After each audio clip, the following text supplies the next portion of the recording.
Office of the Medical Examiner, Pete'sville. Dr. Jack Hadman is speaking. How can I help you? Good evening, this is Kate Brooks. I'm not sure if you remember me. A few weeks ago, we talked about an article I'm working on. It's about your wife. I dropped by last Friday to speak to you, but you weren't working at the time. I asked the security guard to pass on a note for me. I would like us to discuss the topic of... I thought I had made it painfully obvious for the last time. No! Please don't call me again and stop inquiring about my wife. Damn journalists. They don't let me work. God damn it. I'm not in the best frame of mind to record a lecture for my students now. I'm feeling completely broken. Where did I leave my meds this time?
They definitely pay me too little for this.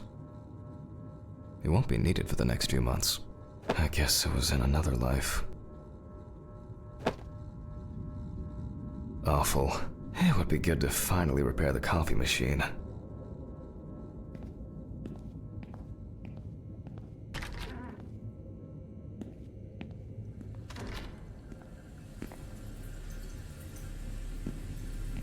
Okay. Time to pull myself together and get back to work. I've already taken my pills, not looking to overdose.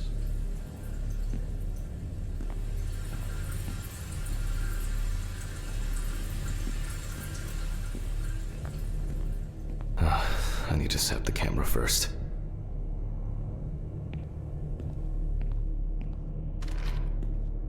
This place is starting to look like a hoarder's dream, rather than a storage room. Now remember, Jack, don't forget to hit the record button this time.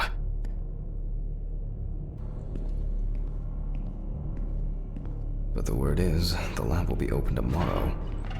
Hopefully the new tripod is going to hold up.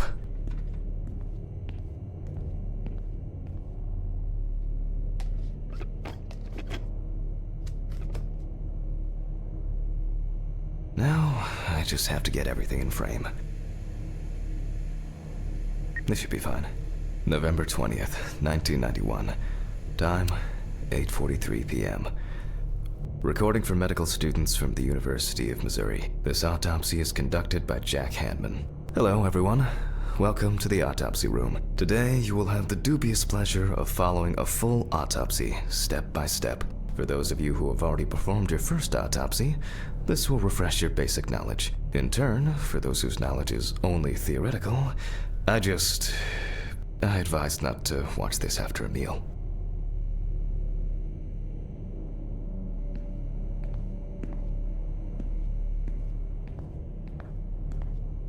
Let's start.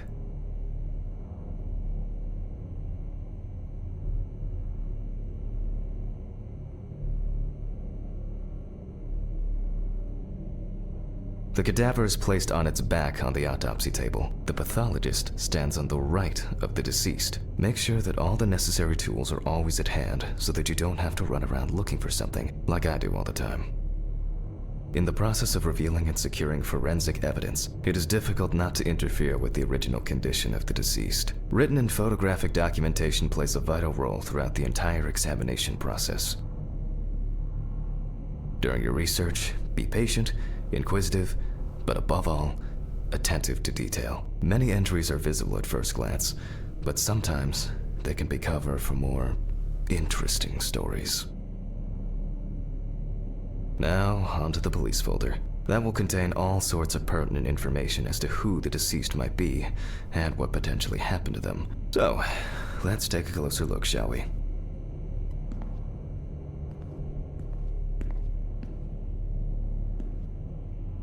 Some of my previous cases, a reminder of more prosperous times. Some of my previous cases, a reminder of I wasn't sure it would amount to anything, but the world went I wasn't sure it would amount to anything.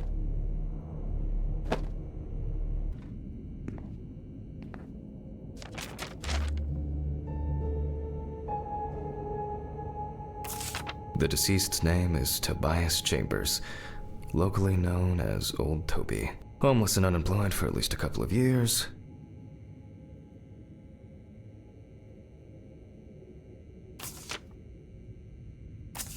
The deceased was found on the outskirts of a parking lot at a gas station, where he often begged and persistently offered drivers to wash their car windows.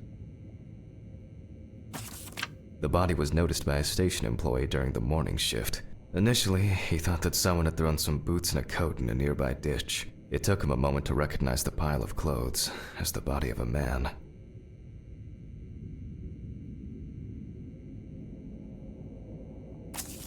He worked most of his life at the local port dealing with unloaded cargo. He was fired for being drunk and starting fights. His son runs a hardware store on his own. His wife left him years ago. They both had no contact with the deceased. Signs of libation were found around the body. Empty bottles, traces of an inept attempt to start a fire, and a scattered makeshift blanket. That's it. It's worth remembering the context around the scene of a death. This allows you to better interpret any traces found on the body. I shouldn't start the procedure without gloves.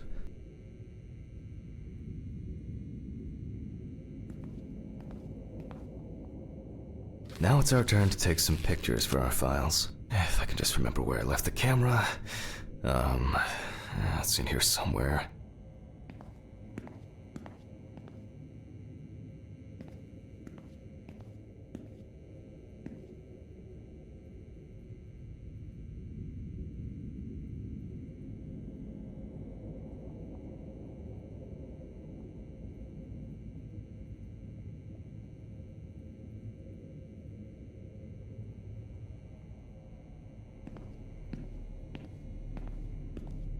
Aha! There you are. I knew it was here somewhere. As I mentioned at the beginning, before we begin the internal examination, we need to document the cadaver and the condition it arrived in. We begin with a full body photo. Try and stick to the top-down rule, but this is not always possible. Let's keep in mind it's all about the legibility, not the perfect frame.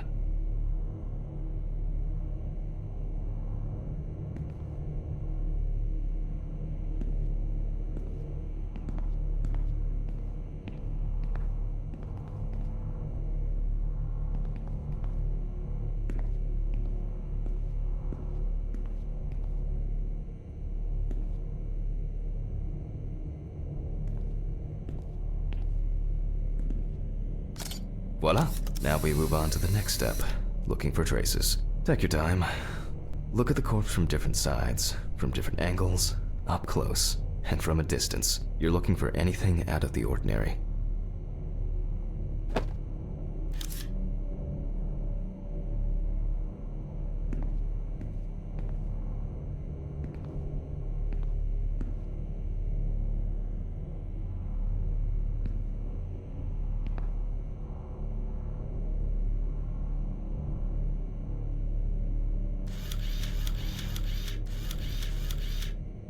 Poorly healed wound. Looks old. I'll take a closer look later.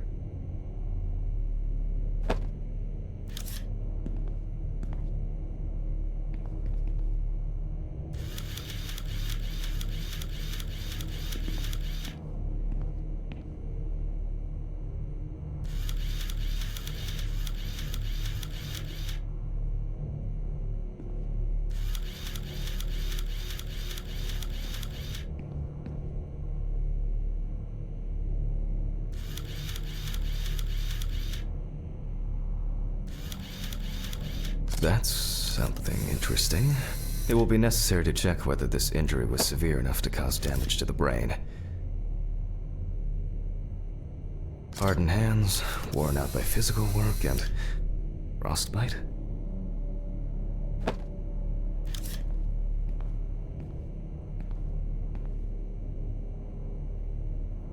Some wounds in the feet and signs of frostbite, probably because the subject's shoes were too small. In a moment, we will check which of our initial observations will be worthy of further consideration. But before we get to that, I need to write down some basic data.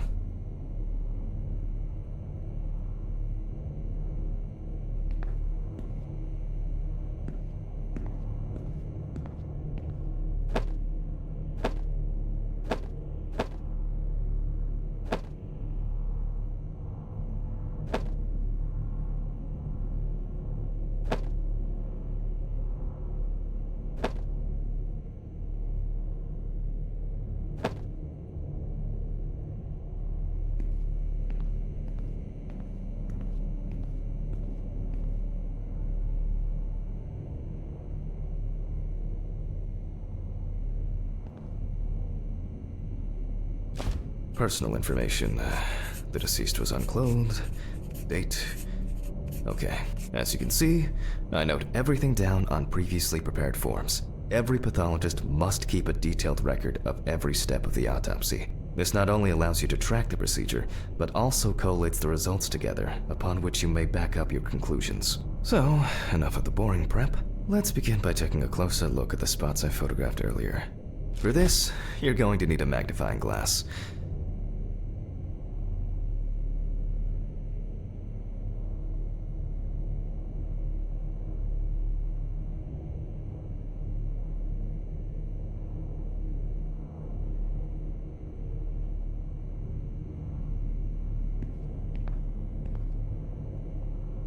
Scalpel, scissors, syringe, magnifying glass, knife.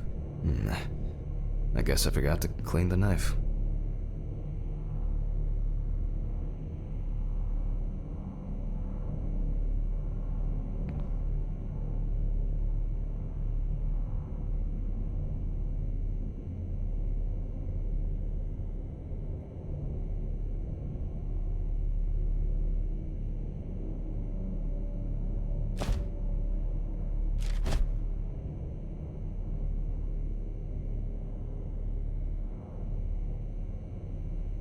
Scalpel, scissors, syringe, magnifying glass, knife. I guess I forgot to clean the knife.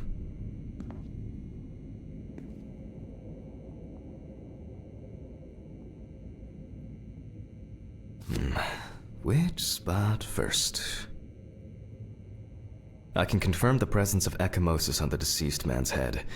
The appearance indicates the intravital nature of the wound. Add alcohol, which I can clearly smell, and this was an accident just waiting to happen.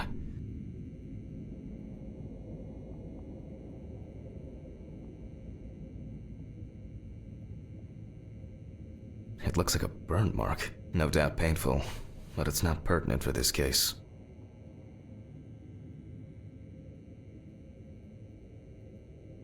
Here we can see frostbite on the fingertips. We can tell by the characteristic skin color.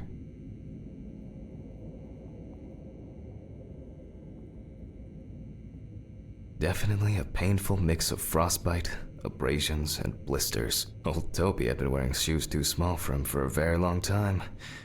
That's if he wore any at all. So far, there are a lot of superficial wounds, but only one serious injury to the head. Let's go back to our notes.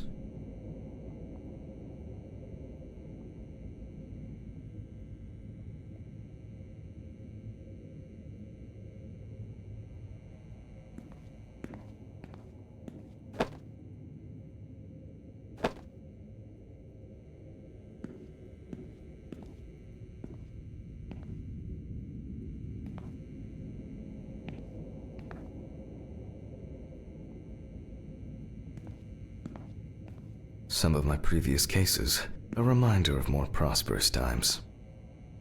It's been a while since the eyewash in this thing was changed. It's probably a health hazard now.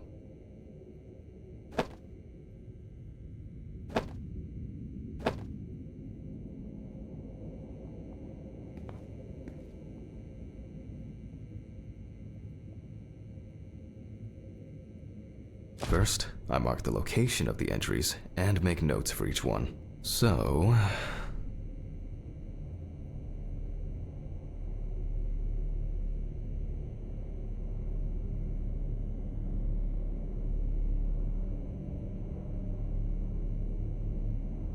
even though this type of wound didn't control the head wound, we're not in frost season yet. If Toby's body was cold for a prolonged period, the frostbite could have resulted from the body's defense reaction. The safety of the internal organs is more important than fingers, nose, or ears. As you can see, we don't have much to go on. Let's write down what preliminary causes of death we can think of.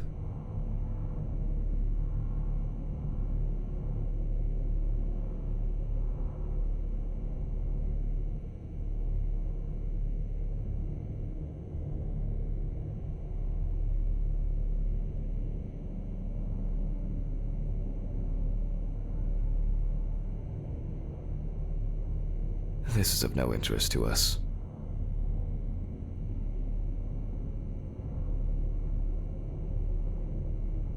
Various types of accidents are a common cause of death among the homeless and the elderly. Perhaps old Toby slipped and accidentally hit his head. Considering the conditions in which he slept, his body may have become hypothermic. The nights have been particularly nasty lately. We will check if there are any signs of freezing internally. Since the deceased clearly smelled of alcohol, I'll add alcohol poisoning to our list.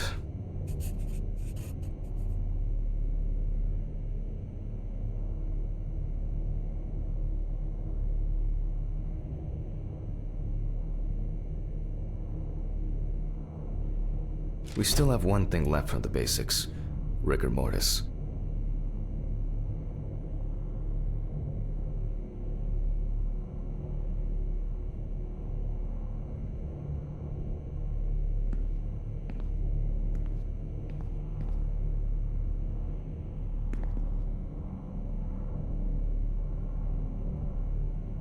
Well, we take our deceased by the hand, gradually we raise it,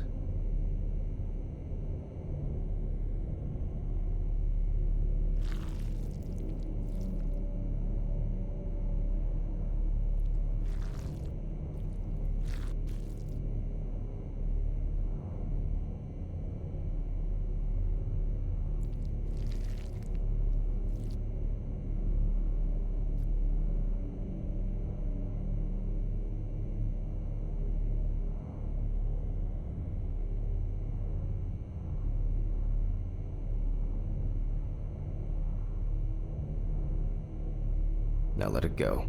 As you can see, the hand falls loose. What's the conclusion? Death must have occurred more than 72 hours ago. The police information appears correct.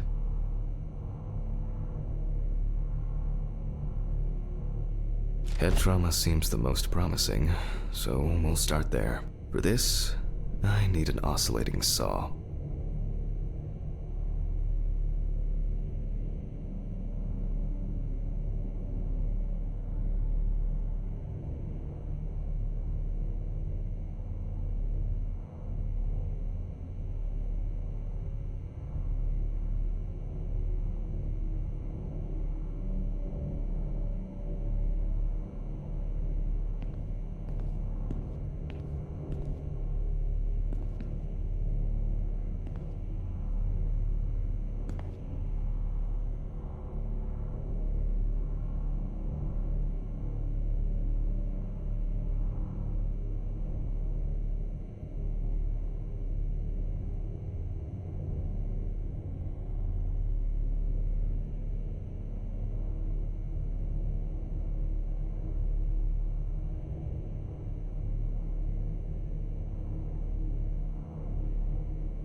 The cut is made from ear to ear.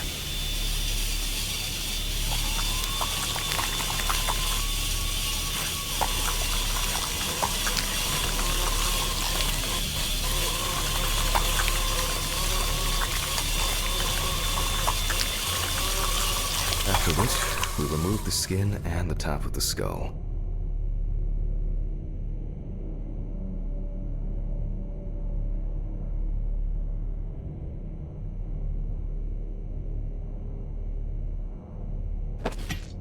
After the basic examination, we can see that the brain's cerebral gyri in both hemispheres are symmetric. The brain looks good.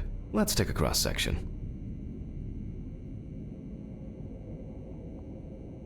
Some pathologists prefer to examine organs without removing them. However, for me, it's much more convenient to examine them on a board, which we'll do now.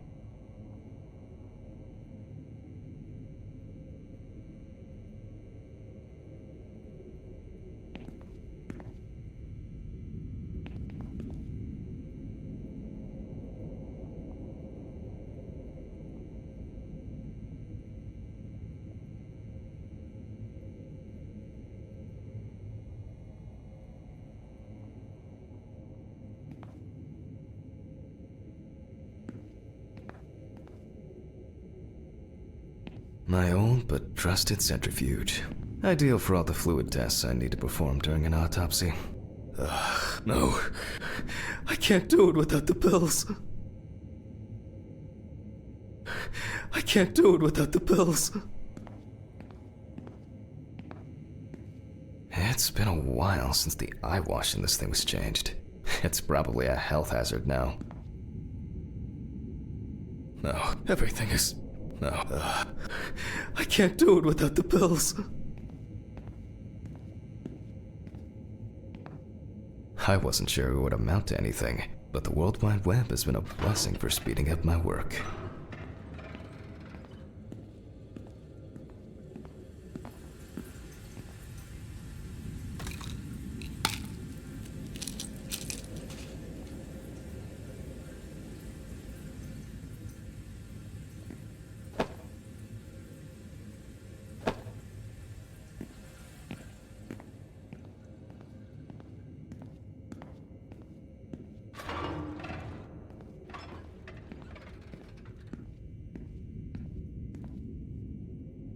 Holding a long, narrow blade knife in the dominant hand, we slowly cut the cranial nerves on both sides, all the time pulling the brain towards us.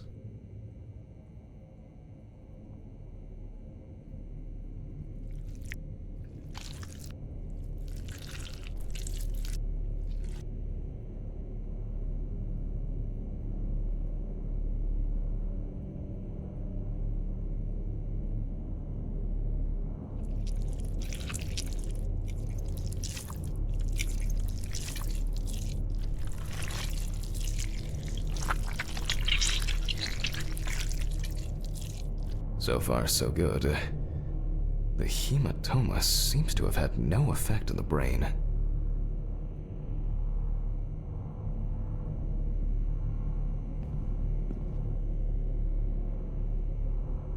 We can rule the fatal accident out as well.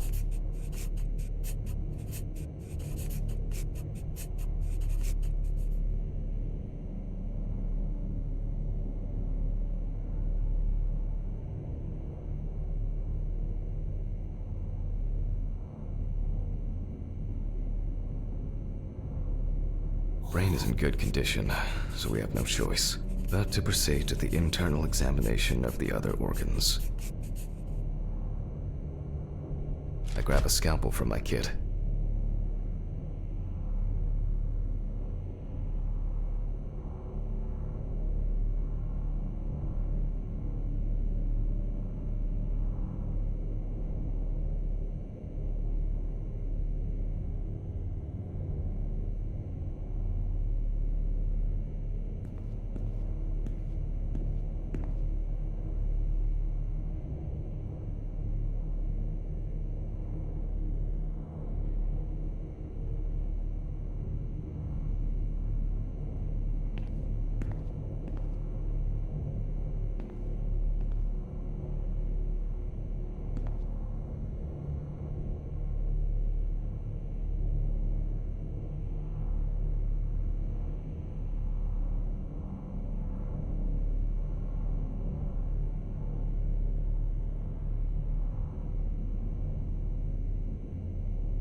The incision should be in the shape of a letter Y. We use a deep cut to reach all the way to the ribs and to penetrate the abdominal wall.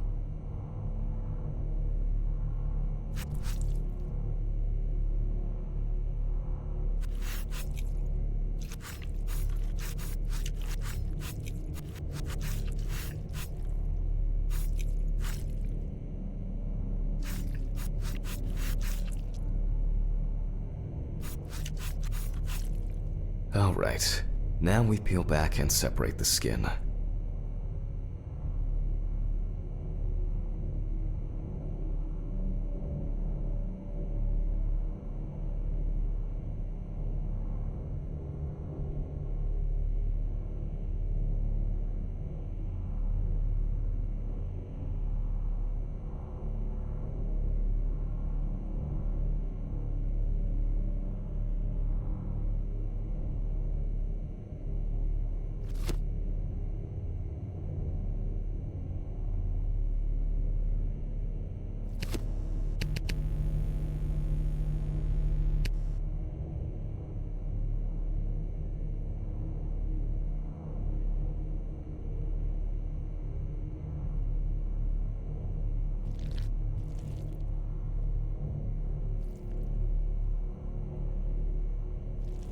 Now, we need to remove the ribs. We'll need the loppers for this.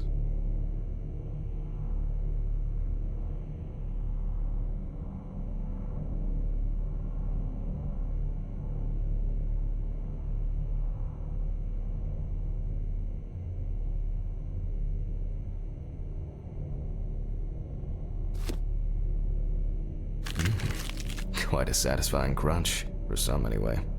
After removing the cartilage tissue, we instantly notice two things. Firstly, there is no congestion of the internal organs. This means that although the deceased was hypothermic, it didn't kill him.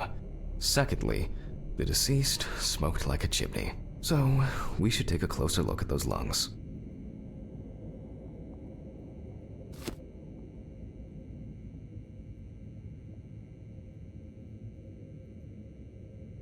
We can see widespread black and tarry deposits caused by smoking cigarettes. Despite the tragic condition of the lungs, they are not the cause of death. Alice smoked too. It didn't kill her, but... what was I talking about? Lungs. Yes. Advanced inflammation.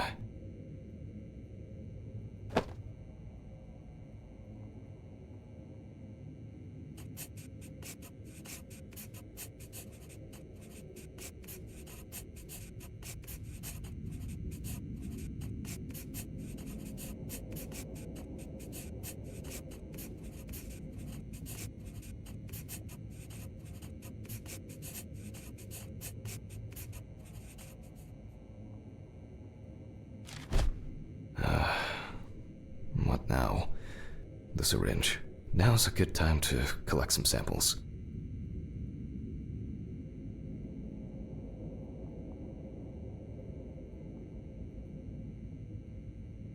Specifically, 3.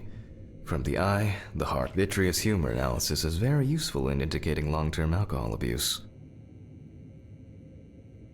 5 milliliters from the left ventricle should do it. Now from the bladder, we draw about 10 milliliters of fluid. Now we take our samples to the centrifuge. But before I do that, I need to find my notebook. My dyscalculia means that I always double-check the settings.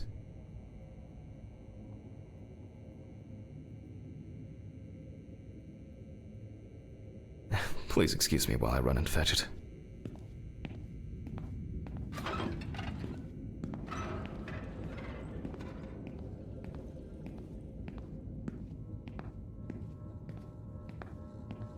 They definitely pay me too little for this.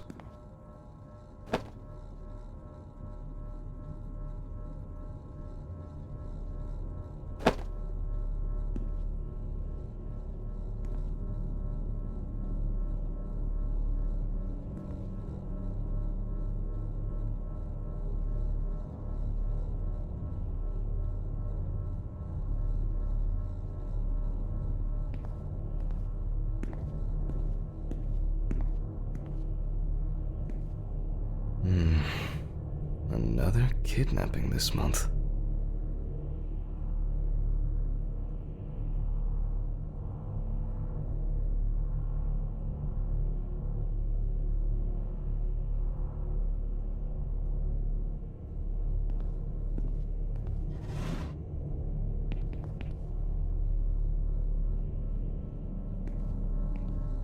I guess it was in another life.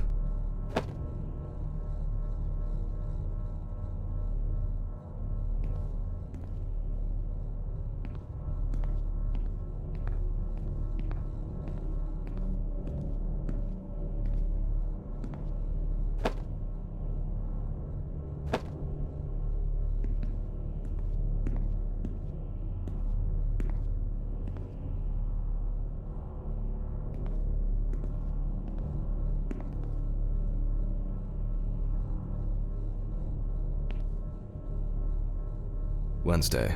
It's not my favorite day, although it's certainly better than Monday. Awful. It would be good to finally repair the coffee machine.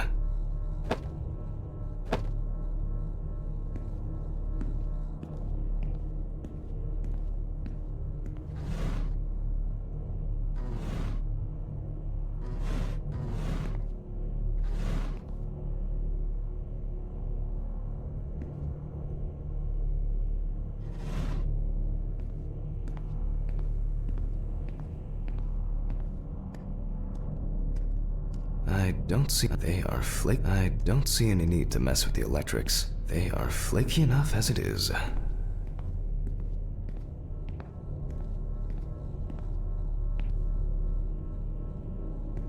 This old thing is covered in stains. I should check this out under the microscope sometime.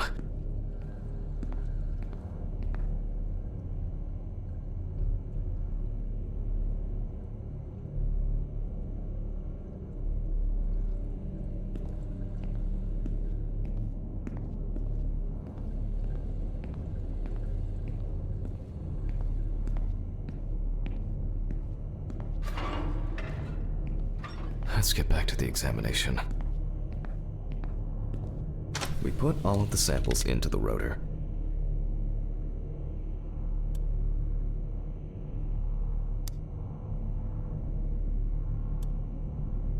Now, we set the appropriate time and speed.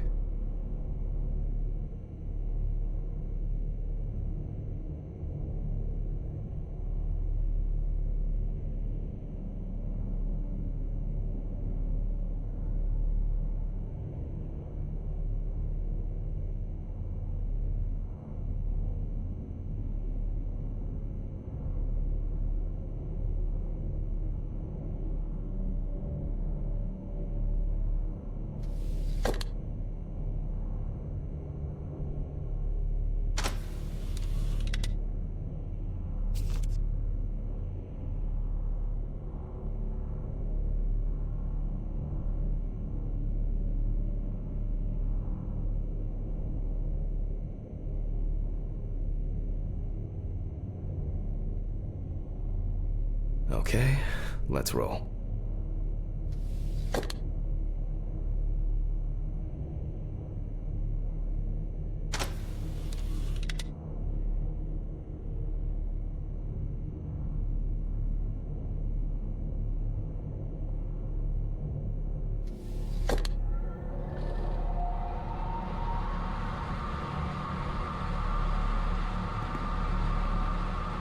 Oh, shit. The fuses again. Where were we? Oh, yes. The blood alcohol concentration.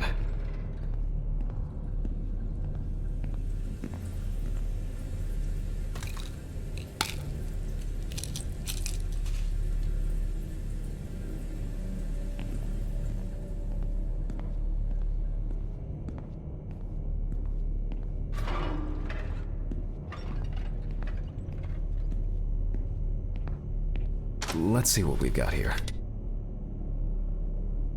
Everything's separated as it should. Our lab is closed until tomorrow after the last, incident. However, considering that Toby's favorite eau de parfum appears to be ethanol, I'm guessing the results won't surprise me at all.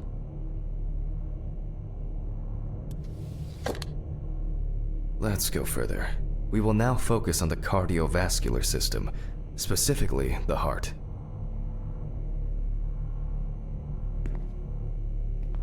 We remove the organ and examine it closely.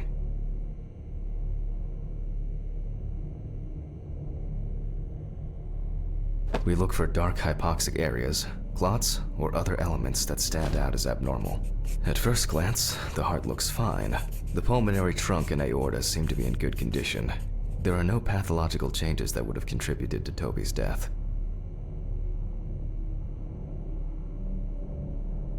Now let's take a closer look at the stomach. Size is normal, healthy, pink color.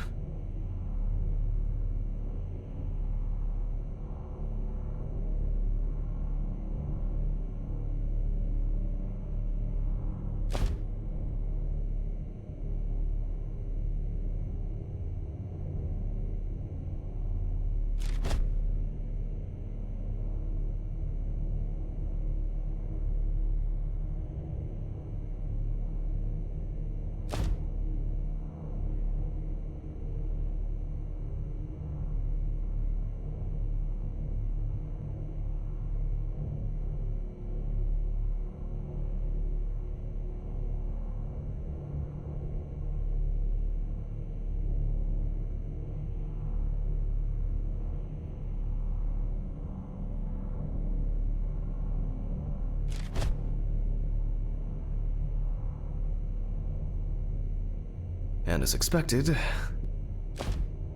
the stomach has no major external damage. We must now cut it open and inspect inside.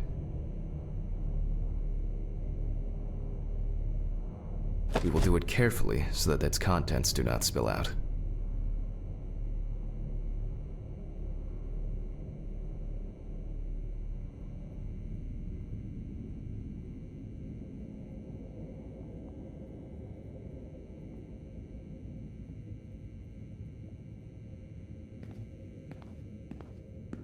We open the stomach along the greater curvature, from the heart to the pyloric end.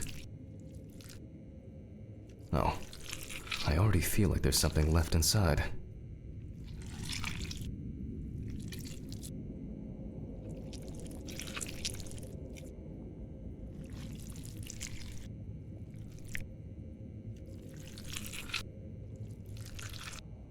Okay, large amount of gas. Small amounts of yellow, grayish food content, resembling some kind of meat.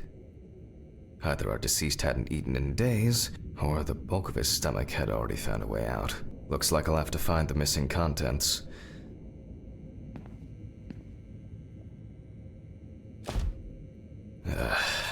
There are two ways here. One is obvious, and the other is... It couldn't have been suffocation, could it? I'll add this to the list and move on to the deceased's neck.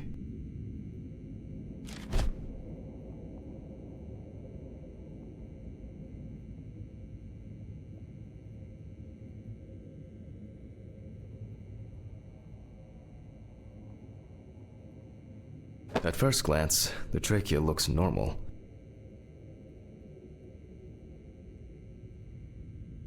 Same result as with the stomach. The external inspection doesn't tell us anything. This time we'll cut on a tray.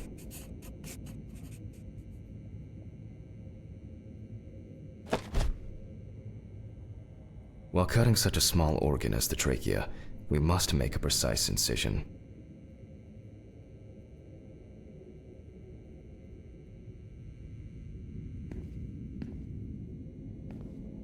To be able to cut with the very tip of the blade, we must hold the scalpel as we would a pen. And after careful examination and deduction, we've got it. A clogged trachea. It's time to summarize the whole thing.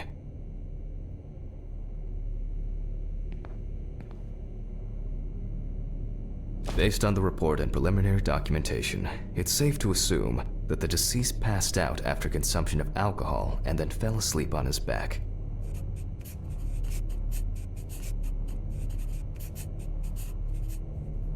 Then, the gastric contents refluxed and flooded the airways, causing death. That's why we don't forget about the recovery position at dorm parties.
And now it's all clear.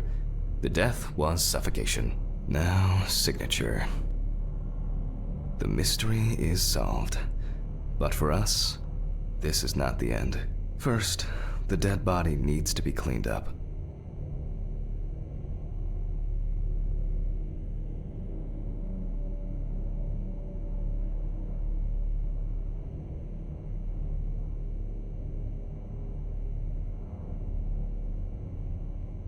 For this, we will need to close the body and grab the needle. First, we unroll the skin flaps.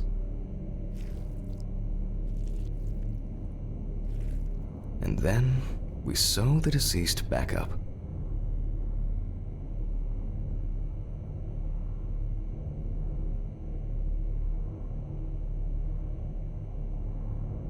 I'm using the baseball stitch technique.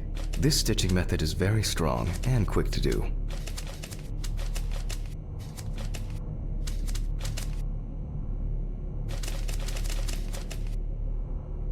Beautiful. Now we say goodbye to the deceased and put them safely in the fridge, ready for the next stage of their journey.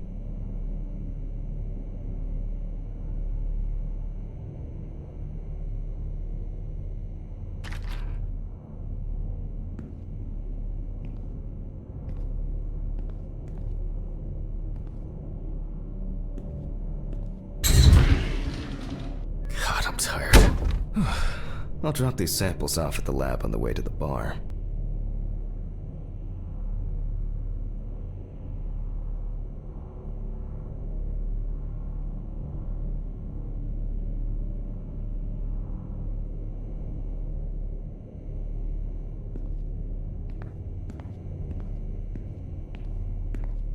It's been a while since the eye wash in this thing was changed. It's probably a health hazard now. I'll call Steven. I don't feel like drinking alone today.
Forgive me.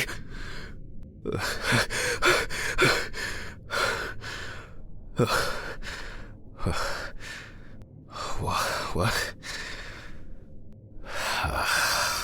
Christ. What a dream.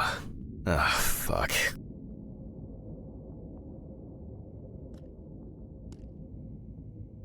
Time flies, and probably doesn't have to get up to work. So much light everywhere.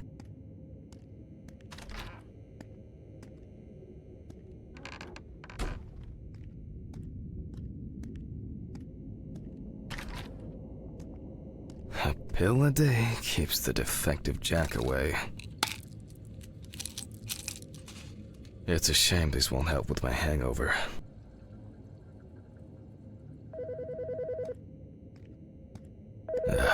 The fucking phone. Okay. I know I'm late. I'll be there soon. It's not like the dead are impatient. Jack, no. Alice? Who is this? It's Charlotte Graves. Oh God, I'm sorry. I didn't recognize you. I thought it was work calling. It's okay. I hate it when work calls me at home, too. How is everything? We haven't talked since... you know. Well, there are good days, and there are bad days. What can I say? At least I can hide away at work. Well, you always were the most comfortable in the dissecting room. Listen, I have an unusual request. Okay, how can I help? It's nothing serious. I just wanted to ask. Do you have any pictures of Alice? Maybe one where the two of us are together? I'd love to have something to remind me of her. I guess. I'm not sure. I'll look through her things. Thank you. I'm sorry to trouble you with this. All this can't be easy for you. I'll get through it somehow. I've been meaning to sort through her stuff for a while. Have you asked Stephen if he has anything? Yes, I spoke with him this morning. He said he gave everything to their mother and that I should ask you. I see. Jack, I know you're trying. That you cope somehow. Stephen's there for you. Although, well, we all know how he can be.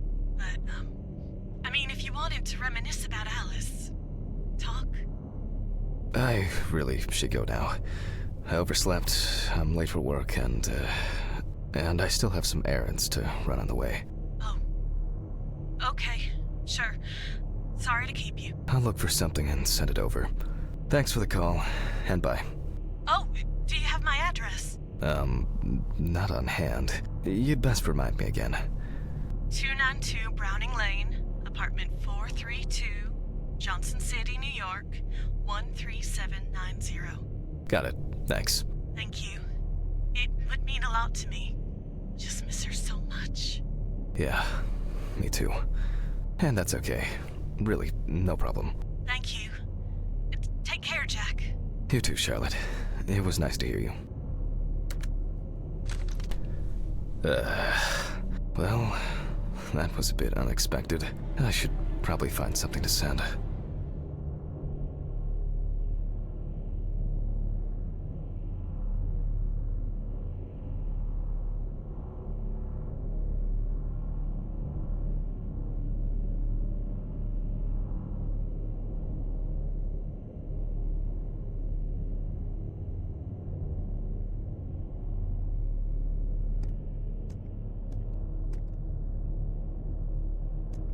I'm not in the mood for music.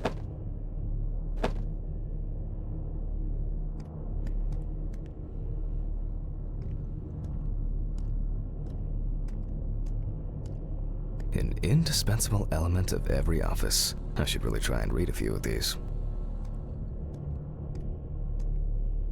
Time flies, and probably doesn't have to get up to work.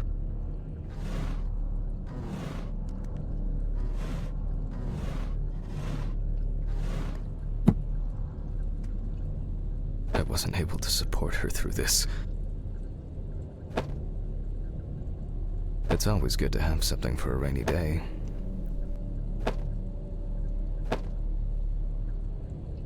Till death do us part. It was a miracle that the coffee didn't wash off the writing. And that she said yes.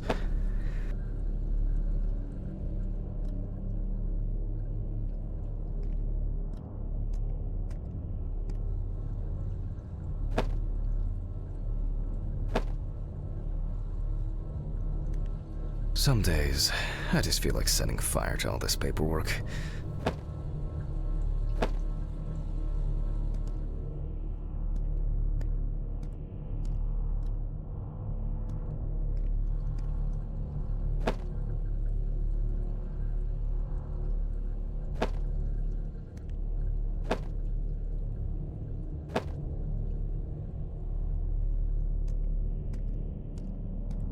The remnants of last night's binge with Steven.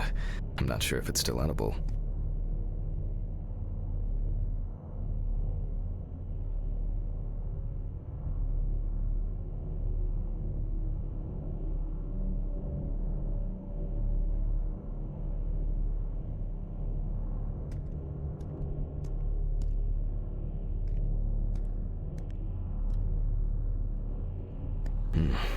I really need to get this laundry done.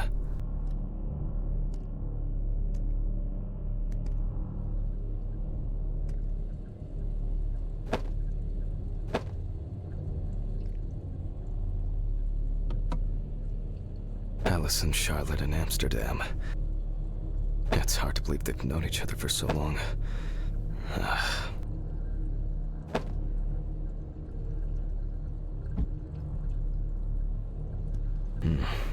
I really need to get this laundry done. It would be better if Charlotte had this. It deserves to be on display, and not hidden in a drawer.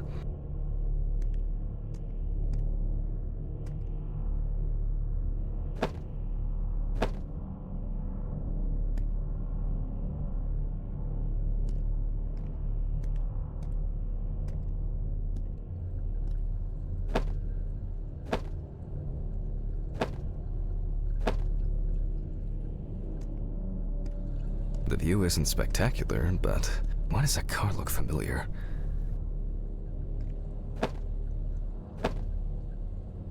They certainly have more will to live than...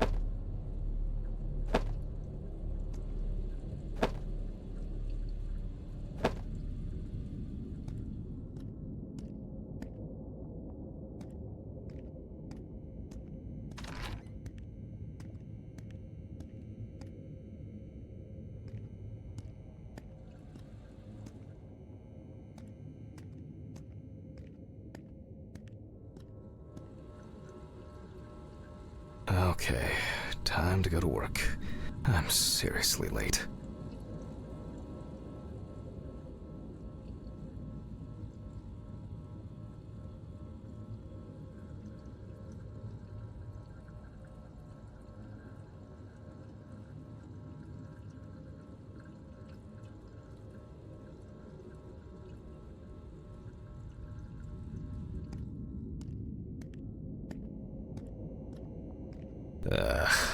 I should grab some coffee and aspirin on the way.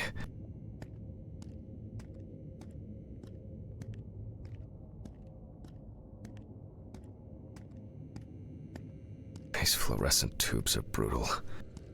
Oh shit. Almost left the door open.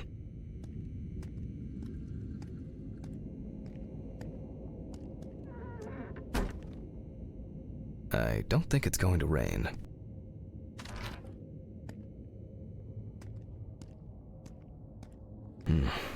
I really need to get this laundry done.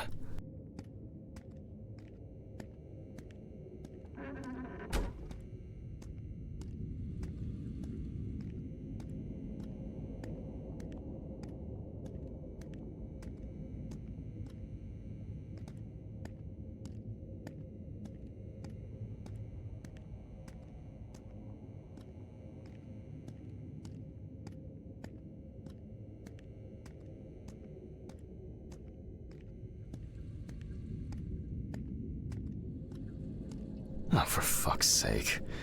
Maybe they'll finally fix that door.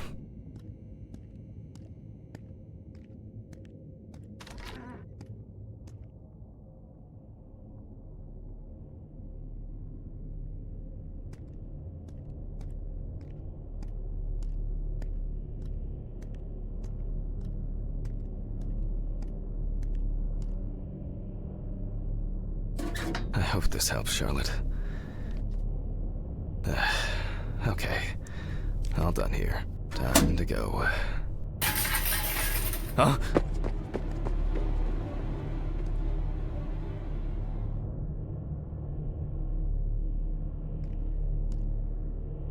Damn, I forgot my jacket.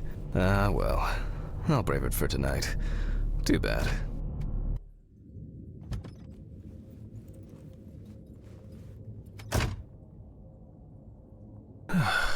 Nice and fresh. At least it's peaceful here.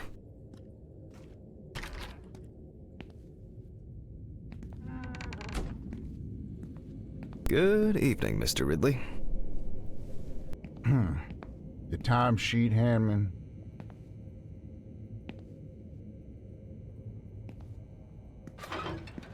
Some corpses have more personality than this guy.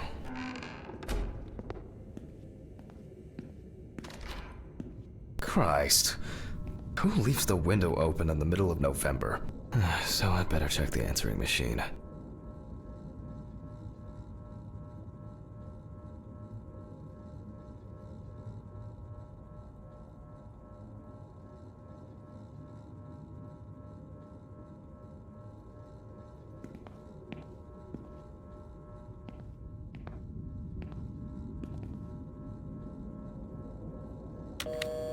Hi, Jack. I dropped by a little early today. I left the body with Ridley in the corridor. He wasn't sitting in the locker then, so maybe he'll even throw him into the room. Well, how are you doing? I mean, it's your first birthday without her, and... This, I still have a hangover, and you know me, I run to the John like the neighbor's fucking dog. You know, today I slipped on his shit again. That fucking furball. He always has to shit next to my car. Anyway, I can't come over in the evening, but we'll catch up on the weekend, okay? Bye. I almost forgot. Charlotte called me this morning. She asked about you, so answer your calls, Jack. This time it's not a reprimand for being late. That's par for the course. I wonder when this clown will learn to look under his feet.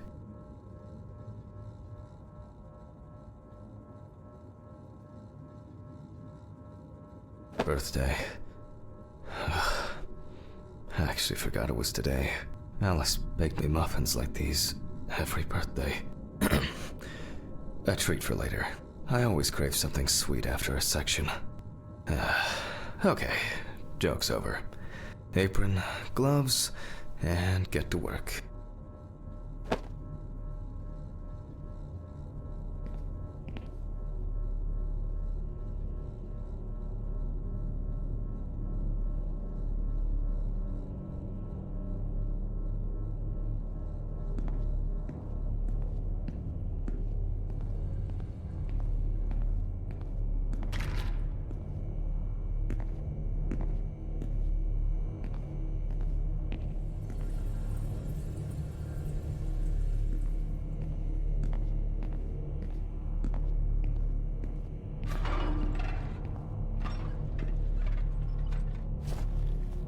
Man, I remember you. You were on that talent show. What was your name again? I need to order another batch of these. I've got to remember to do that later. And that's the whole point.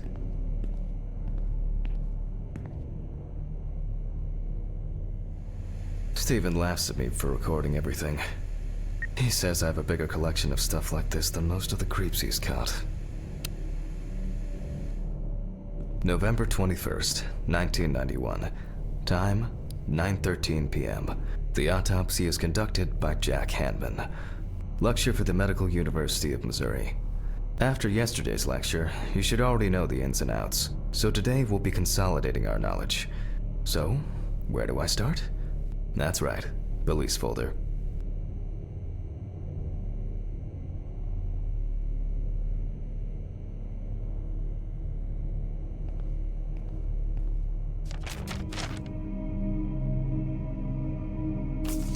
Ah, yes. Samantha Barker. Now I remember. There's probably gonna be a lot of chatter about this.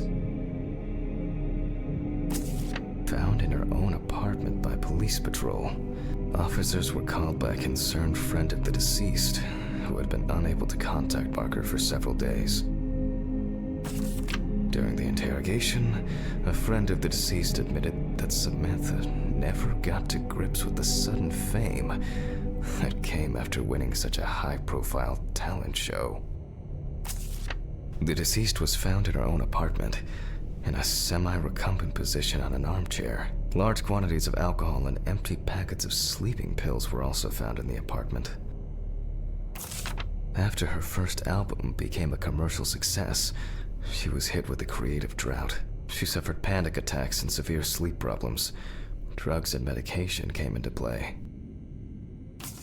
When questioned, friends admitted that Samantha's last days before losing contact seemed extremely happy and relaxed. She also quit drinking alcohol and mentioned something about rehab. The friend also admits that there was no indication of an impending tragedy. Well, let's see what settled this matter. As you can see, the body is fully clothed. Therefore, before we move on to photograph... Okay, now we can continue with the examination. Again, begin by taking photographs of the cadaver. I guarantee that over time it will cease being embarrassing for you. First, we photograph the whole body.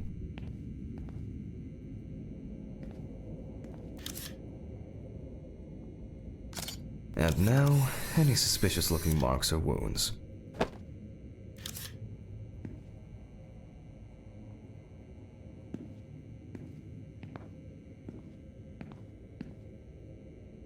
You don't get such bruises from a normal contusion.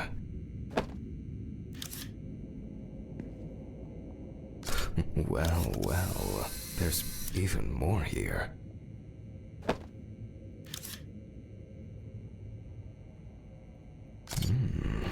Yes, I've seen this many times.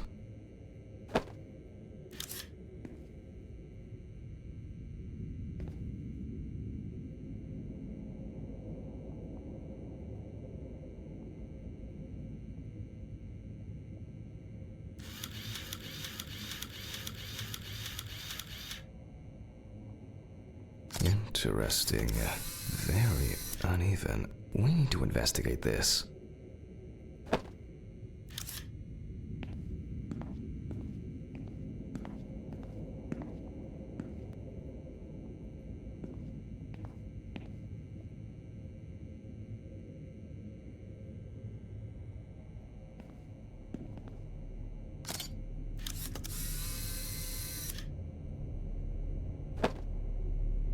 A few we will need to look into here.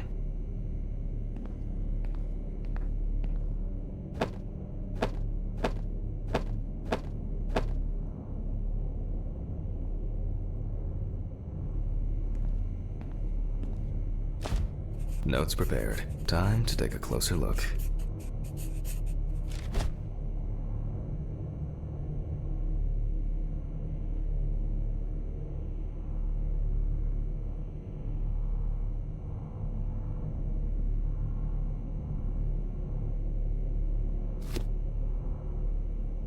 Some furrows have imprinted more strongly, others less, as if someone was, undecided?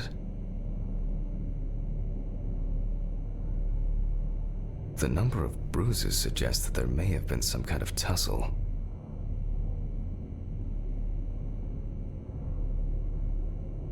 And here's something interesting. The skin of the deceased is covered with numerous blisters. Some of them are ruptured. Others still contain fluid residue.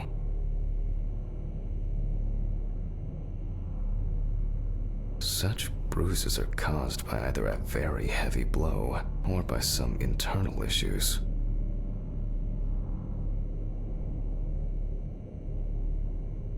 More numerous blisters. We have some leads to investigate here. Let's write this down.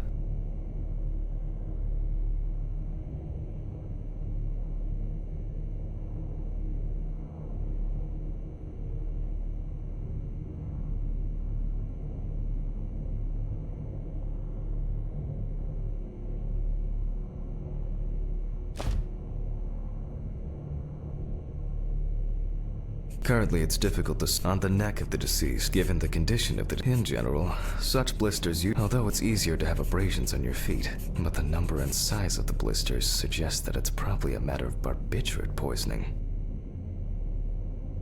After examining the organs, we can easily verify whether there was internal bleeding or whether the deceased was suffering from something. A severed spinal cord, trauma to the larynx, or trachea will verify whether the examination with a UV lamp will dispel some doubts. Potential attackers could have left traces. I'll add barbiturates to the list of necessary tests, to be checked in the lab later. Given the testimony of the victim's friend, I add alcohol poisoning to the list of potential causes of Miss Barker's death. A blood test will no doubt quickly verify that hypothesis. But first I'll check for external traces. For this we use the good old UV lamp.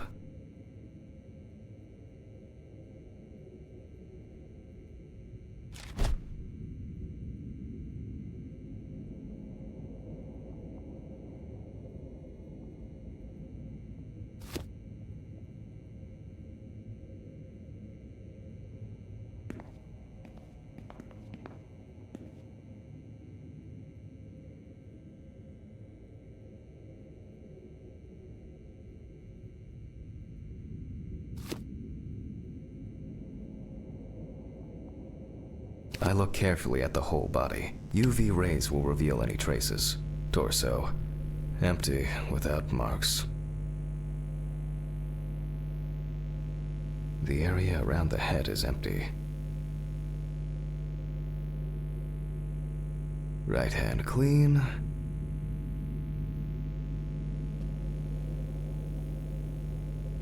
The left hand seems to be fine. No marks.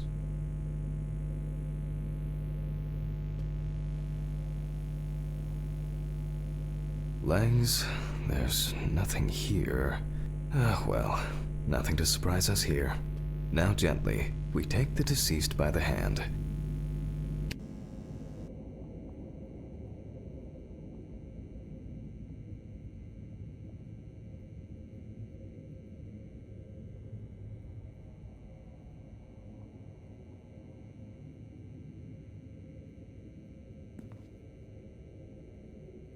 And we check for rigor mortis.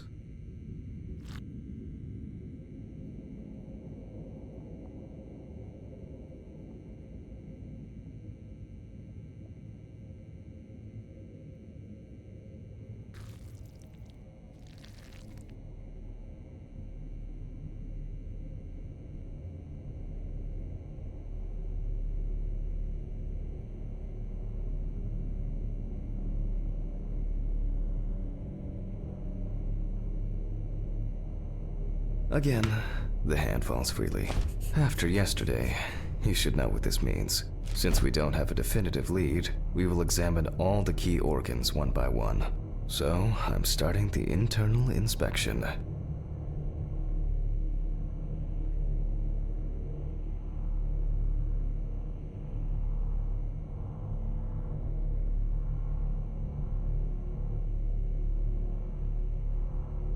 I dissect the skin of the deceased.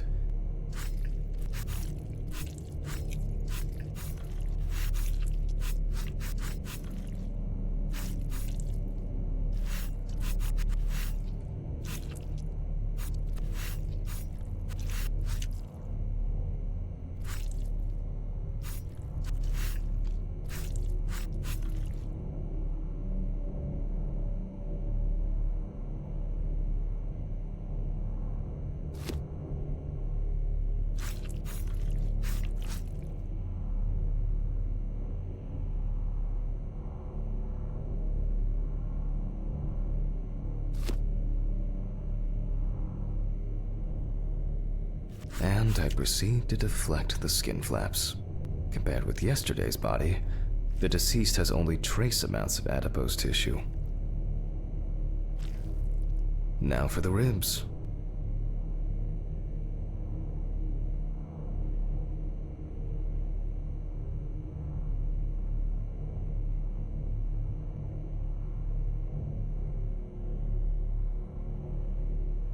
What do we have here? Or rather, what don't we have? There is certainly no sign of internal bleeding. Sometimes regarding bruising, it doesn't take much. My wife was constantly banging into furniture, walking into door frames. That's a wonder she never broke anything. Before I disembowel the deceased, I will take samples for toxicological tests to determine the alcohol content in the body. I just need my syringe. Just to be sure, I'm taking samples from 3 organs: the eyeball, the heart, and the bladder. Analysis will rule out, or confirm, alcohol poisoning as the cause of death.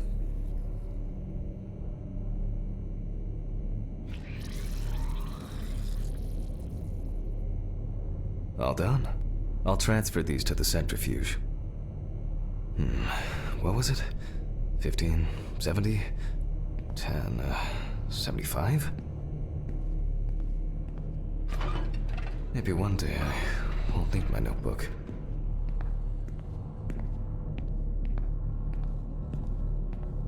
Numbers have never been my strong point. It's probably why I regularly forgot birthdays and anniversaries. I'm lucky Alice always forgave me.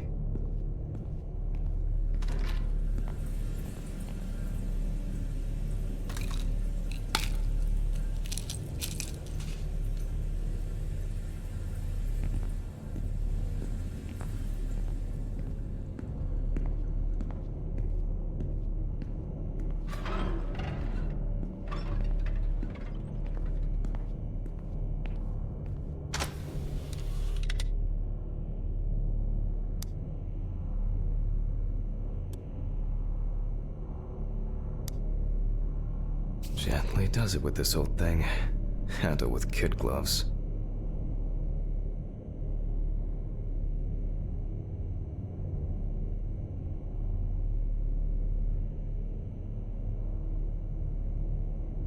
I'm starting the centrifuge. Let's see what results come out. The laboratory is already open, so... Fucking hell! Ridley! Mr. Ridley! Where is he? The fuses need resetting. Fuck it. I'll do it myself. I swear there was a flashlight in here.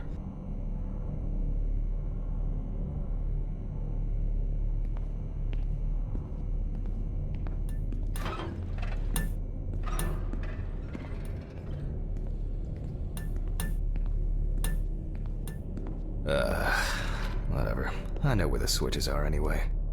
First the right, and then the left. Your other right, Jack.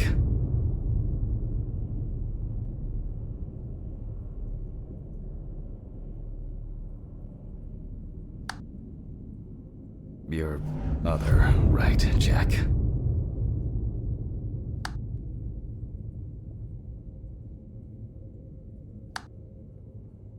And voila.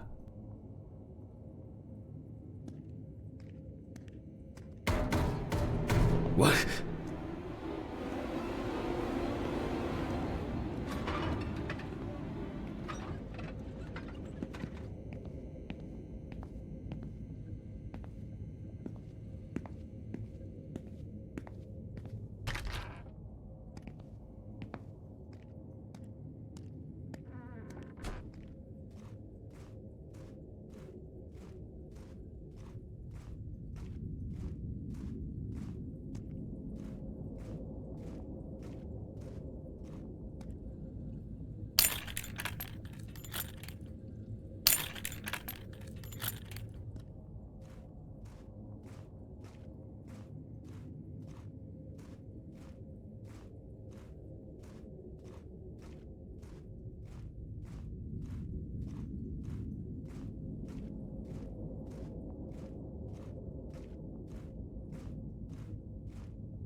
What the?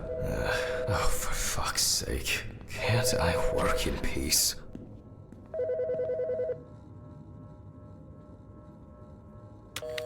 Jack Hanman speaking. Easy, why so rude? Steve? Sorry, man. This place is falling apart, and Ridley won't even lift a finger to help. You just can't work here. Did the centrifuge strip the fuses again? Yeah, eventually everything's gonna go up in smoke. Look on the bright side. It's a free cremation with your autopsy. Jesus, stop it. That shit pisses me off. Okay, sorry, Jack. Anyway, I'm calling to ask how the autopsy's going. Soon there'll be journalists sniffing around for info, so we'd best be ready. I'll whiz through this in a couple of hours. It doesn't look like a complicated case to me. More of a formality. The report will be available in the morning. Sounds great. Thanks. Phew! How's your head? Well, my head seems better than yours. On the way to work. Holy fuck. Jack, turn on the radio. What? What's happening? Quiet. A 3-car police convoy was involved in an accident near Pete's Bay Bridge while transporting prisoners to Orleans Parish Prison. At the moment, we do not know the exact number of victims or whether any of the convicts escaped. However, the scale of the accident indicates a large number of victims, possibly even fatal ones. Police are on their way to investigate the incident and secure the area. We know that the injured prisoners are on death row. The police were to transport them to their execution, which was to take place tomorrow morning. Many of them are very dangerous criminals. We will report on the matter on an ongoing basis, so stay tuned with us. What? Was... Steven, was Red Pete one of the passengers? He was, wasn't he? What if he survived? Jack, I have to go. You want me on site? What if he survived? I gotta go. Talk to you later, okay? Fuck. Calm down, Jack. Pills. I need maybe later. I'm still hungover, and it might tip me over the edge. You heard him, Jack. A serious accident. Lots of victims. He's definitely dead. Yes. Nothing's going to happen. Christ. I've got to get back to work.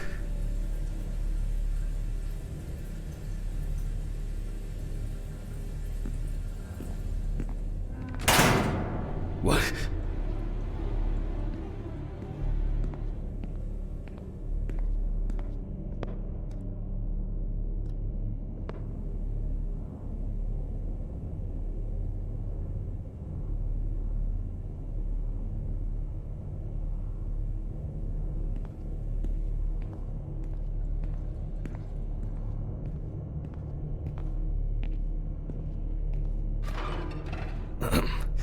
Technical break. At least I know I can pursue a career as a janitor if I need to. My own but trusted centrifuge. Ideal for all the fluid tests I need to perform during an autopsy. Fucking hell!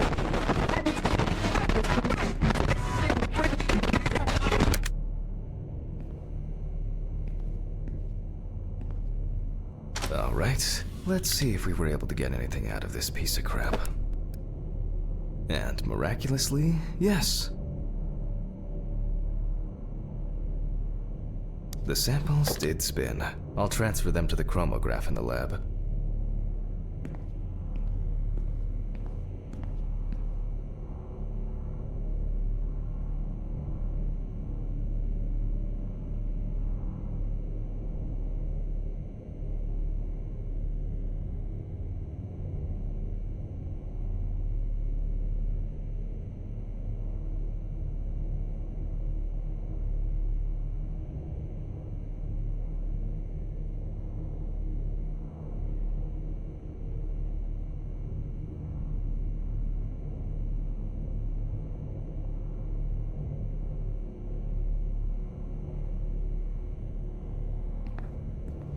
It's been a while since the eye wash in this thing was changed.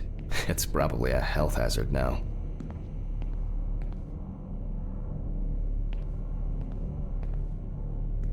A considerable collection.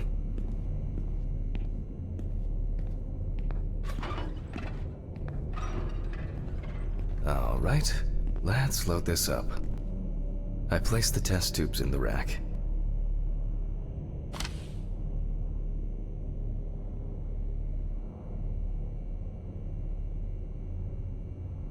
Now, just take 5 milliliters from each.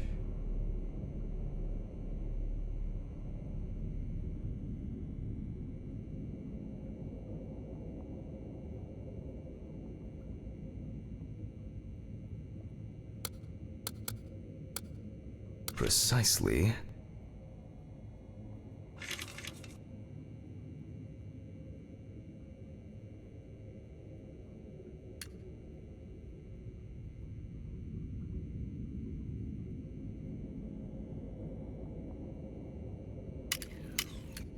And the next.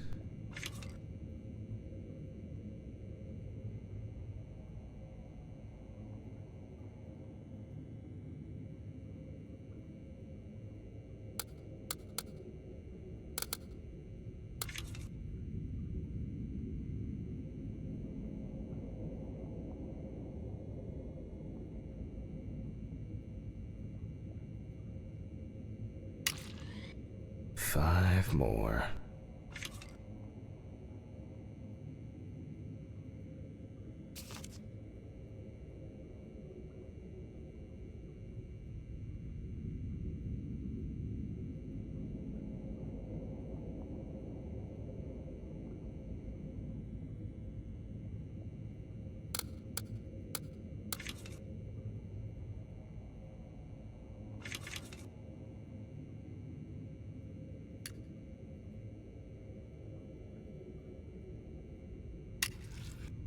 We put the prepared sample into the machine.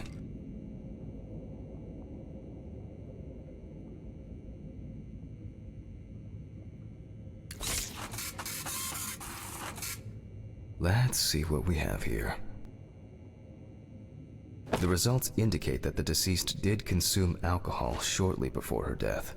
However, this is not an amount that could cause poisoning leading to death. Just slight inebriation. I can return to the body and continue the rest of the examination. The chromatograph results show that we can eliminate alcohol poisoning from our list of potential causes of death. However, remember that alcohol can affect the functioning of the entire body. It disturbs the heart rhythm, accelerating its rate, and dilutes the blood, which may result in more severe bleeding in the event of an accident. Also remember that alcohol affects the metabolism of drugs in the liver, which I'll now look at in more detail. First, I'll pick up the syringe again. I'll take samples from the liver and the heart to test the concentration of barbiturates in the body.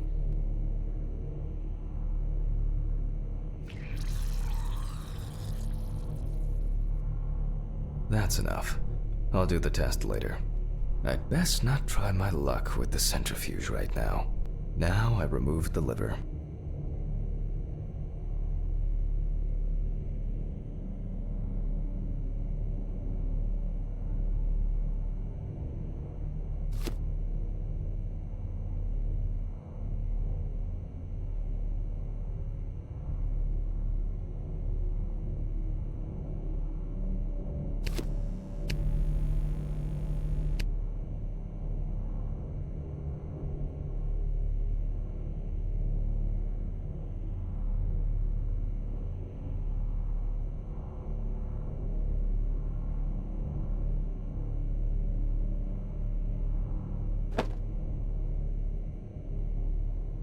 No lesions. However, it is slightly enlarged. Perhaps it's a slight inflammation or drug-induced damage. It may also be the result of the deposition of substances from drugs. Let's check the weight of the organ.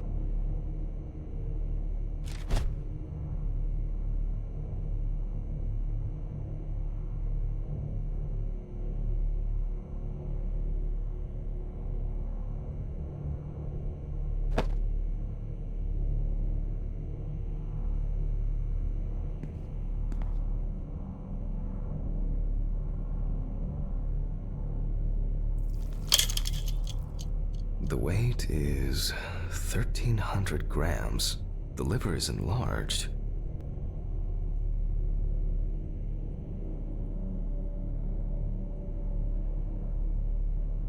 I'll move on to a cross-sectional study. Perhaps the enlargement is the result of early cancerous changes. The blade glides through smoothly. I don't feel like I'm encountering any changes with an unusual structure. No steatosis or cirrhosis. The liver is actually quite clean inside. The liver is basically healthy. We already know that the deceased didn't abuse alcohol. The question is, what about drugs or other substances? I move on to the heart.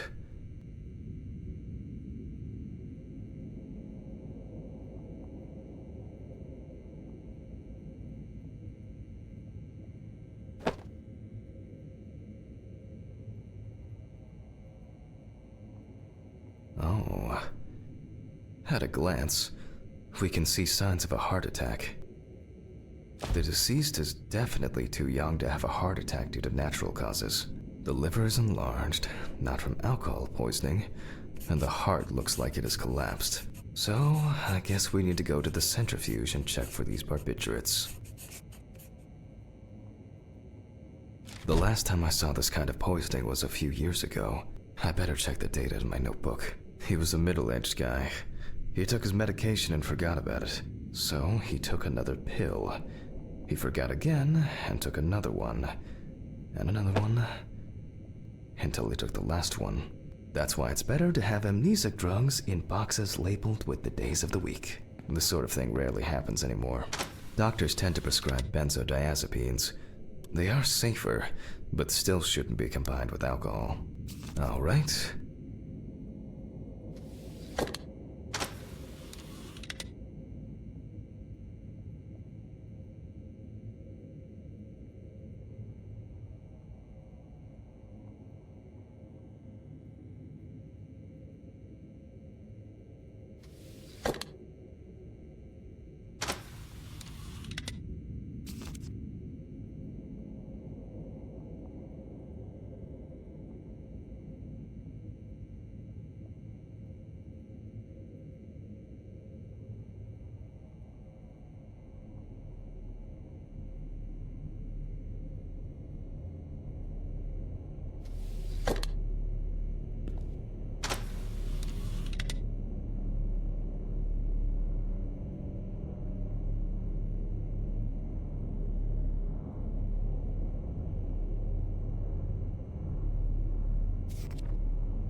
We close the centrifuge and pray that it doesn't trip anything again.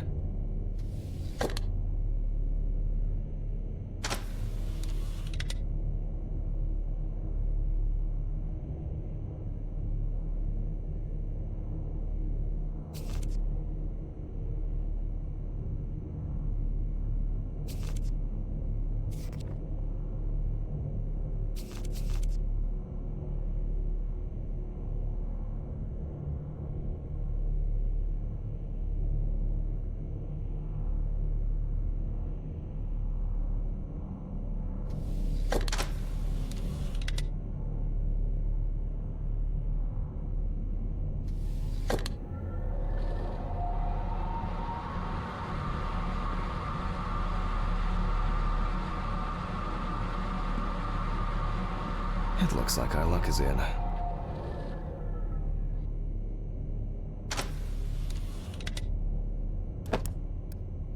We can take the samples to the lab now. I wonder how she was able to get hold of these drugs.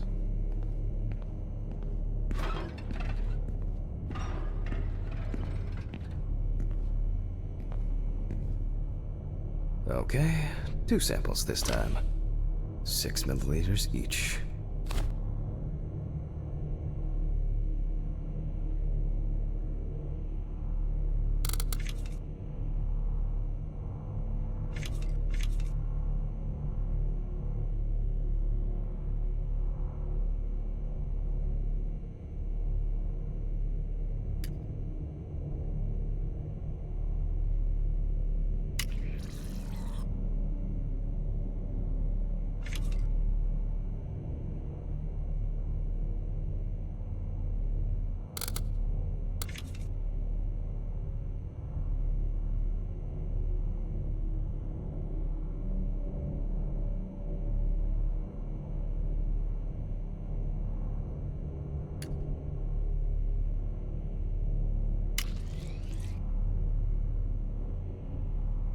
Well, let's see how much of it we find.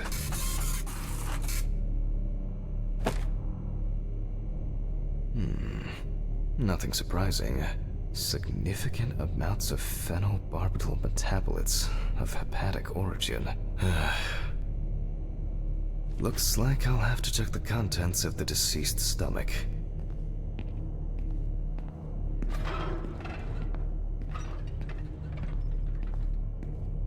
The tests showed that the collected blood contained enough barbiturates to cause cardiopulmonary collapse. The question now is whether it was an accident or a deliberate act. I'm proceeding to examine the stomach. Before extraction, I ligate the entire organ to prevent its contents from spilling out. Okay, I'm now cutting out the organ, which will move to the board for dissection.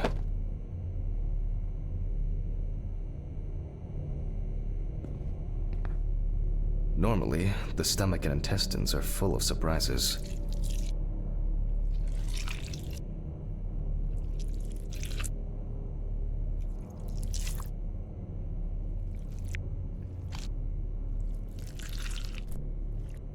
But not this time. We see remnants of undigested food and a dense mass of pills.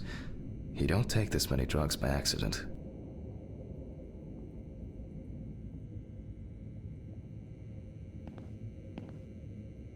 Length and width normal. No obvious pathological changes. Undigested drugs found in the stomach of the deceased. The direct cause of death was probably an overdose. I'll check the deceased's intestine is normal. No clear pathological changes.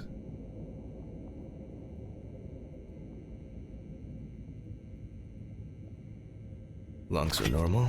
No lesions. The victim was probably a smoker, but was unlikely to be in any serious danger. The deceased's trachea is normal. Complete patency. No food or fluid. Abdominal cavity checked off. We can check the brain.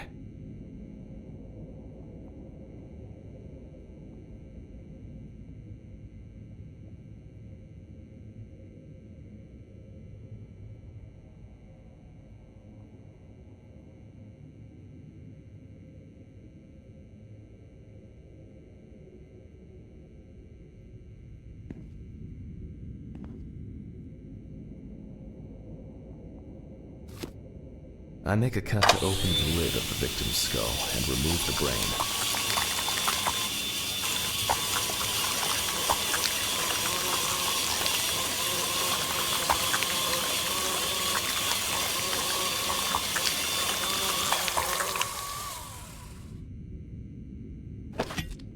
Brain is normal.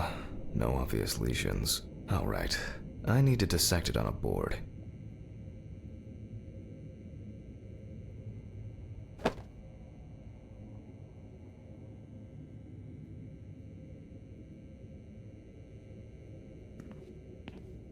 Using a knife, I carefully cut through the brain tissue.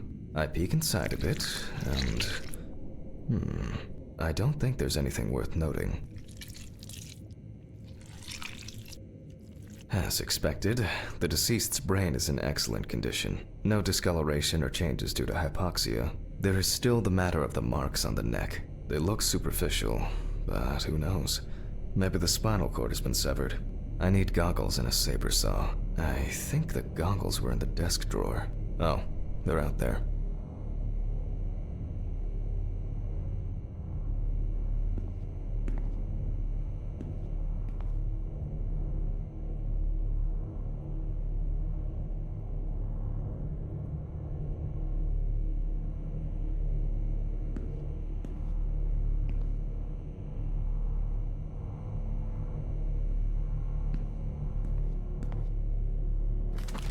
Alice.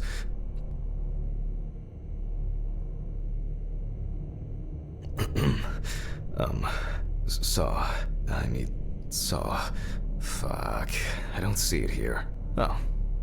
I know. I probably left it in the basement after its last cleaning.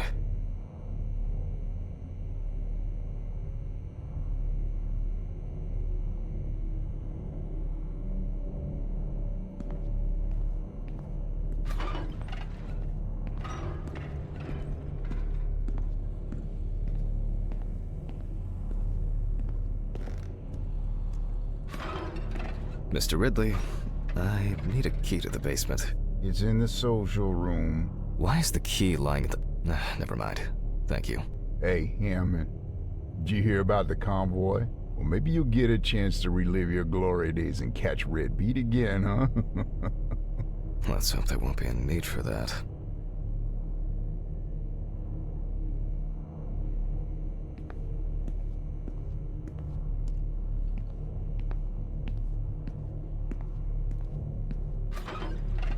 If only he could put that much enthusiasm into his work. I get the feeling that searching through this rubbish is more... please, may this be the last trip.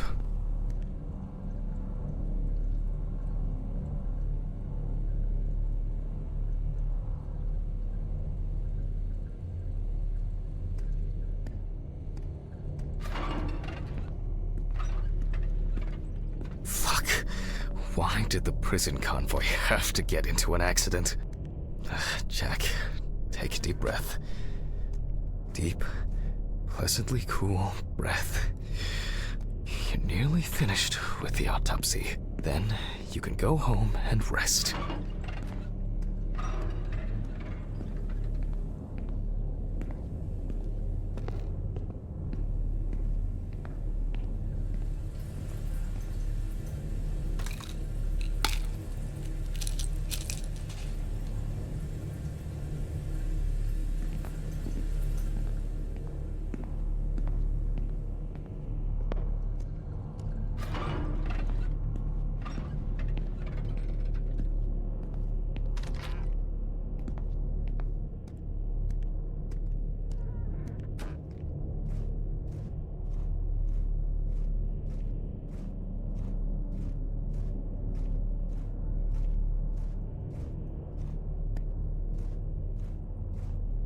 I'll take the saw.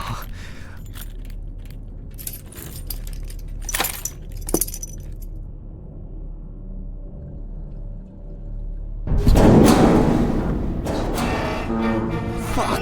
It's jammed! Doesn't anyone do maintenance around here? Damn hatch. Damn Red Pete. Will I never again? If only...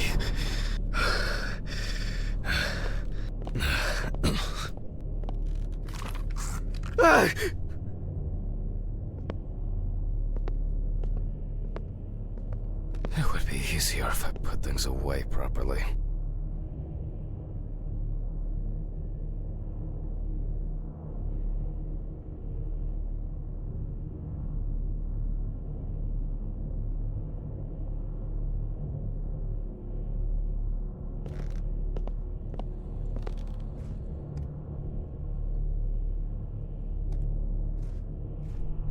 Damn student lectures and their fucking props.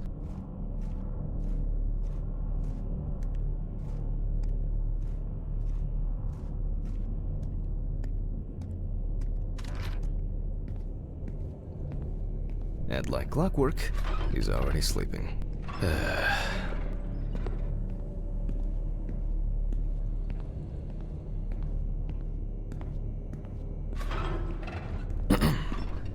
Sorry for the short interruption. I hope you all took the opportunity to grab some coffee. And now that I have everything I need, I'll move on to revealing the spinal cord.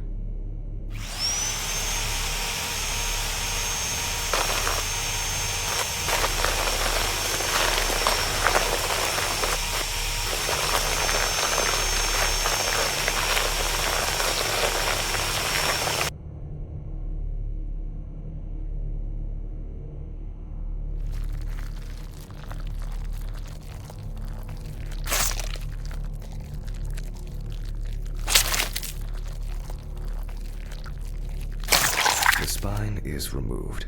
I can see that the spinal cord was not severed. This shows that apart from the marks around the neck, hanging didn't negatively affect the condition of the deceased. Ladies and gentlemen, almost over. Now, to sum up and tidy away the body. The direct cause of Samantha Barker's death was a heart attack resulting from an overdose of barbiturates. Traces found on the body suggest that the overdose was a deliberate act, following a failed attempt to hang herself.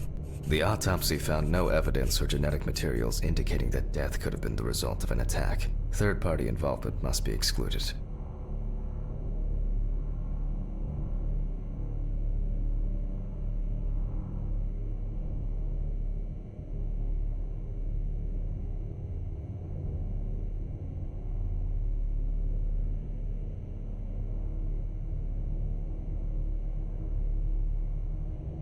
Autograph, and we can start sewing.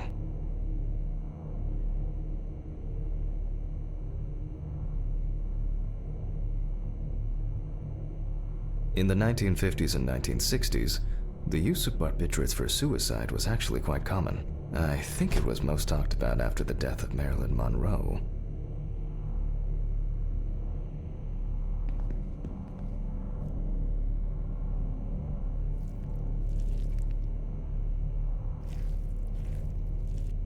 At home, it was a help and comfort. On death row, a farewell to the convicts.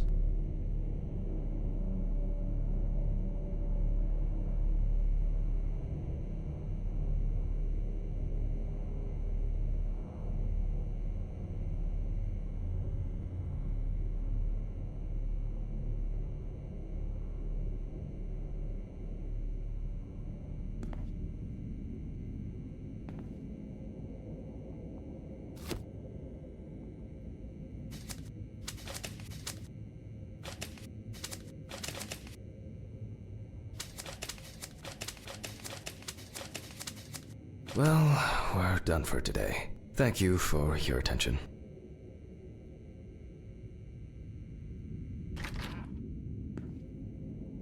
Tiring day. I can feel those hunger pains coming on. I guess I'll have to pick something up along the way. Gloves in the trash, leave the apron for cleaning. Now I can go. Camera. I didn't turn it off.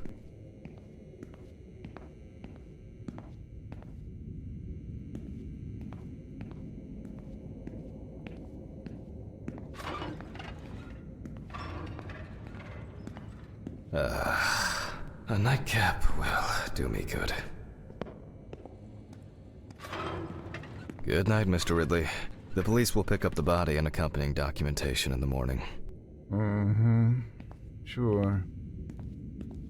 I guess there are actually two things in this world you can be certain of. Death and Ridley's reluctant attitude. Alright, maybe three things. My whiskey on the rocks when I get home. So cold. I guess I should have brought my jacket to work. This block can be quite intimidating when it's so quiet. Almost there. Stephen didn't want to go out for a drink tonight, so I'll drink my whiskey in the company of my TV. Shit. I forgot the muffin. Well, Ridley will have a nice treat for the night. I'm sure he'll be his happy, thankful self tomorrow.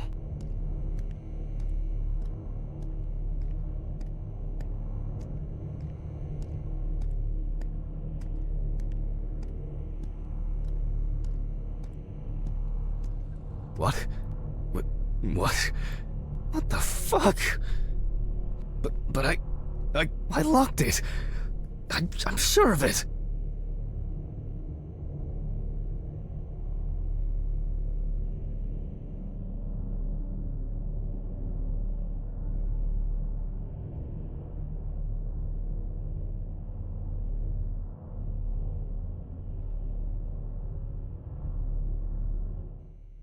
Who the fuck did this?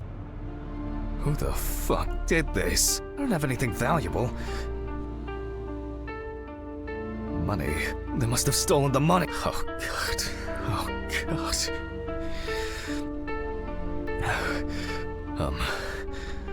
What am I supposed to do now?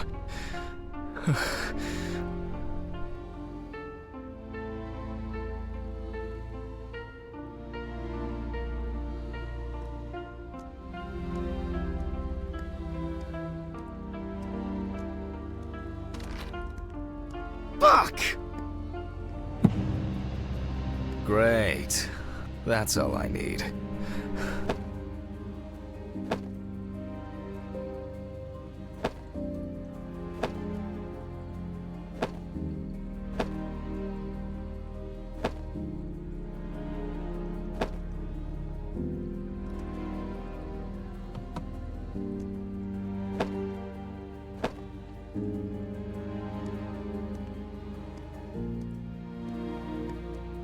Where? I need my pills. I can't get my thoughts together.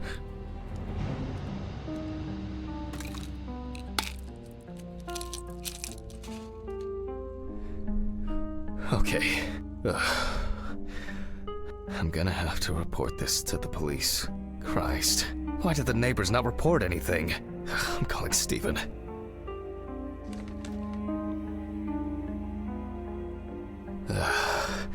Stephen? Now, Jack, I told you I'm going for a drink with you for another night in a row. That's not why I'm ringing. Although I could do with one. Someone broke into my apartment. What? Did anyone see anything? Have you called the police yet? No, I don't think so. Anyway, no one contacted me. As for the police, I'm calling right now, officer. All right. Do you want me to head around? Look for any trace evidence? I don't know. No, I guess not. Honestly, I don't have the strength to deal with it right now. I just want to lie down. Are you sure? Because it's no trouble at all. I think so. I'm sorry. I just wanted to calm down a bit.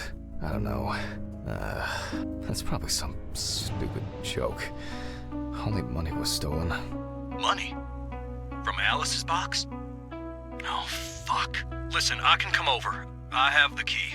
I'll drop by, do what I need to do, and you go get some sleep. No, don't trouble yourself. Lately, I've been just so tired and distracted. I don't know. Maybe I forgot to close the apartment door on my way to work. If anything else is missing, I'll let you know and call the police. All right. Just make sure you close it tonight. If you see anything weird tomorrow, let me know. Whoever did this may be watching you. I don't think anyone is dumb enough to come back. You're probably right. Take care, Jack.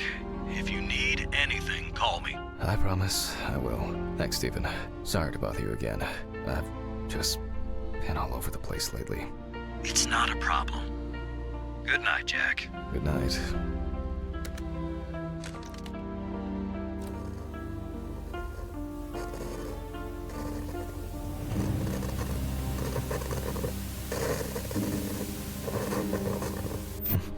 What? I guess I should clean this shit up. Where to start? To be honest, I could leave it like this. There you go.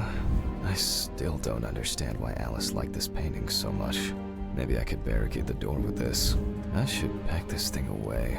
I have no interest in DIY at the moment. Now I'm sure I won't get caught up in these papers. Alice's family should really have some of these. What a mess. Now if only I could... Jack, why? That's enough for now. I think I'm just tired.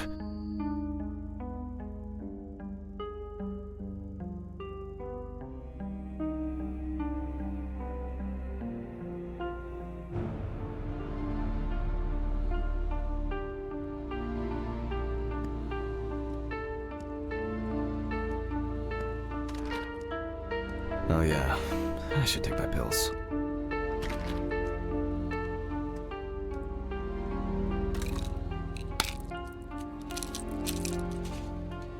I feel like it takes me forever to finish these things. That's enough. It will never look clean. I need to quickly change and finish getting ready. I'm gonna be late for work again. Got my keys, got my files. Check. Time to go. Remember to close the door properly, Jack. I'll ask the neighbors tomorrow if they saw anything suspicious.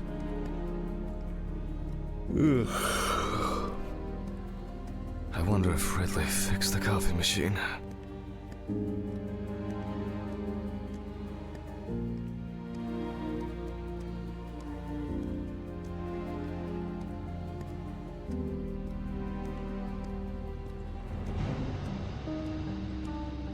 Oh, for fuck's sake. Maybe they'll finally fix that door.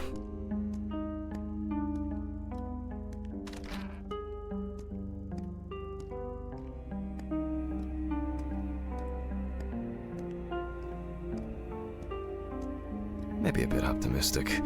I'd better grab a coffee on the way.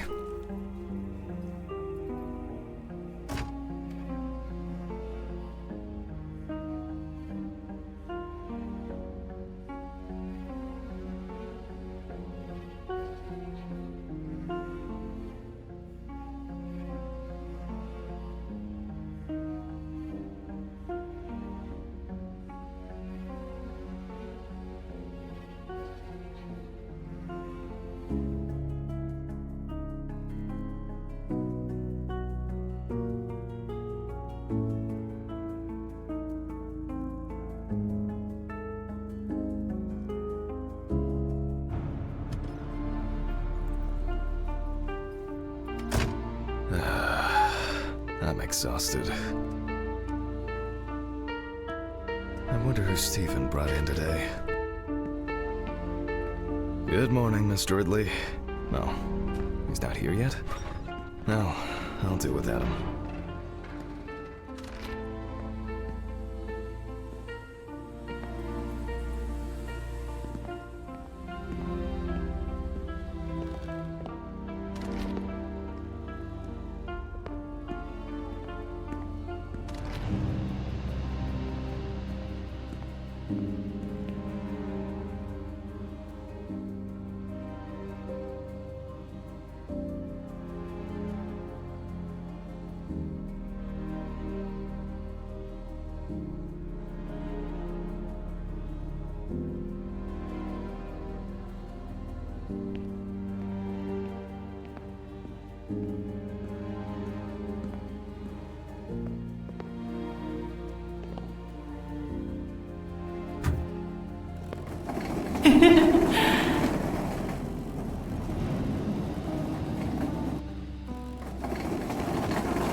Almost there.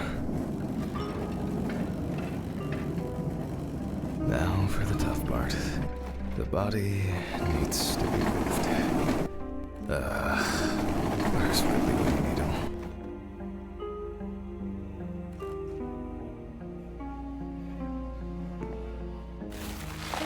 All right. I just need some gloves and my apron. Then I can get to work.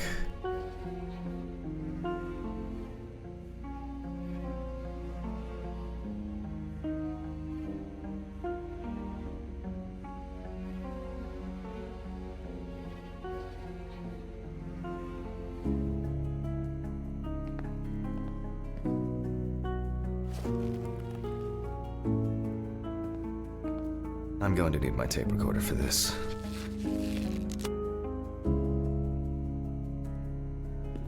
It's been a while since the eye wash in this thing was changed. It's probably a health hazard now. Autopsy dated November 22nd. I wasn't sure it would amount to anything, but the World Wide Web has been a blessing for speeding up my work. I begin by verifying the identity of the Jane Doe. It's most likely Harper Lloyd, age 35, found in a well-owned house by her neighbors Leonard and Dorothy Chelsea, reported missing for a week.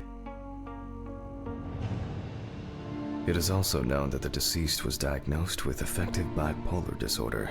Harper was placed on drug therapy, which she dropped out of fairly regularly. During her treatment, she was under the care of her common-law partner, Richard Benson, professional truck driver. The last person who had contact with the deceased was her partner. Harper's last message read as follows: "I'm gonna take a shit in their stupid well. Then we'll see who has the last laugh."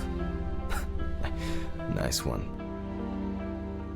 Police records also show that Mrs. Lloyd was in constant conflict with her neighbors. The constant parties and subsequent brawls made living in the area nearly impossible, especially when Lloyd's partner wasn't around. Firefighters found the body after the Chelsea family began complaining that their tap water tasted strange, and at one point had begun to smell and turn a dark color. I proceed to open the bag and check the state of decomposition of the corpse. The most important task in forensic identification of a drowned person is to distinguish whether the death occurred before or after entering the water. Okay, that could have been worse. I carefully removed the victim's clothes so as not to damage the skin. The deceased was found. One shoe was missing. I'm going to need the camera to document all possible suspicious marks.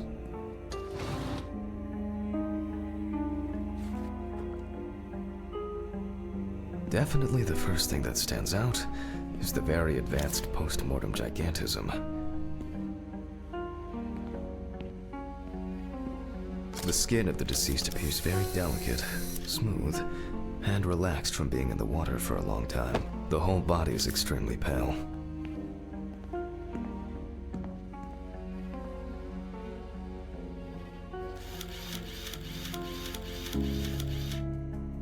The so-called washerwoman skin on the feet. The deceased had indeed been in the water for a long time.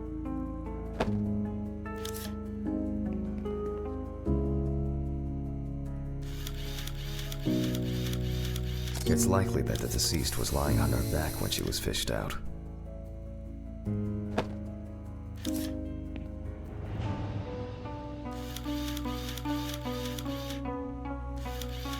Post-mortem markings are seen on the underside of the body. That is, on the back, thighs, and calves of the deceased.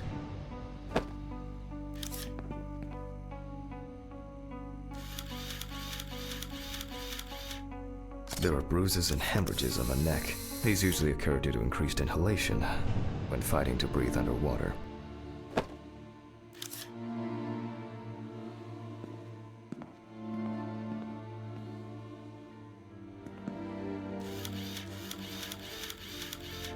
There are some obvious scratches on the skin.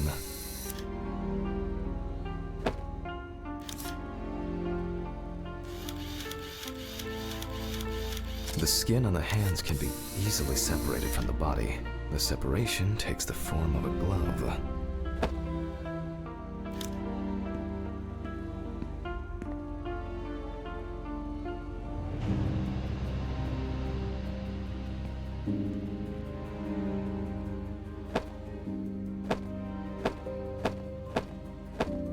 So, after the preliminary exam, it's time to take a closer look at this. Today's date, the deceased was clothed. Rigor mortis does not need to be checked. Based on the state of decay, you can be sure it has subsided.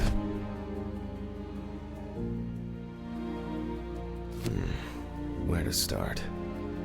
We see thick white foam in the mouth of the deceased, resulting from pulmonary edema. Foam is a characteristic in deaths due to drowning. There are obvious scratches on the skin, especially on the back and hands. These could be defensive wounds, evidence of some sort of altercation prior to death.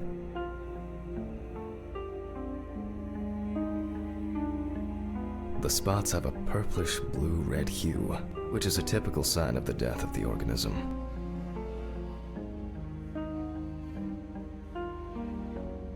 No obvious signs of struggle. The skin on the hands would have easily peeled away from the flesh. Some of the fingers have already lost their nails.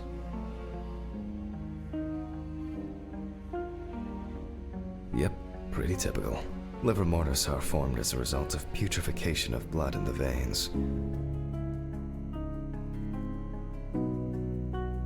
Due to the fact that the deceased was wearing shoes all the time, her feet are in better condition than her hands. Nevertheless, we can still notice a clear, wavy skin and the so-called washerwoman's skin texture. Okay, that's probably enough to indicate a direction for further examination.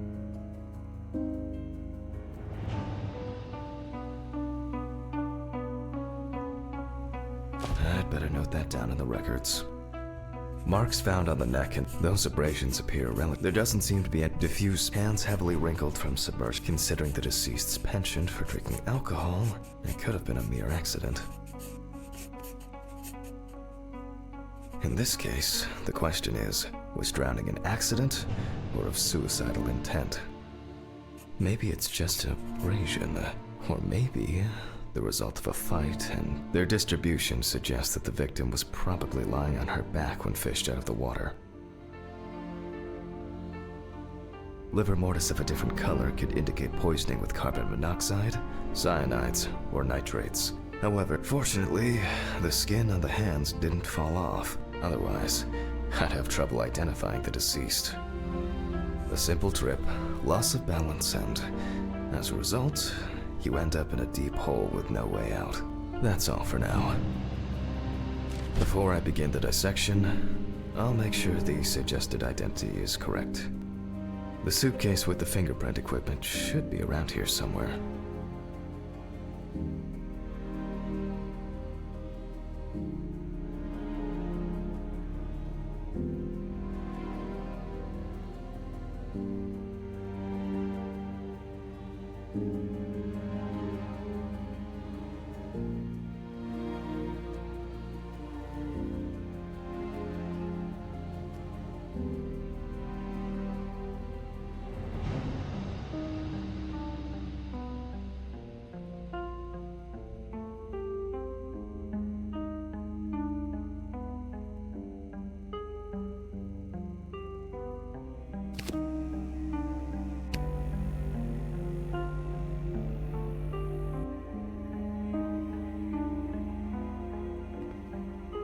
Scalpel, scissors, syringe, magnifying glass, knife.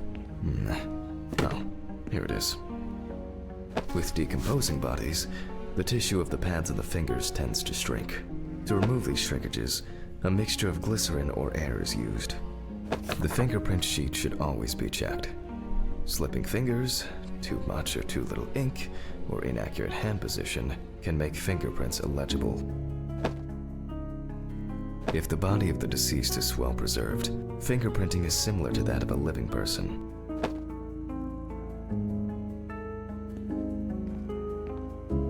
I'm going to conduct a dactyloscopic examination. If in fact the deceased is in the police database, I will find her. Glycerin is injected successively between the nail and the skin of each finger. The substance then enters the fingertip, removing shrinkage and wrinkles.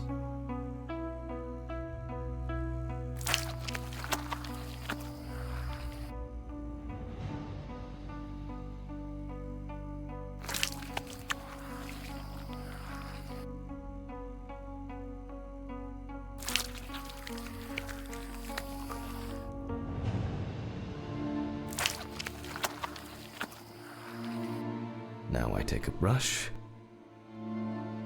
Only when the skin is taut and elastic can you use ink.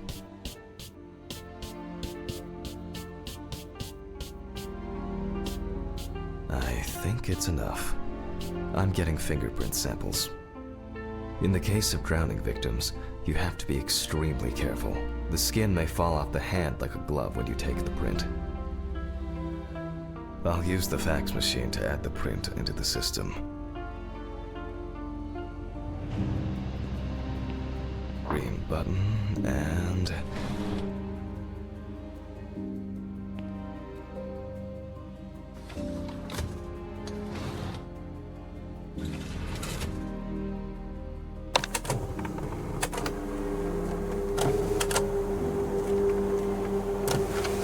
Once the data uploads, I'll run the prints against the police database on the computer.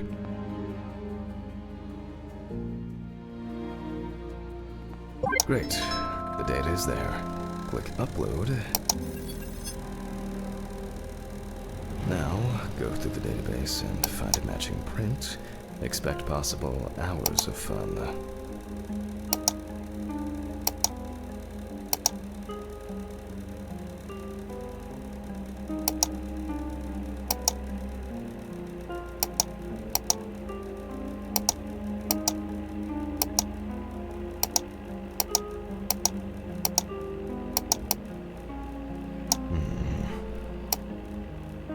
One more. Okay. Let's check for matches.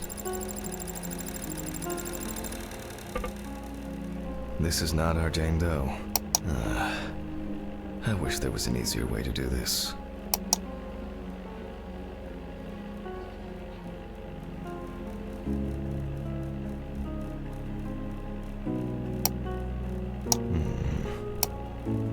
One more.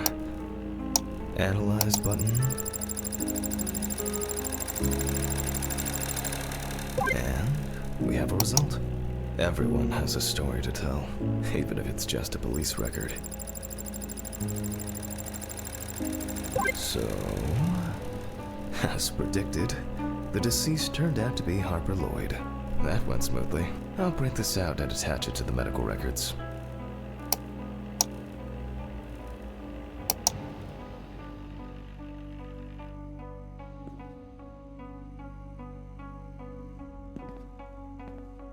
Great. Now I can go back to my inspection.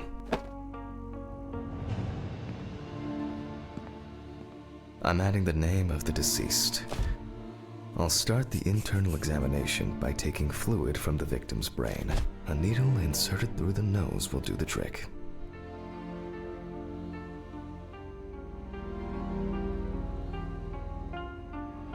If the victim was alive when she fell into the well, she must have swallowed water fighting for her life, and then diatoms, characteristics of pooled water like a well, got into the body. In the meantime, I'll check the sample under the microscope. I'm sure that these algae traces will be found in the samples taken from the well where police found the body. Now I need to adjust the knobs properly, and place the diatom in the center of the slide. That I won't even notice an army of diatoms from this distance. Great. Oh. I'm finally starting to see something here.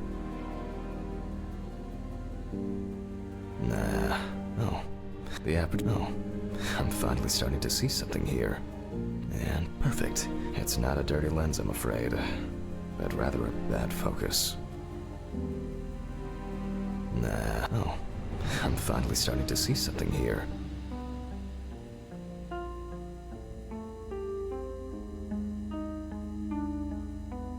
I won't even notice an army of diatoms from this distance. Great. This way I'll see if I'm dealing with a large concentration of these algae.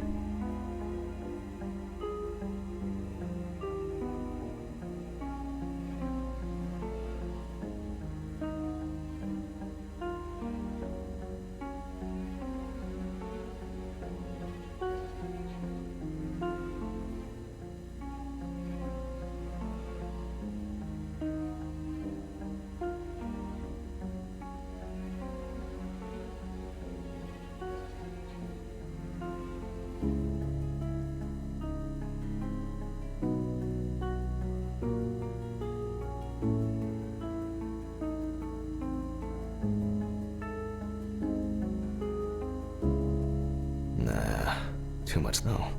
I'm finally starting to... The aperture still needs adjustment. I'm finally starting to see something here.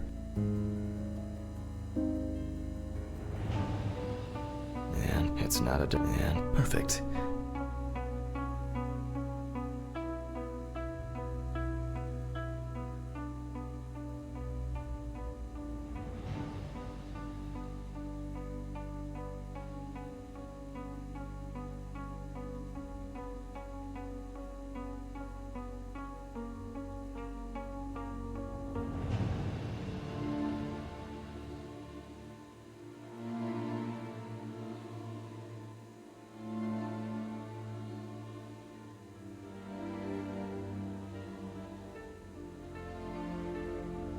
As expected, we find the aforementioned algae in the solution. Their upper part, epitheca, which overlaps the lower, hypotheca, is clearly visible. The presence of diatoms in the brain samples taken indicate that the deceased was certainly alive when she fell into the water and was possibly conscious.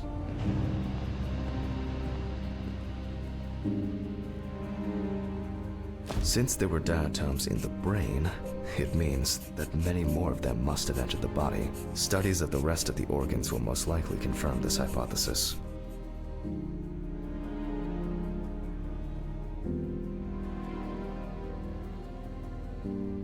I can finally get to the practical part. I must be extra careful because the skin of the deceased is very stretched. I wouldn't want an explosion here.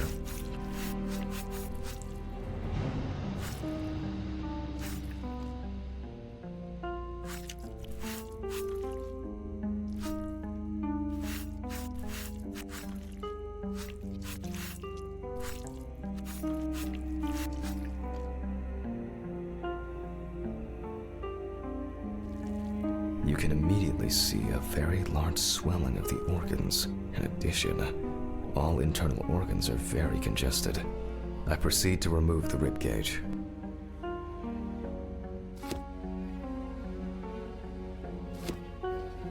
It's easy to see that the ribs have been imprinted in the lungs. So, I'm going to start by drawing blood from the lungs for testing for diatoms.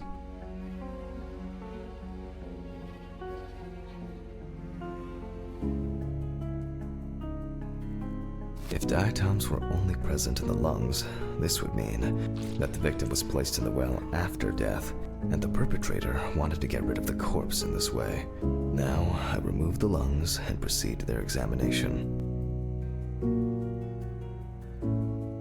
Taking the lungs in my hand, I feel that the tissues have lost their elasticity, which is the result of water emphysema. In addition, there is significant swelling of the organs, and as a result, we have a nice imprint of the ribs. The emphysema itself, it's clear how far it's progressed, which is characteristic of drowning.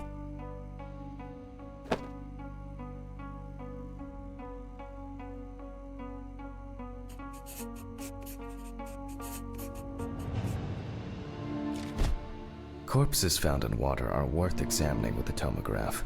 However, I can't count on such luxuries, so I must reach for a more archaic technology, a bucket and water.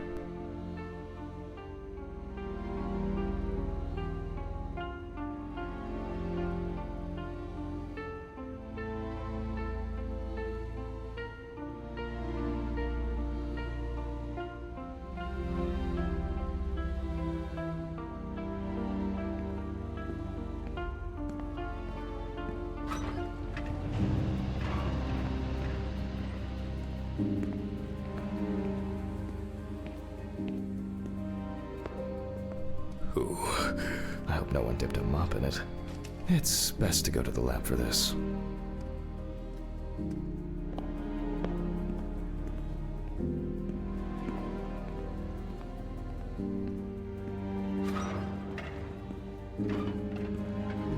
Oh, Jesus.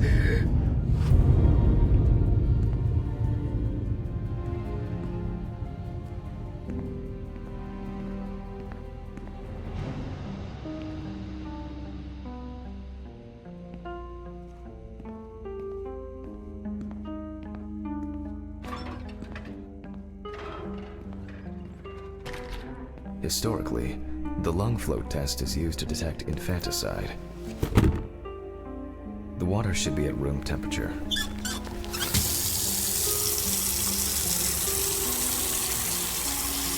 That's enough. To test for this, I have to place the lungs in a container of water. This checks if there is air in the lungs. And speaking of lungs, everything is ready to bring them here.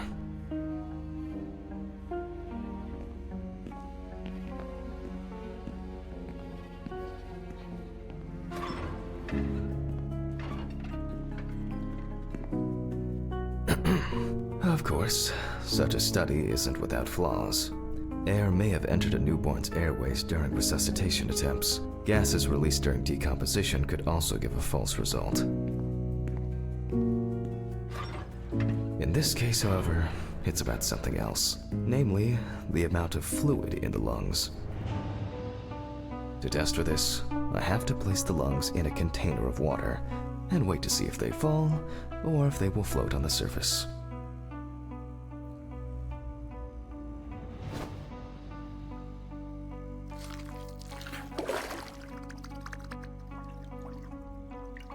Just as I assumed, the lungs collapsed easily.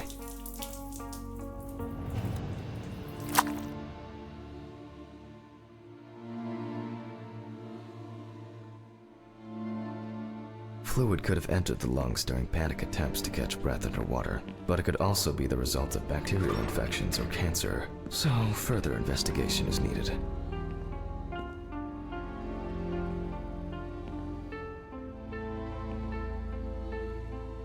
I move on to dissecting the lungs of the deceased. You can hear the distinct, very unpleasant crackling of the tissues being cut through.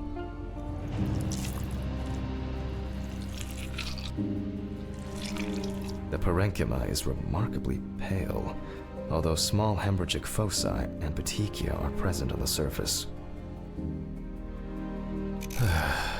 All right. Now, I will check the collected fluid under a microscope. If we find 20 diatoms on the slide, it can be considered drowning, and our result is not false positive due to I won't even notice an armpit. Oh, I'm finally. The aperture still needs adjustment. The image is too dark. Oh, I'm finally starting to see something here.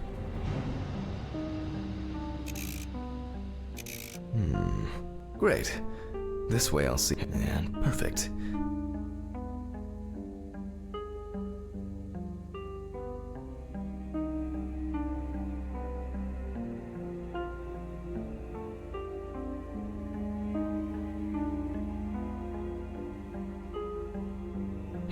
And perfect.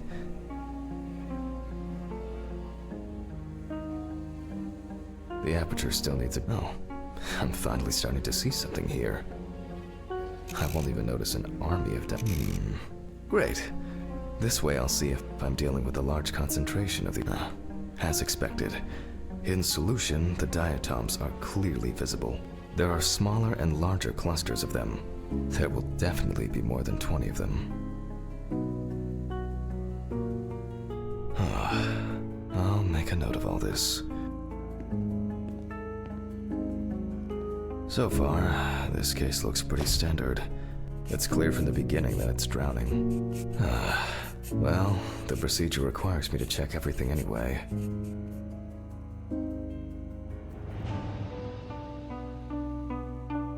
So, I move on to checking the other organs. I ligate the heart, and then remove it for inspection.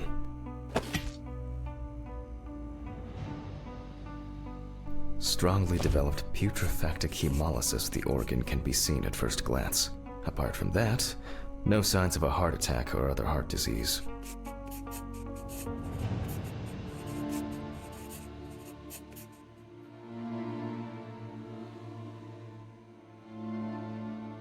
I move on to the next organ. This time, it's the liver. It's immediately apparent that the deceased didn't care for herself. Like most, the beginnings of cirrhosis are visible in some areas. I transfer the organ to a board and proceed to dissect.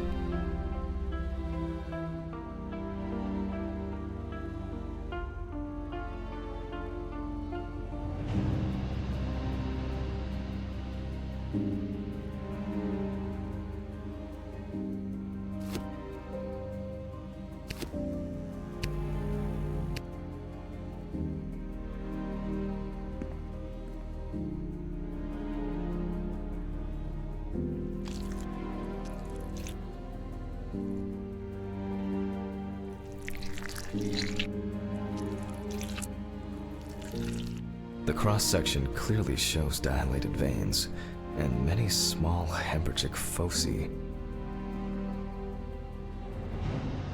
I must admit that this is quite a feat, considering the rather young age of the deceased. Harper enjoyed drinking so much that she might not have lasted a few more years. I move on to the stomach. I take a sample of the fluid for testing.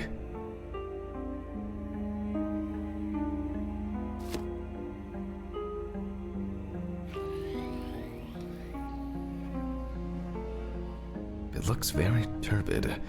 I'll see what happens after spinning, but that's in a moment. Now, I carefully ligate the organ, then cut it off. It's enlarged, probably full of putrid gases. I transfer it to the board and carefully open it, checking the contents.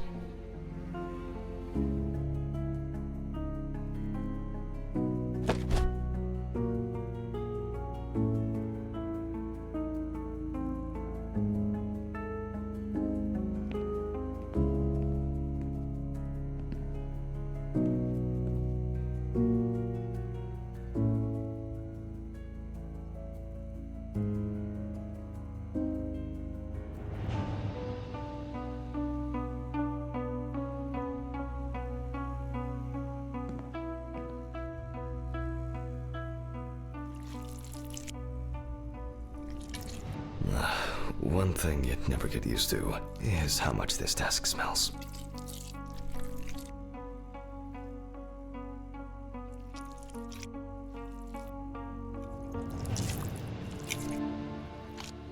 Okay, the stomach is full of fluid and unidentified organic matter, which is probably leftover food. So let's check the diatoms. Again, but in a centrifuge for a change.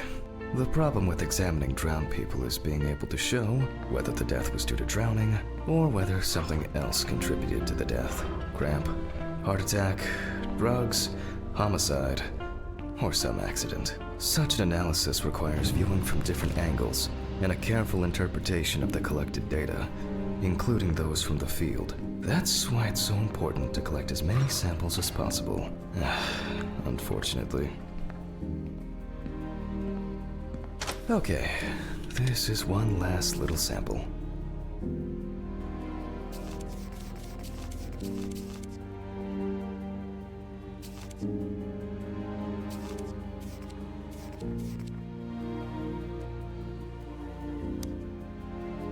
Now set.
Done. I'll run it directly into the chromatograph and run it against the data from the police. I'm certain the analysis will show similarities between the fluid and water in Chelsea's well.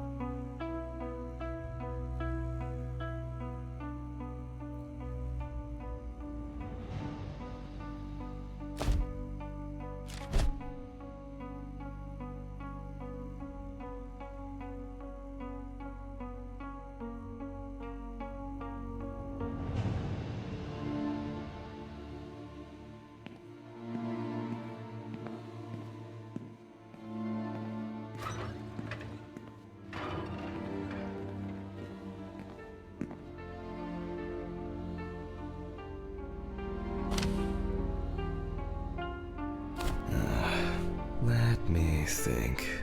3 milliliters should be fine.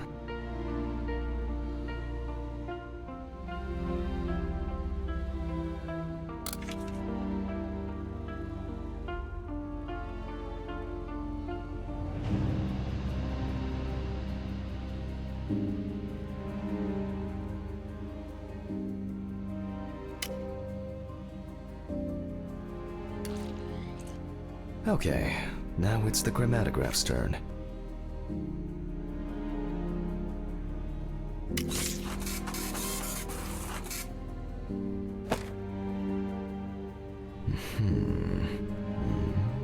Yes, the water sample matches the one provided by the police. Well, the results are quite clear. I was hoping it would be a more interesting case.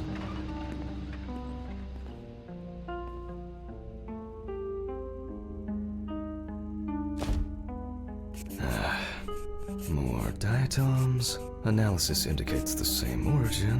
Blah, blah, blah.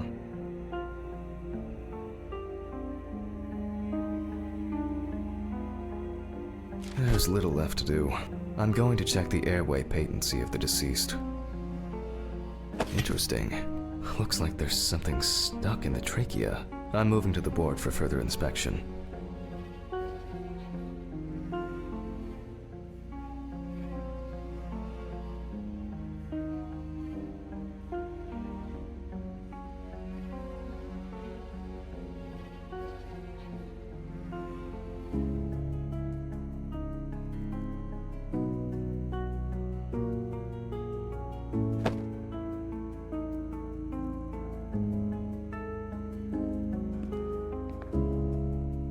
I dissect the trachea and open the organ.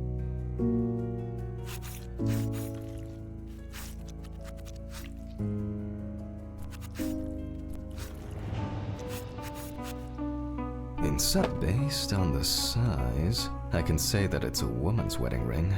Quite standard from the outside. There's an engraving inside.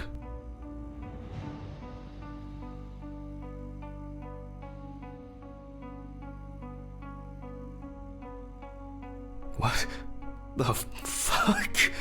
But this is my ring. Alice's ring. But how did it? But this should be at home. I have it. At home. I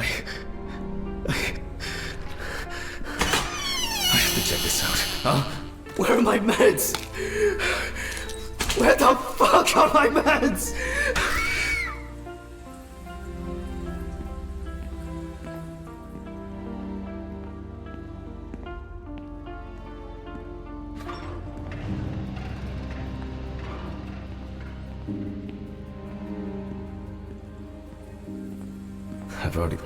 I've already not looking to overdose.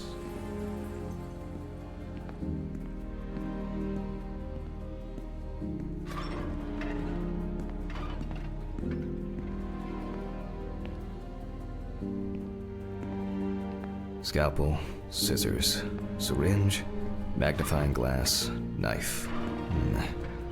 I guess I forgot to clean the knife.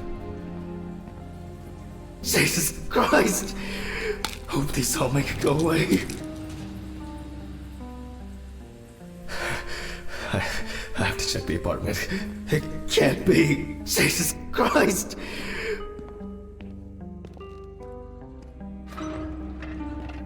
Mr. Ridley. Mr. Ridley! What's all the ruckus? I need to go home. Immediately. What? Now? I have to. Have you seen anyone here this morning? Anybody suspicious? No, there was no one. Dorothy was, but only for a moment, then she left. What's wrong with you, Hammond? Okay. Thanks. What about the corpse? Jesus Christ!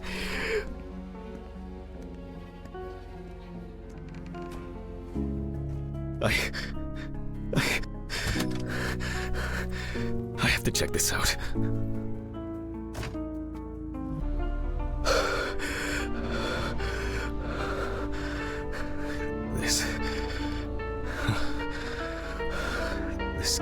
can't be real. Where is it? Where is it? Where?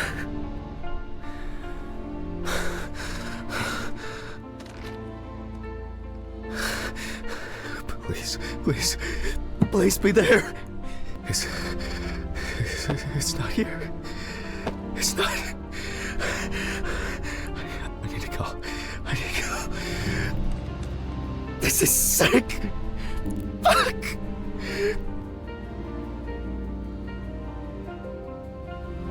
Come on, Stephen. Pick up the fucking phone.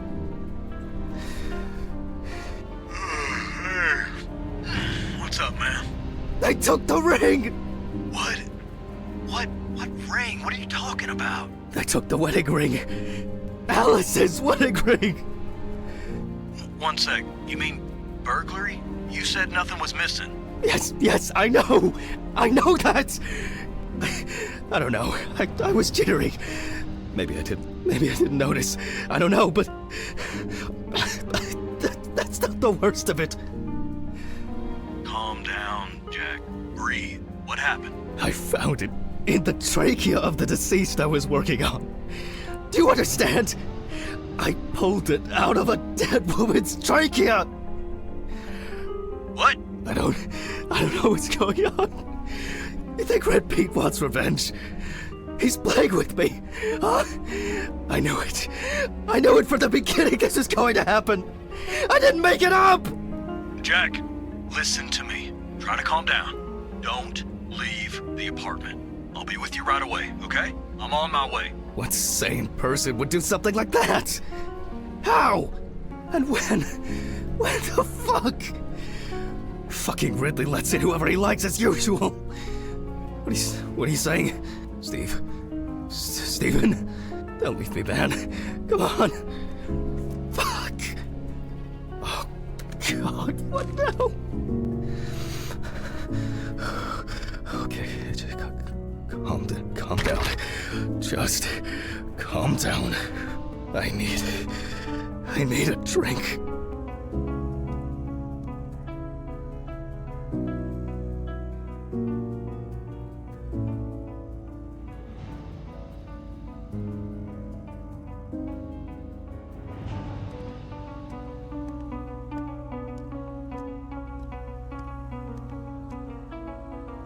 Jesus.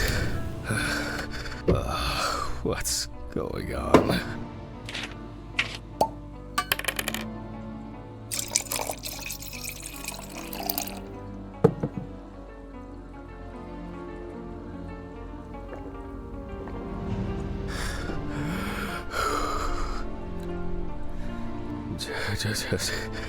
Just one sip more.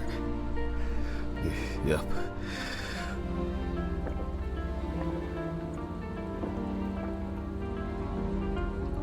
Jesus.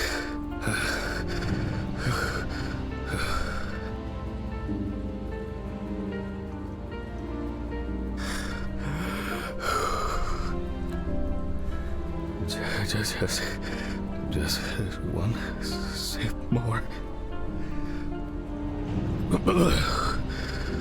Okay.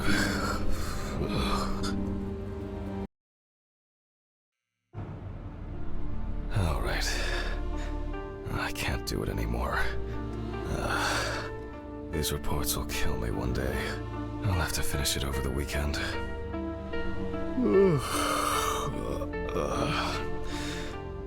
It's time to go to work. I should take out the trash first. Jesus. Fuck. Maybe I'll just ignore it.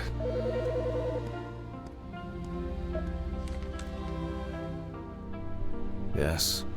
Hi, this is Charlotte. I guess I interrupted you again? Oh, hi. No, I just... I wrote reports in those last sections, and I was just about to leave for work. I always know when to call. Yeah, definitely. What's up? How are you? I'm good, thanks. What about you? Okay, nothing new. I had a few days off. Oh, that's nice. Then,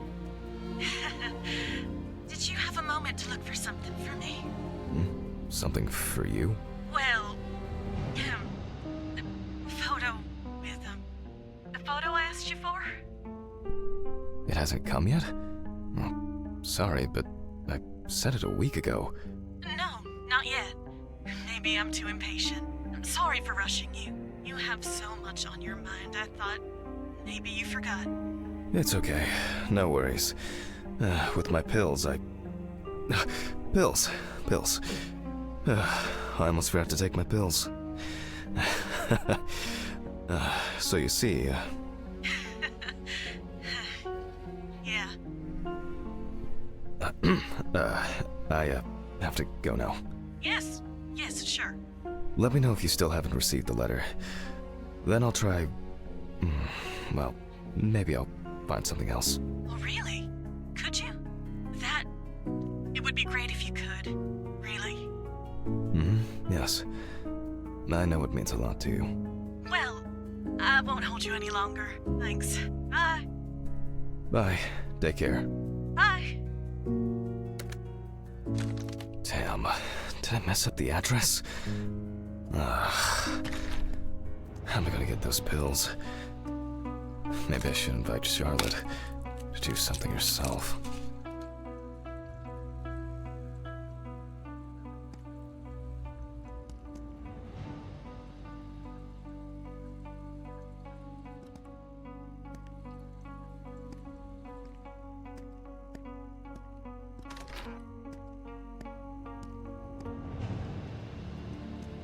Alice used to joke that smoke...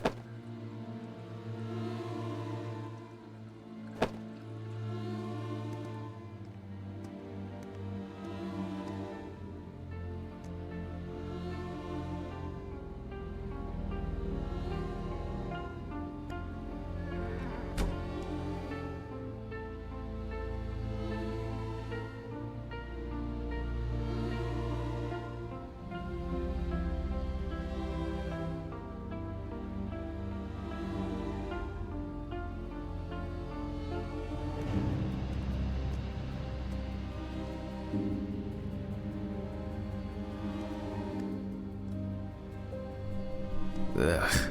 Why is it so wet? Ugh. I shouldn't be this tired. Oh, shit. Almost left the door open.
I wonder if Alice's mother has a film of this photo somewhere.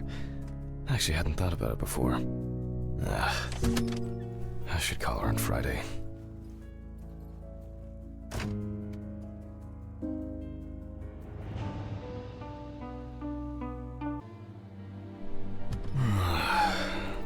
Oh, God. Why do I like sleeping so much? Huh?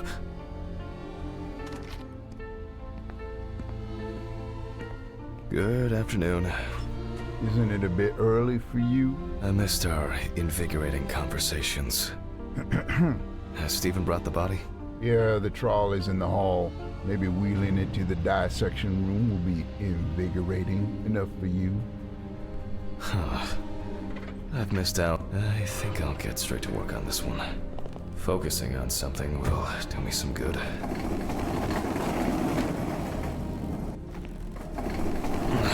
Christ, this one's heavy.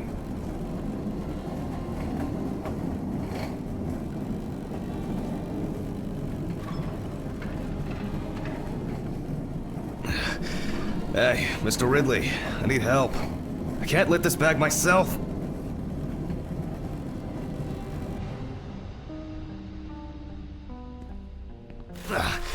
Ridley! Ugh, wasn't easy, but at least I can start. A new package must have arrived. I guess Dorothy ordered it. I think I'll skip recording the video for the students today. They don't need to see me and the body. Ugh. And they'll still have the accompanying photos anyway.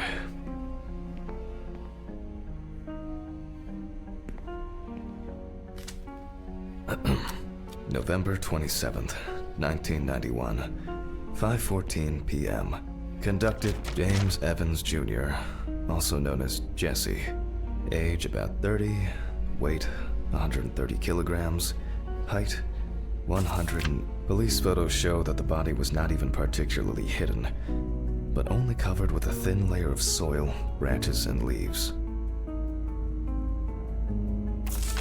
Evans had previously been convicted of possession of stolen goods, robberies, and drug trafficking. There were also attempts to accuse him of leading a criminal group responsible for burglaries in the New Orleans area. What? Burglaries in the New Orleans area? This is... It's a rather strange coincidence. The body was found naked and mutilated. Clothes, probably belonging to the deceased, were found lying nearby. The body was found inadvertently in the woods near Peetsville. The dogs picked up the scent while searching for a missing boy. The deceased's father, James Evans Sr., is a local businessman. He was the one who reported the disappearance. At the time, sounds disturbing. I wonder what condition the body is in then. I'll start by opening the bag. Oh, fuck. I didn't expect this level of mutilation. This is going to be a dirty job. I'll check through the bag the police left.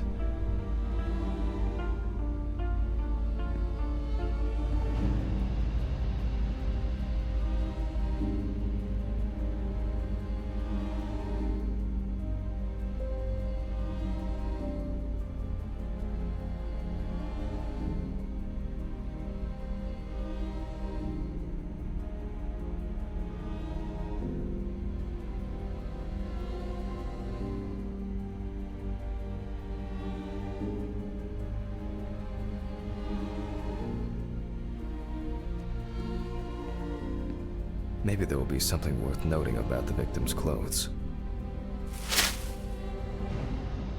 Leather belt. You can see that it's been serving its owner for a long time.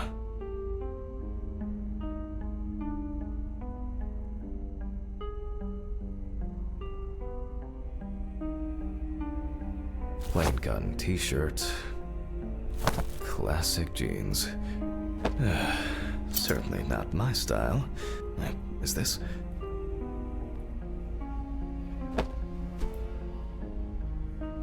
Interesting. Most of the blood is visible around the neckline, mainly traces of soil. It's a bit like the perpetrator's pulled his shirt over his head. Something's stuck here. It looks like some kind of ecdysis? Scale? This could point to an animal being responsible.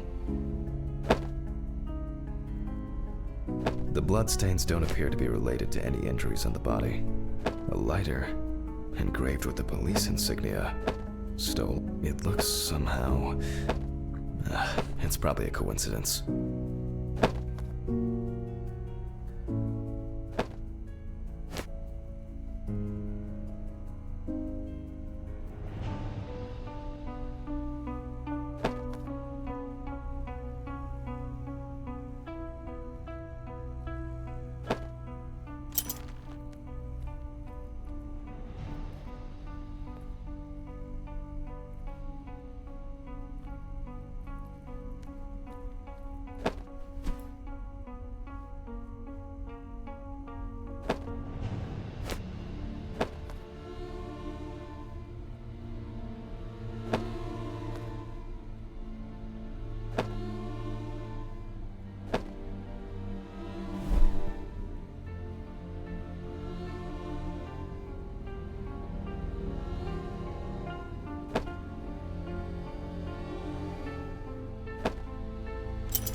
here, another animal souvenir.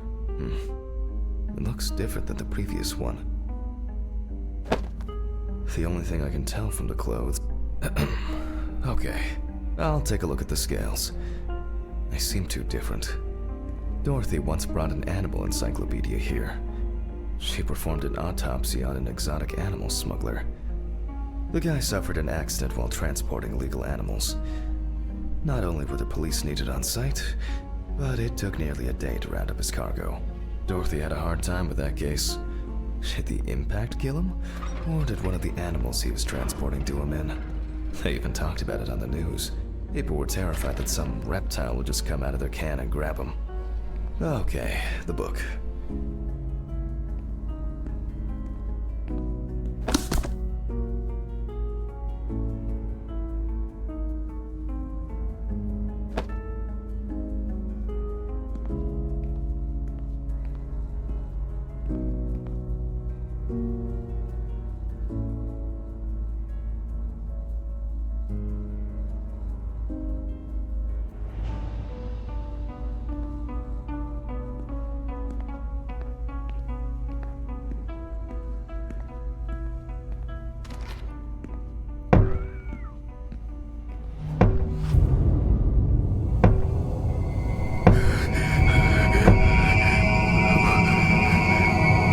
This.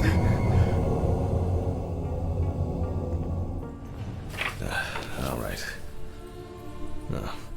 Which page was it?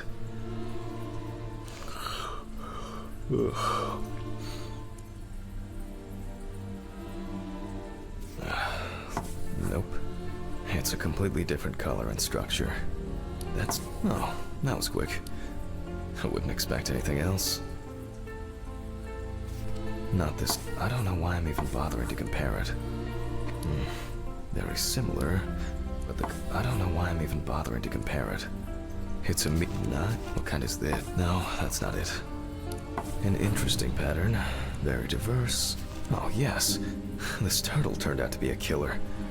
He ripped off the guy's wrist and tore him in a few other places. Aggressive beast. I only need to concentrate on the crocodile chapter.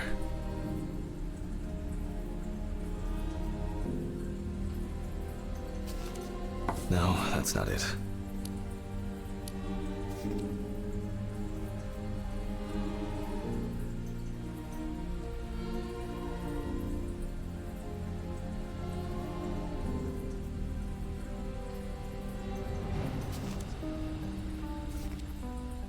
From a distance, these animals... Nah.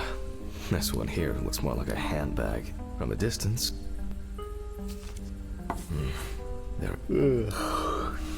Maybe I'll look at the picture. Oh, that was quick. I wouldn't expect anything else. Nope. It's a completely different color and structure. No way. I would expect something local? I certainly don't remember hearing of an animal escaping from the zoo. So, either someone donned in crocodile products was around the deceased, or one of them attacked him. I'll examine the body and take photos. If an animal attacked him, there'll be traces. Ugh, Christ. Why am I so tired? Some coffee would be nice. What was I supposed to... the pictures. I'll have to show them to Dorothy. Too bad that we no longer keep our ranking. With something like that, I would come out on top. There hasn't been a case like this for a long, long time.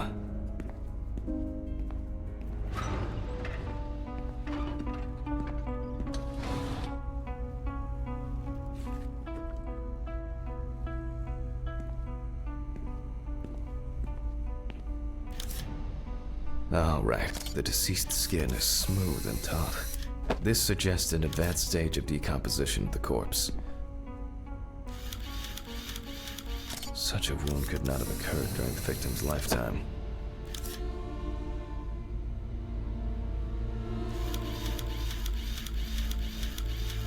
There are also clear traces of the deceased's ankles being bound in some way.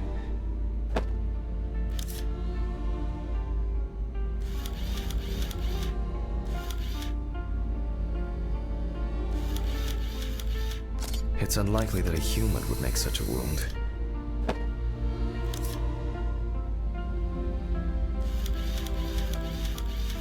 Nasty.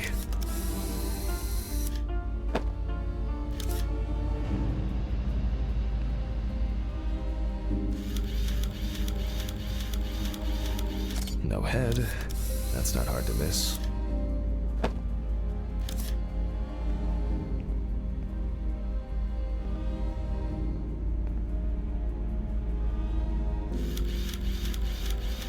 This wound appears to have been made by a sharp instrument.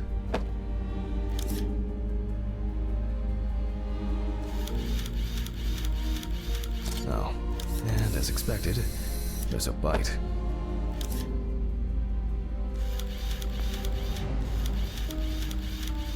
Evans couldn't have tied himself up like that. It looks like some sort of attack or kidnapping.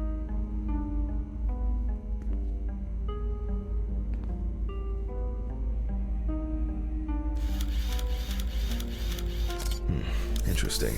This needs to be investigated further. I need to gather my thoughts together. And look at these photos. It seems that I wonder, like torn meat. But I can't tell from the photo what animal did this.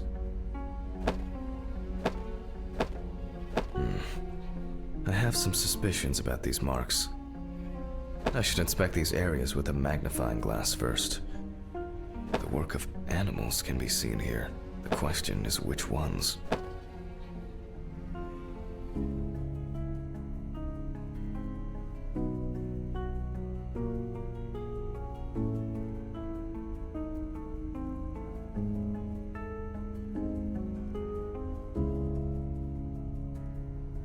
This looks very promising. The bite is clearly visible. It should be easy to compare it with the encyclopedia and identify the culprit. I just need to make it a little bigger. It'll be faster than physically measuring the bite.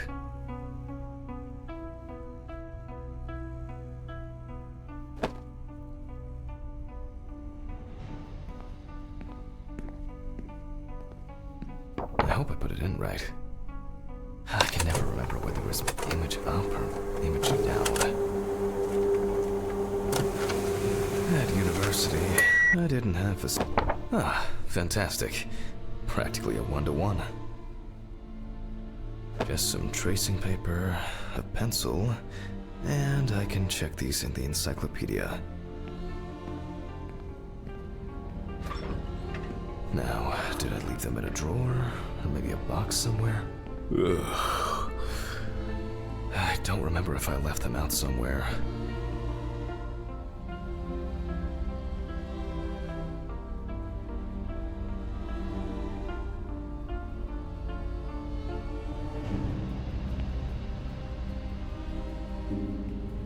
Wednesday. It's not my favorite day, although it's certainly better than Monday.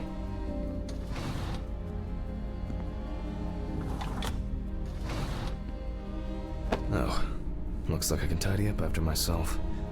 Sometimes.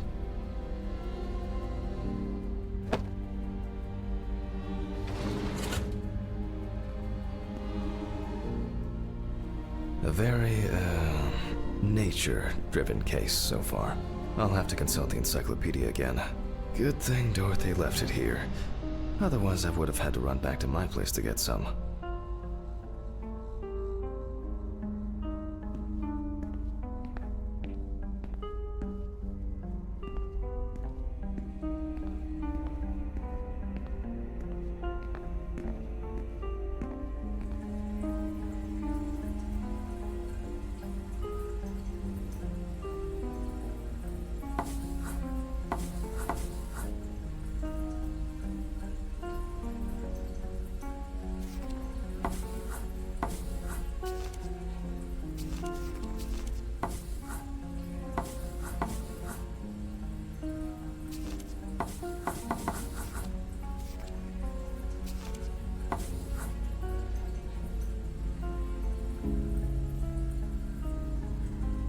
The shape of the jaw appears correct, but not the teeth. That's not it. I would be concerned if it was this crocodile that killed him. Definitely not. The tooth line forms a V letter. It makes sense. This would also explain the mold found in the clothes. It turns out that some of the wounds can be safely blamed on local alligators. However, we cannot blame them for the decapitation. It's not these animals we should be afraid of here. I should make some notes and start the autopsy.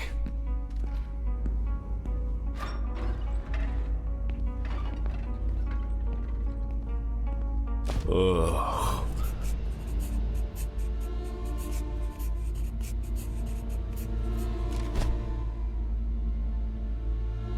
And look for other traces using a magnifying glass. It doesn't look good. Evans wasn't decapitated with one cut.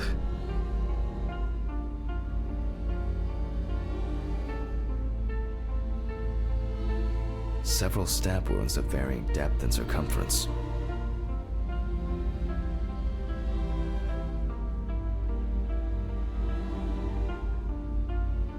It looks like the killer might have missed before they finally hit the neck.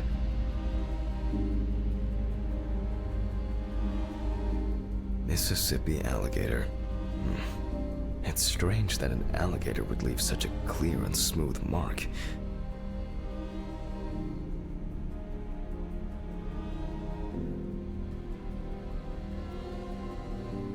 The result of an animal tearing at its body, eaten skin, soft tissues, and genitals. There are even some teeth marks, but well, it doesn't look like an alligator. The bite is firmly incorporated into the wound. A photo alone won't help me here. I need to make a cast and compare it.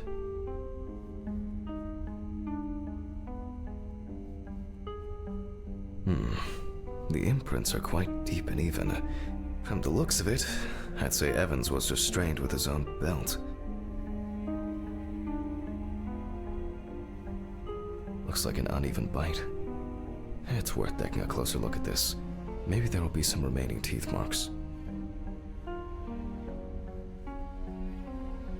Evan's right side must have been more attractive to the crocs and insects. Very strong binding marks. You can see peeled epidermis and small wounds.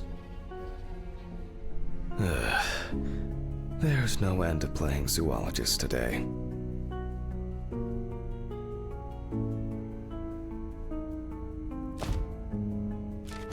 I need a tool with dental impression cement. Can I find it here? No. It's probably lying somewhere around in the lab. I hope the cement hasn't expired.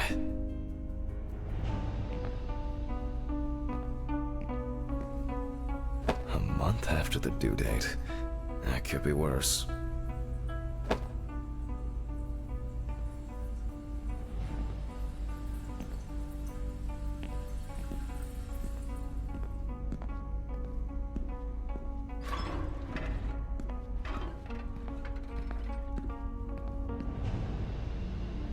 Now I need to cover the bite area.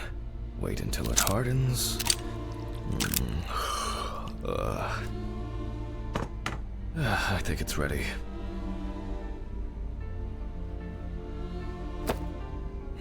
The cast looks quite contaminated from the other wounds in that area. Well, let's hope the imprint turns out better.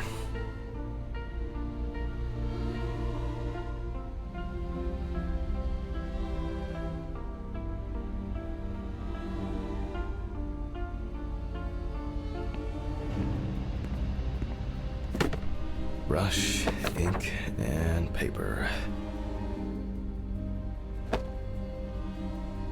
Similar to taking fingerprints.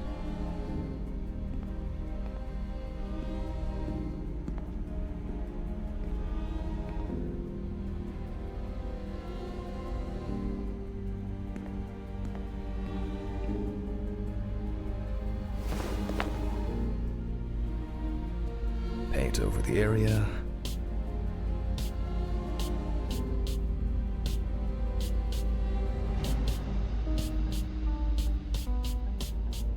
And put a piece of paper on it.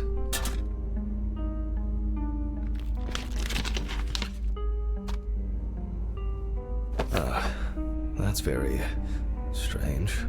I'll run it through the facts and check it on the computer. I really don't want to believe what I'm seeing.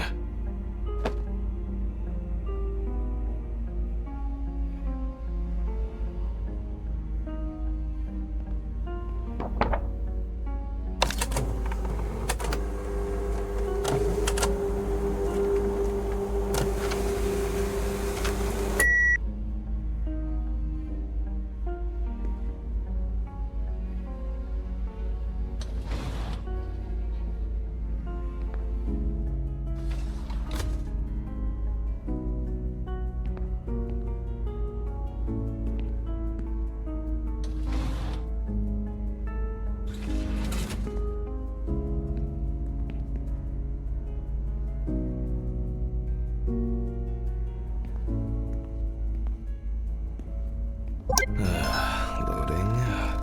Ugh.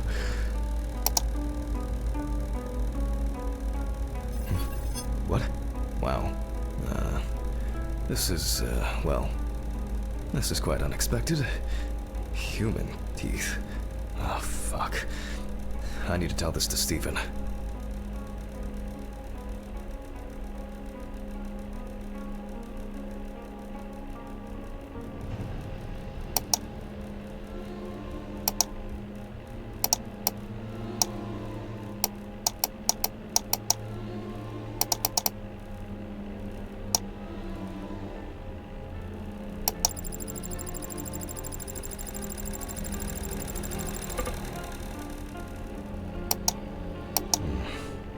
Maybe not everything is cataloged correctly.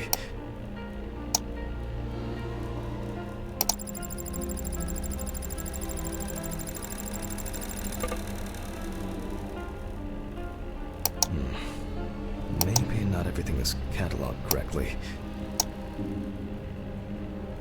Loading.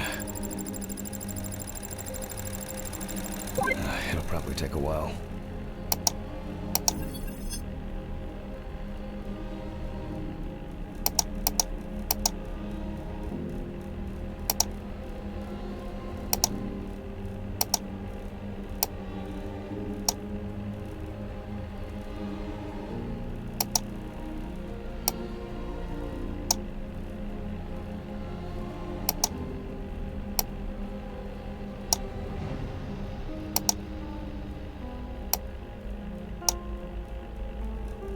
Loading. It'll probably take a while.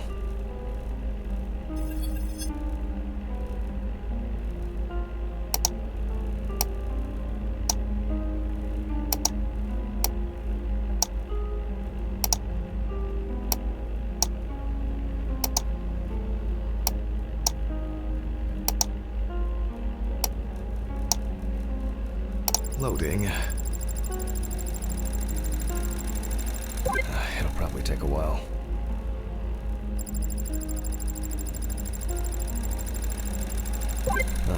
Finally. What? The partial impression I have may match several people. Okay, this one is in prison, so he's out. Another in prison. Oh, here's someone with quite interesting tendencies. Oh, he's dead. It doesn't fit. This one doesn't either. I'm afraid this will remain a mystery. The killer's profile is getting more and more interesting.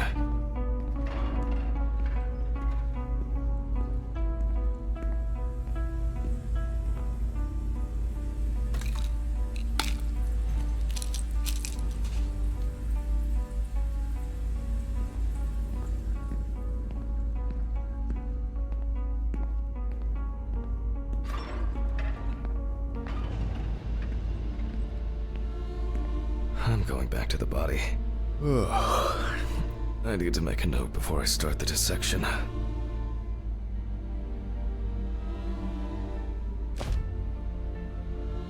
You can see that the tool used was sharp and smooth. So, what if it was in the hands of an unskilled person? They look quite shallow. Someone must have inflicted these with some sort of primitive tool. Torn tissue, lacerations, bite wounds. This wound turned out to be more troublesome than I thought it would be. Maybe something chased that alligator away before it bit down properly?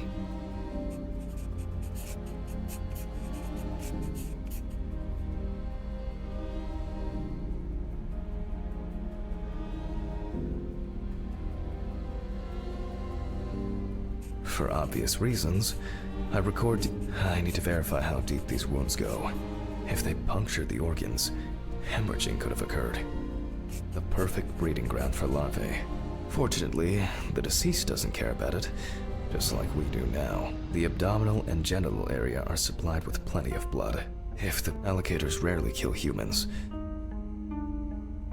due to the body fat of the deceased, I'm adding a heart attack to the list. Maybe time for internal analysis. Finally. First of all, I'll try to determine whether death occurred before the decapitation, or if it ended Evan's suffering. With the scalpel, I'll open the deceased's chest. I cut deep, in a straight line, avoiding the navel.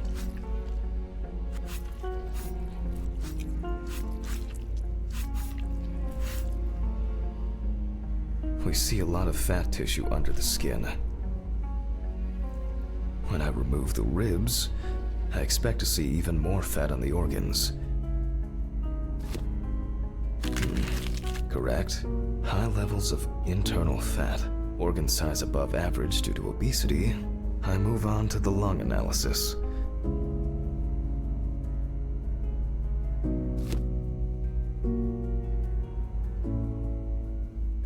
The deceased smoked cigarettes, and this is the culprit. Well, it didn't look like the holes were that deep. Such hemorrhage could have been caused by hitting the chest with a blunt. Open pneumothorax should be added to this. The deceased could have experienced extreme hypoxia, and, as a result, obstructive shock.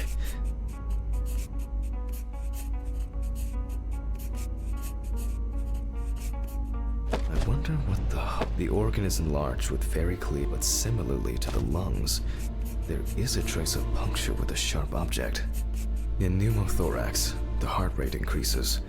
In the event of such a wound, this would mean bleeding out faster and more. In turn, a sudden increase in the amount of fluid in the pericardial cavity could lead to cardiac tamponade, which is also a life-threatening condition.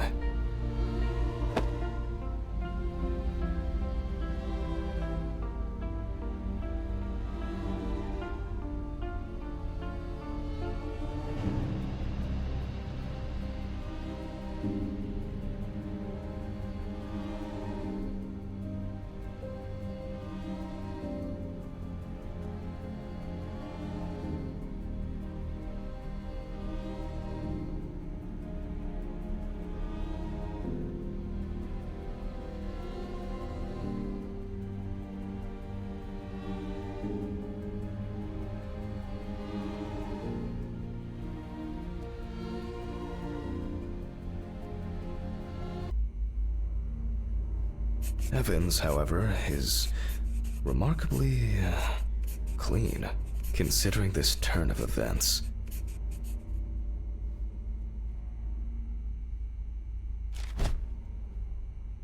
This all looks quite disturbing. I wonder if the organ is fatty and enlarged. The beginnings of cirrhosis are obvious. Well, that's it. This time, nothing to write home about.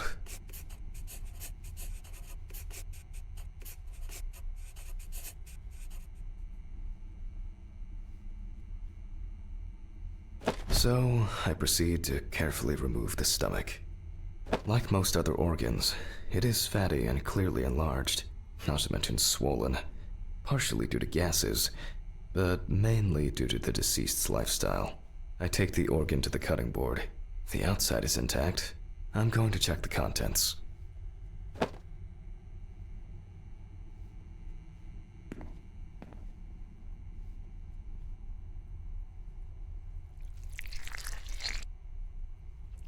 It sounds like there's an unusually large amount of undigested, and now rotten stomach contents inside.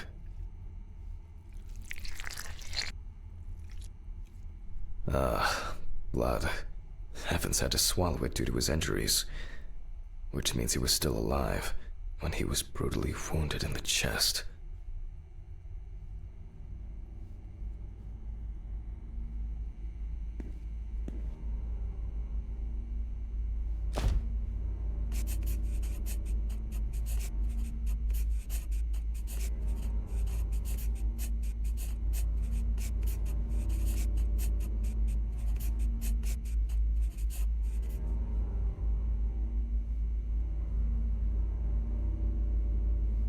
Only the trachea left to be examined. Surprisingly, it's not damaged by the decapitation. I move on to cutting it open.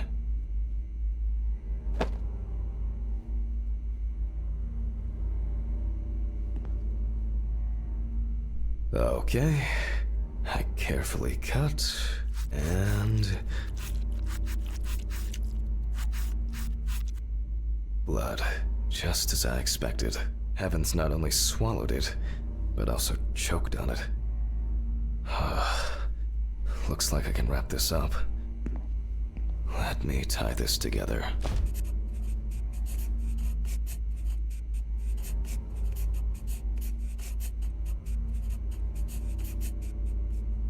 After he was abducted, stripped, and tied up, he was dealt several penetrating blows to the chest. Then his head was cut off.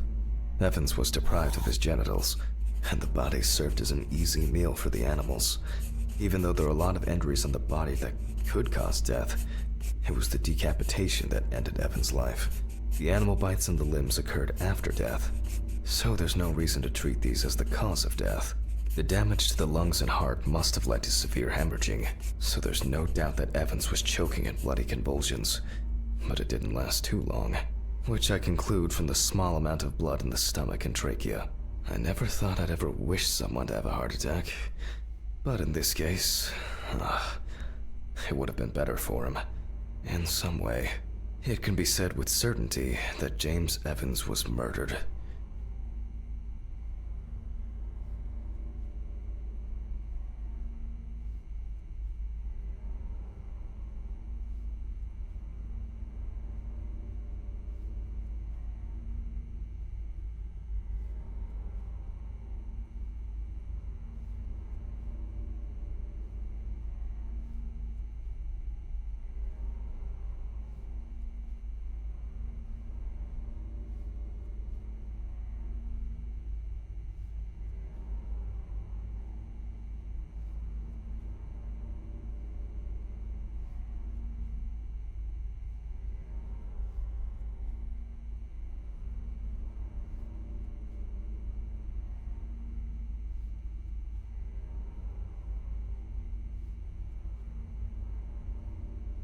Oh well. I need to stitch this poor guy back up.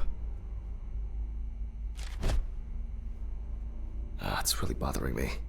Something's not right here. Because even now, the organs are relatively clean. The skin around wounds also, it's like, someone pumped it out? I'll leave these questions for the police to solve. And now, I get to head home. It's a fucked up thing. I'll hold off taking long walks in the forest for the near future. I have a feeling that it won't end with just one body.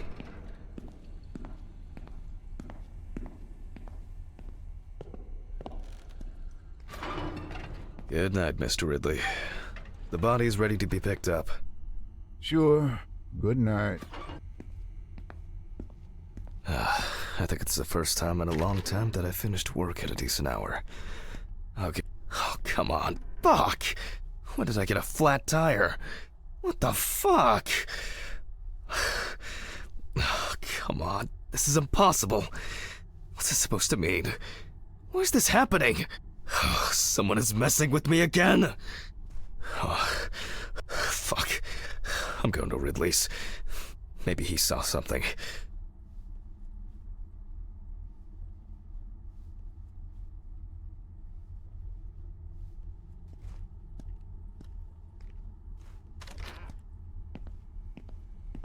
Ridley.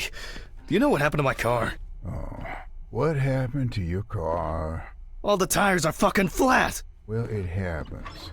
Don't you have a spare in the trunk? Spare ones in the trunk. No one carries 4 fucking extra tires. In the trunk! Jesus, Handman, calm down. I'll call you a taxi. Calm down? That's a bit of an exaggeration, don't you think? Have you seen anyone around here? Someone strange? Suspicious? Except you? No. Haha, funny. I don't find all these jokes amusing, you know. What jokes? Handman, what's wrong with you? It's just tires. Such things are not a coincidence! What's wrong with me? Things keep happening. Last week. And now this? Just go wait for the taxi, okay? Fresh air would do you good. Neither you nor I will do anything about it now. Neither you nor I will do anything? What have you been doing all day? Surely something like this can't just be overlooked. Maybe you should go outside and cool down. I'm calling a taxi. Cool down.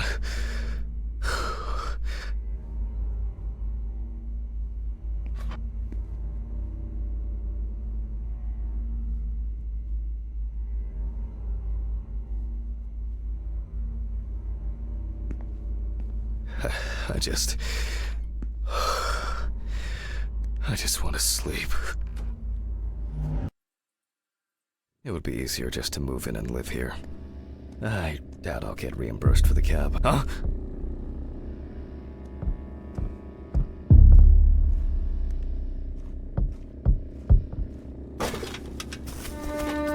Hello?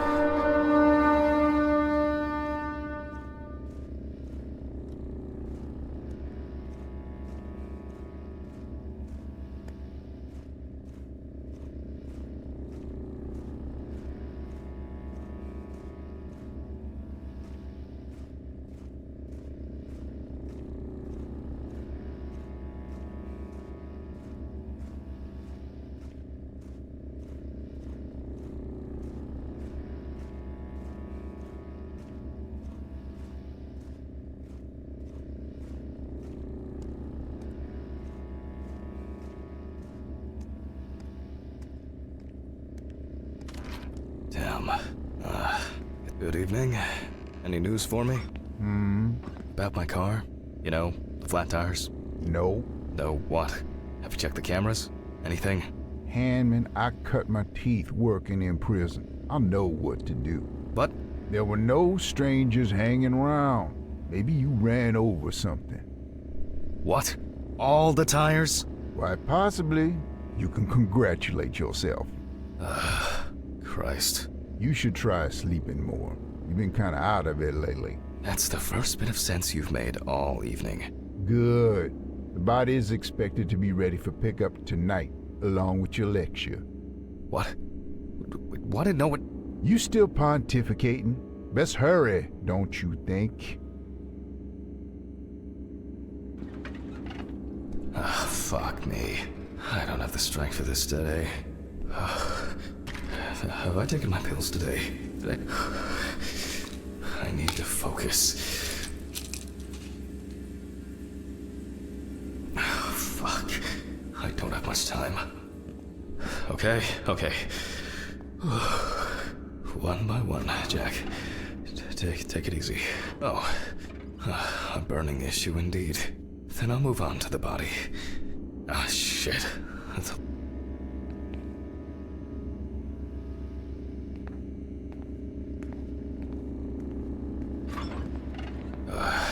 This is making me nervous.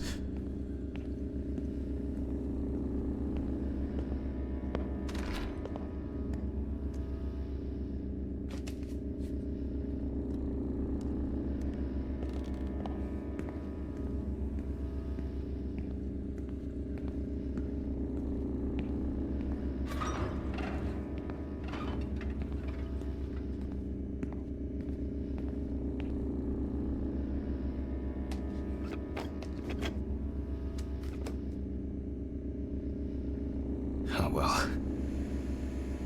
This is not the best framing.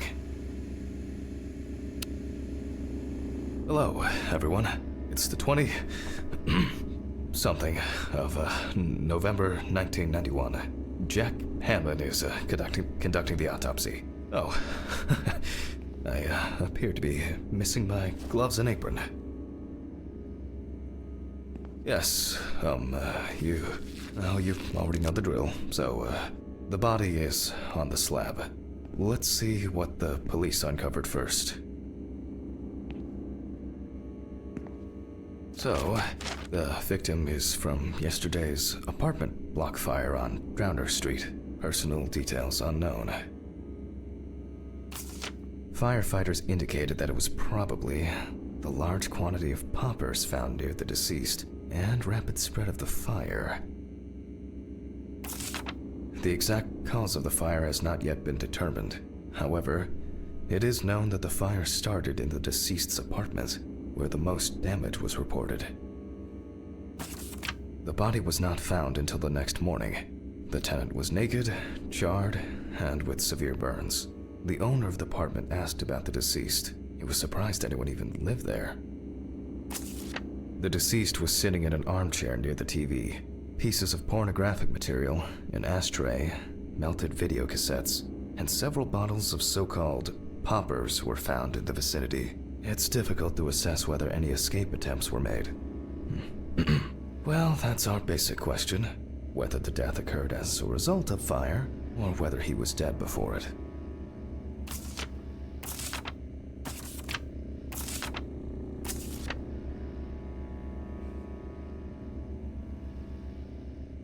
As you can see, the body is in quite an unusual pose. For the purpose of photographic documentation, we'll leave it like that for now.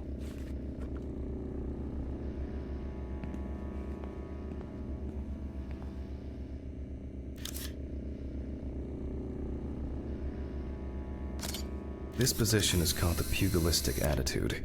This is due to the influence of high temperature on the muscles. The fire reaches the skin first, then the soft tissue, until the skeletal muscles are exposed. Coagulation occurs in exposed muscles due to their fibers shrinking.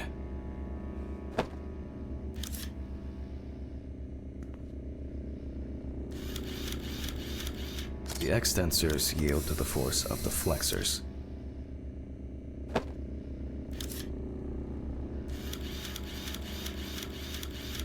The muscles contract and contract until the limbs become flexy and deformed.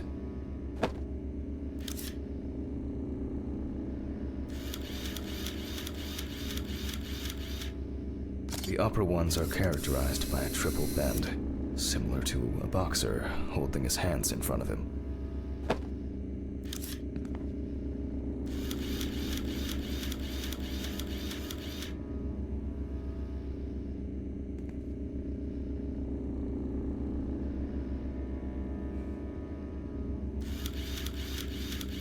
Just 10 minutes will do it. 10 minutes for the muscles and tendons to contract, like a steak on the grill.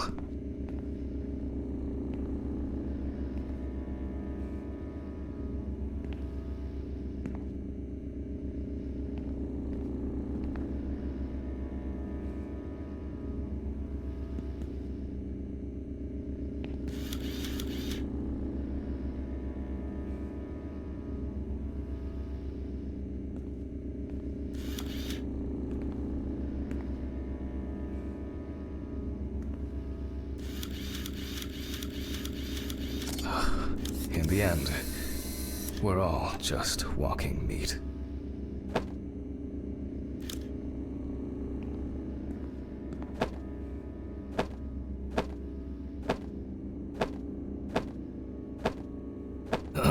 The deceased must now be straightened out, and we need to get rid of these bindings.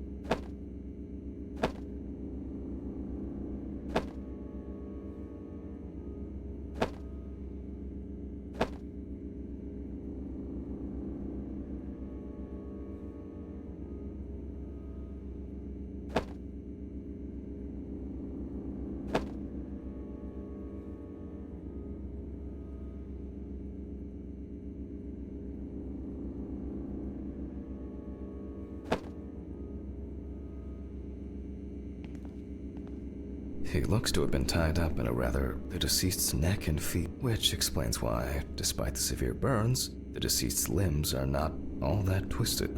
That's better. It's easier to straighten him now.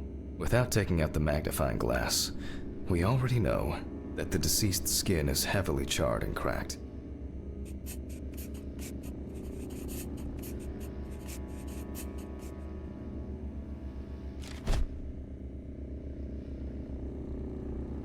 As for the other details, there are crow's feet visible near the eyes. Upper lip reveals front teeth. One of the incisors is broken. There's soot in the nostrils.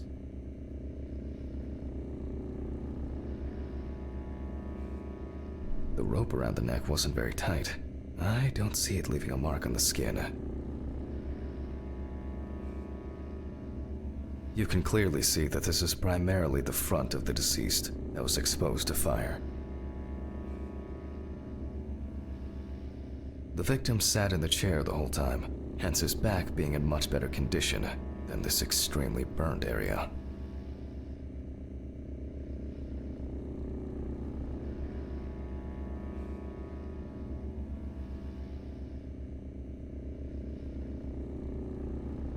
The rope marks around the wrists are deep and clearly visible.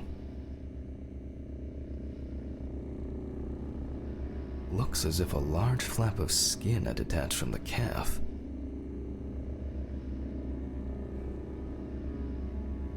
The rope at the man's ankles was tied much tighter and more precisely than the one around his wrists. All in all, quite a lot can be deduced from this external examination.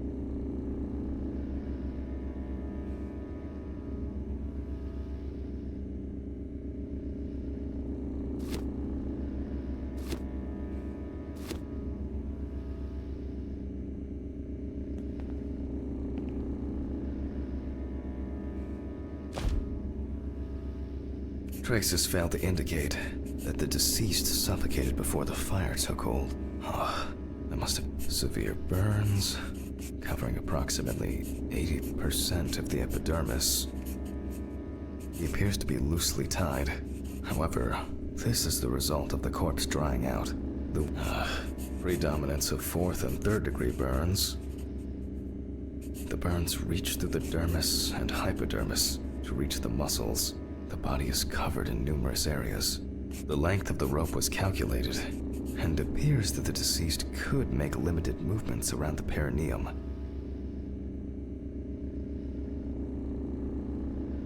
The eye clenching is a natural reaction of the body to high temperatures.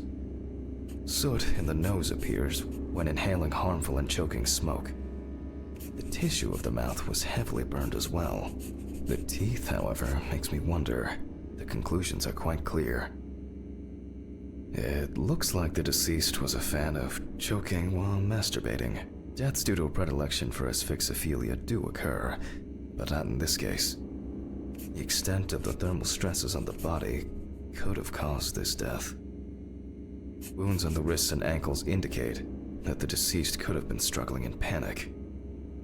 Burns to the genitals and groin are an additional concussive factor. This is due to the high vascularity and innervation of this area. In this case, I don't assume that this was a delayed death. The mixture of fear, sexual arousal, and drugs could have caused a heart attack. It may seem incidental, but for us it's a sign that the deceased was most certainly conscious. We need to check the damage inhaling all that smoke has done to the respiratory tract. Perhaps the deceased lost a tooth attempting to bite through the rope.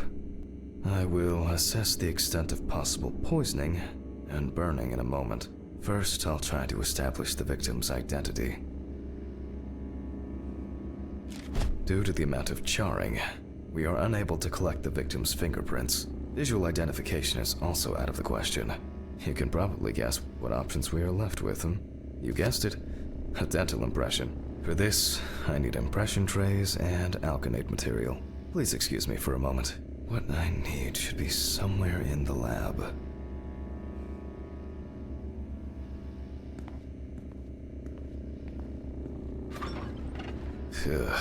Okay, it's going well. I should be able to get this done in time. Where are these trays? Top, maybe in this drawer. Oh, there they are. I'll warm this up in my hands.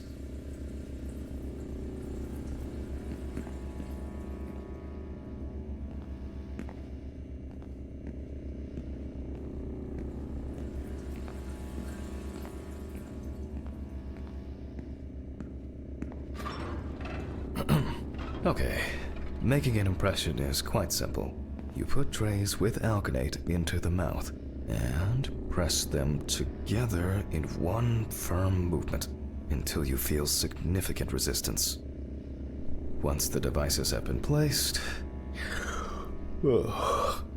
okay, again, we will need a piece of paper, a brush, and ink. We will make a plaster model of the deceased's teeth from the obtained impression. We will then make an impression of the mold on a piece of paper, which will be scanned into the computer.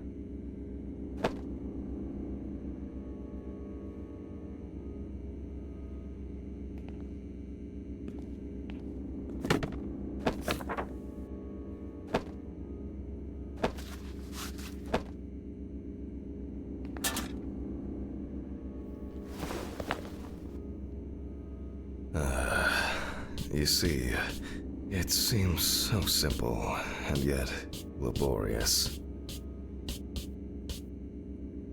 On the plus side, we don't have to worry about the gag reflex with the deceased, and no need to remind the subject to breathe either. At least he's saved the high cost of orthodontic treatment.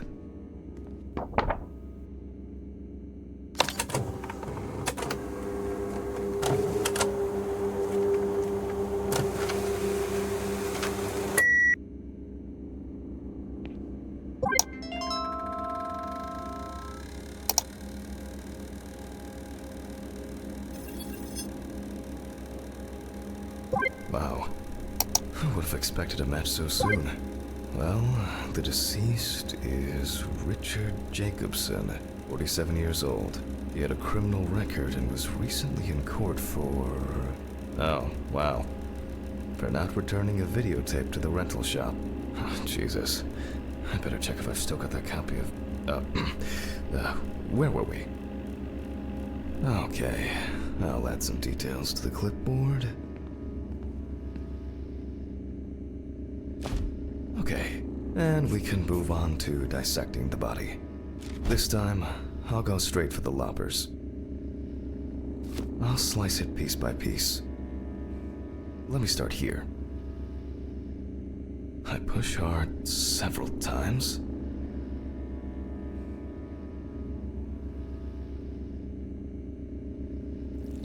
Until I cut a given section.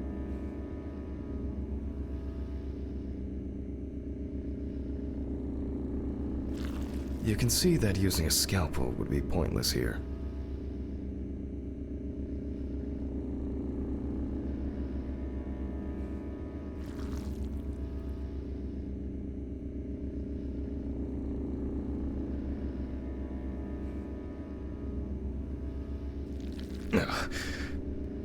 Solid crunch.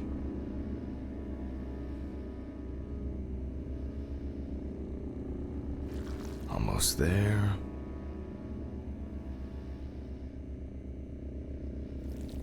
Now we peel back the skin.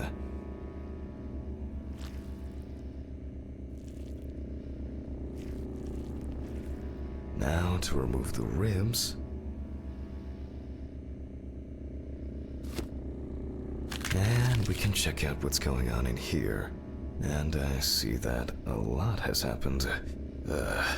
In fact, the entire abdominal cavity is flooded. Blood and other fluids have seeped from the blood vessels, flooding the abdomen and chest areas. We have to get rid of this. I'll go get a cup or a ladle.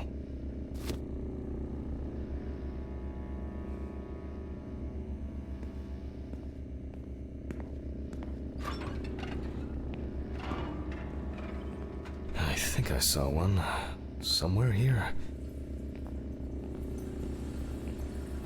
Aha. I don't have all night. I'm going to need a vacuum pump. Right. The running around for everything starts again. Why can't things be tidied away properly in this damn mortuary? I'm gonna get Ridley. Mr. Ridley? Mr. Ridley? I'll just go to the basement and check.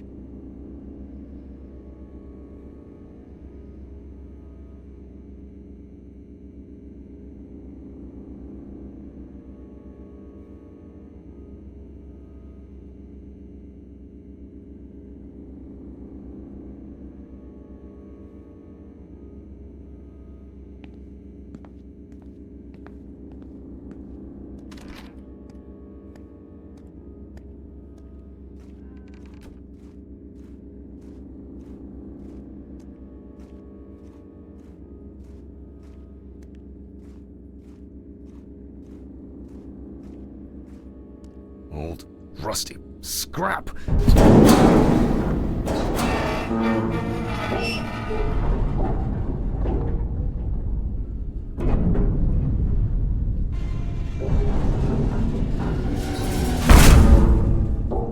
God! Where is this infernal machine? Wow, that's heavy. Can I fit through the door with this?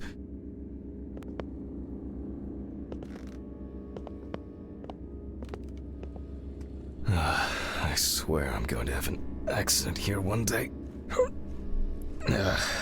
Like Alice, when she twisted her ankle on those stairs. We were supposed to go to the mountains then. It was supposed to be our first trip since... And Alice, Hammond! because of me, as always, she had to... Hammond, are you talking to yourself or what? Huh? What? No, I just... There is a letter for you. I left it on your desk. Letter? For me? Yes, letter for you. Do I have to repeat myself again? No. Thank you. Where were you? I was looking for you earlier. Hammond, I was retrieving your letter. Jesus, Ridley. Could you talk to me like a human being from time to time? I'm just answering the question. Right. Oh, by the way, the basement hatch is wide open. Maybe you could look into it, Maybe. A letter. Fuck! Who delivers letters at this time? It's probably been sat in his office for ages. Just didn't want to move his lazy ass.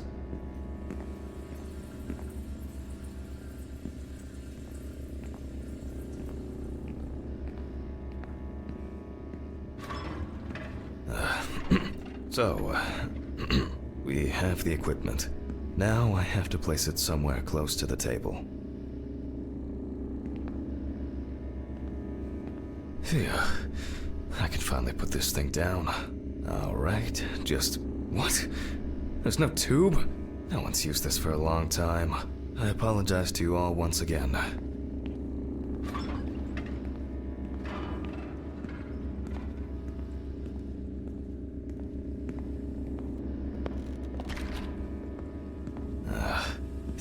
Screw it.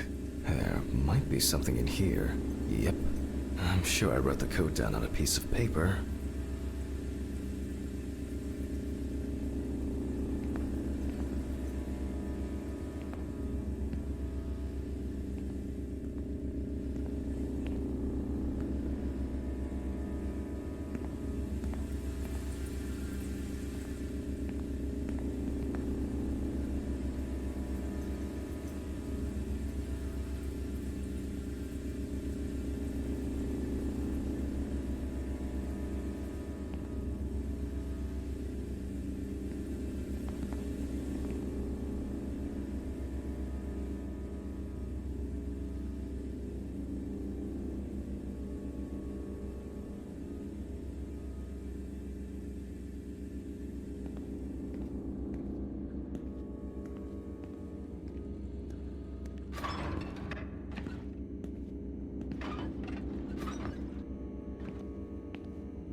Did I imagine something?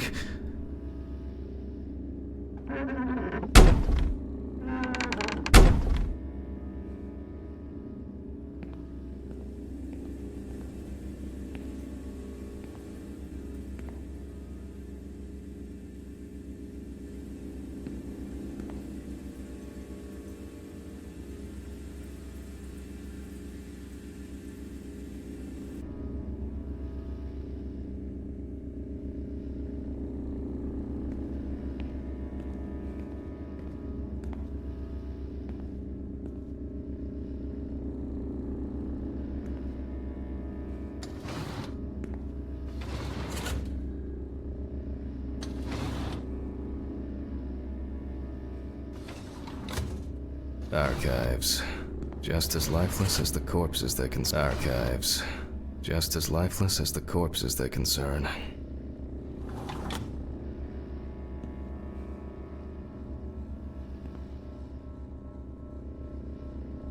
Aha!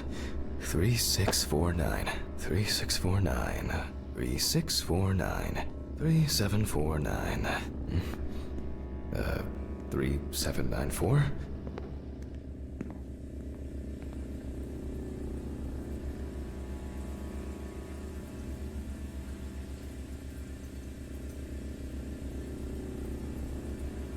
Me and my memory for numbers. What do we have here? Boxes of disinfectants, syringes, thread. Oh, some small trinkets. Maybe I should take it to the office. Antiseptics. Any other stuff? Oh, that's interesting. What about here?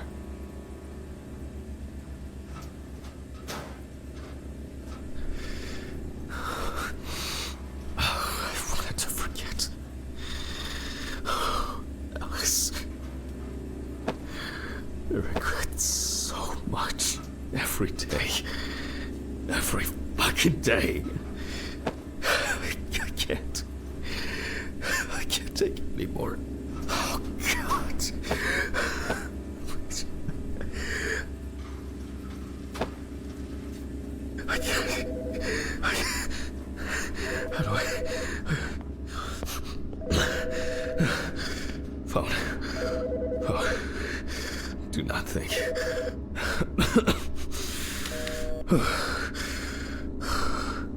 Office of the Medical Examiner, Peatsville. Oh, Jack. I was hoping to catch you at work. Hi, Dorothy. How's it going? Good, thanks. And what about you? You sound tired.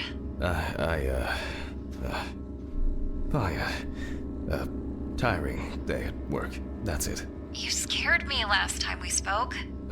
I'm sorry. I didn't want to cause any trouble and say what I said. Jack, it's all right. You're not causing any trouble. I'm not surprised at all that. No, really. I mean it. Sorry. I just... I'm fed up with myself. You should take care of yourself. Didn't you say you wanted to stay at home longer? To rest? You know I pick up the slack at work. No, I didn't. I can't. I don't want to be there. Well, why not consider taking a trip, Jack? Dorothy, please. I really don't have the energy for this today. I just wish. Stop it. Why are you calling? Reminder about annual drug testing. I figured you probably didn't remember. Oh, yes. I've, had a lot going on. I, even forgot my own birthday. Leave your samples at reception on your way home. Someone will pick them up from Ridley in the morning. Probably Steven or someone else at the station. Sure. I'll try not to forget. Okay, well, Jack? Try not to do anything stupid, okay? Alcohol, your medication. You know you shouldn't. I have it all under control. I should be getting back to work. The results should be in tomorrow. I'll call you when we know. Right. Thanks. Goodbye, Jack. Bye. Annual drug testing. I'll take care of it before I go home. There's been a bit too much going on lately.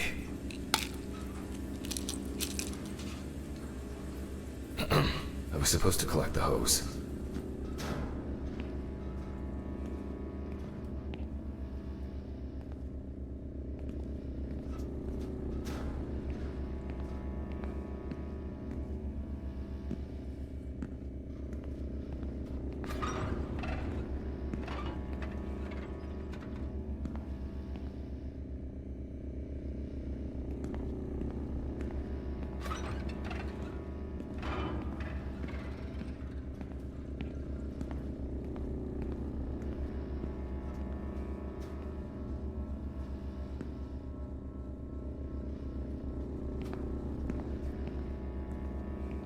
Archives. Just as lifeless as the corpses they concern.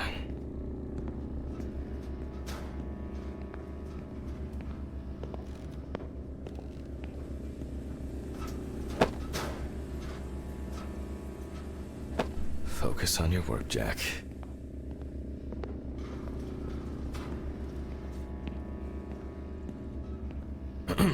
All right. Here I am. I hope that was the last long break in this session. So, let's connect the tube.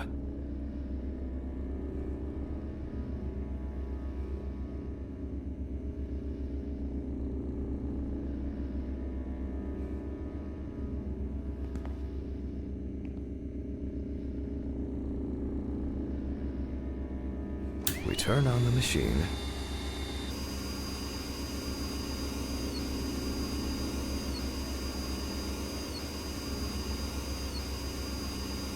With this amount of fluid, there's no point in holding back.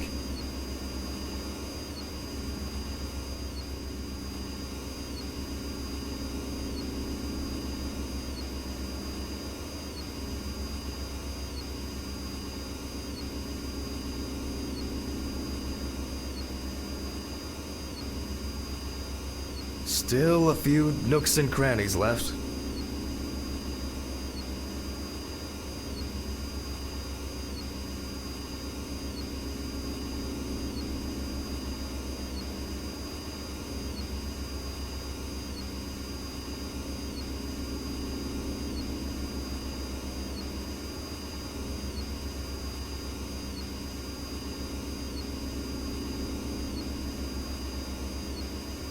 External examinations did not reveal any tissue defects that would reach the internal organs.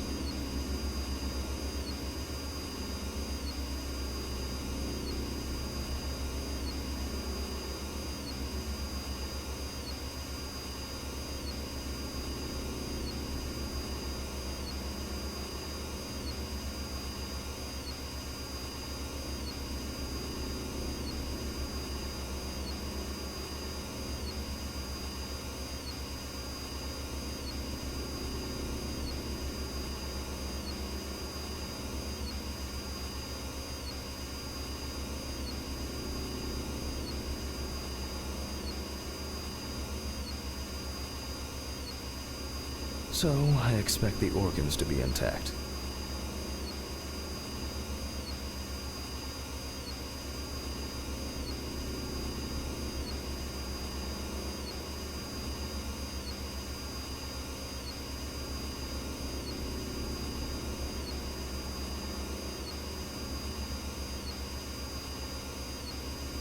In a way, it's quite extraordinary that even with such severe burns, skin, the organs are all present and correct. A reddish-pink tint indicates high carboxyhemoglobin levels, the level of which I will determine from a sample of blood. I will be inserting needles into the heart and femoral artery. This will allow us to determine whether death occurred before or after the fire. But first, I'll need the values for the centrifuge.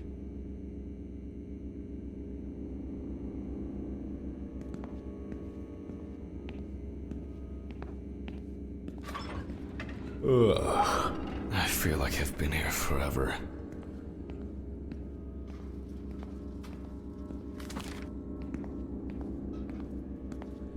Jack, focus. Just a little bit longer.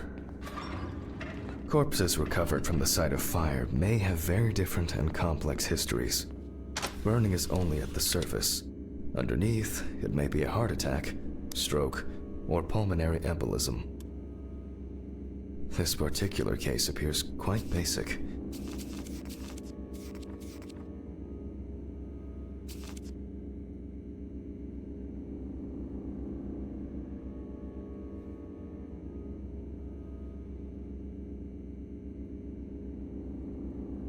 However, I would warn against making a diagnosis too hastily. A fire victim does not always mean death due to smoke inhalation.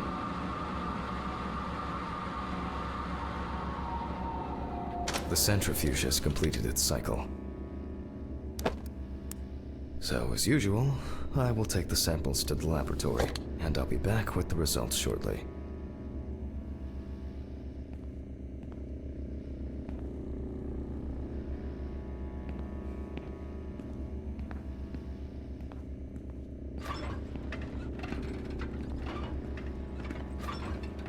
Ugh. What exactly was I supposed to test for? COHB. Ugh. I'll take 2 milliliters of each sample.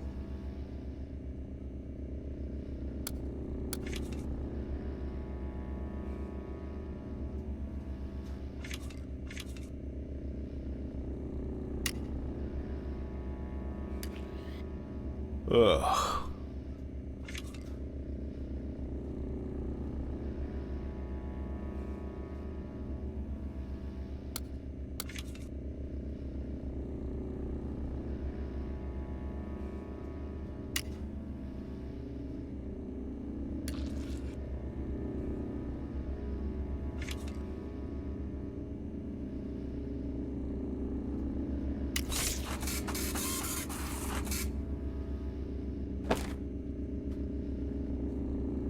Well, alright.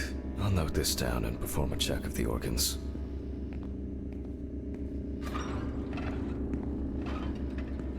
What? Where? Mr. Ridley?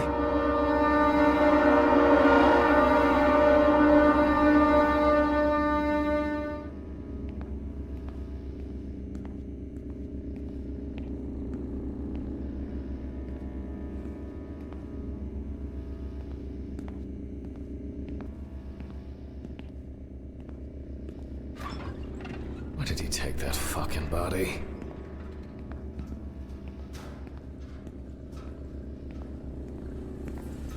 Ugh, I don't understand what's going on.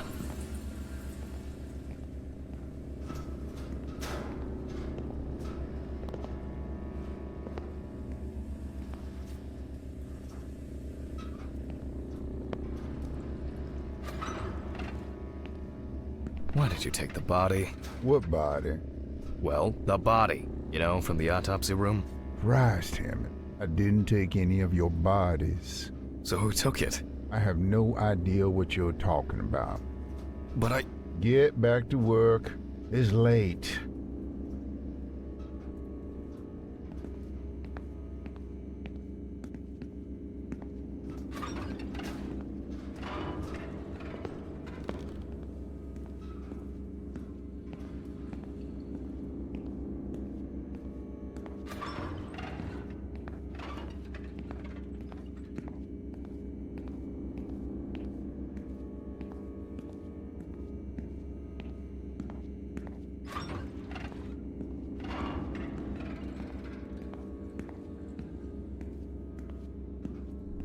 Maybe I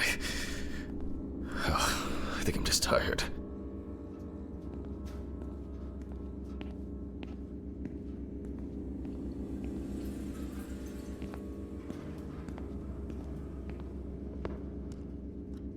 What's wrong with me?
Something strange is happening here.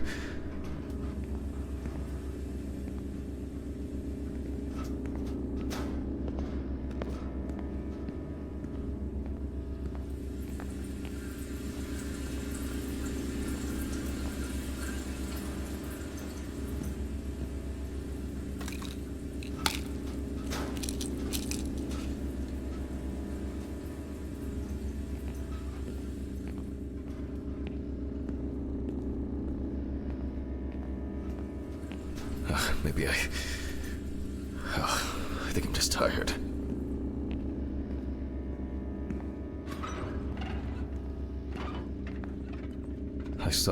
I think there's... I must have been seeing things. Results. Well, then we can... from the results... we can now be sure that the carboxyhemoglobin concentration was fatal. The organ has a reddish-pink tint, which results from the concentration of COHB and general congestion of the organ. Other than that, I can cross this off my list now.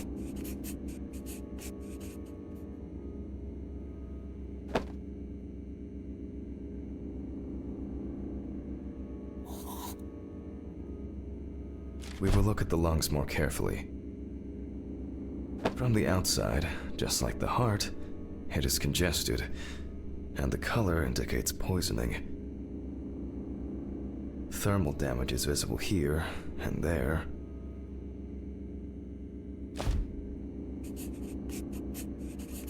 Enough of the external exam.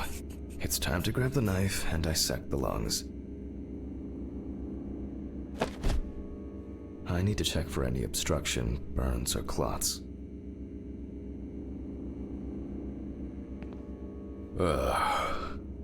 Jesus.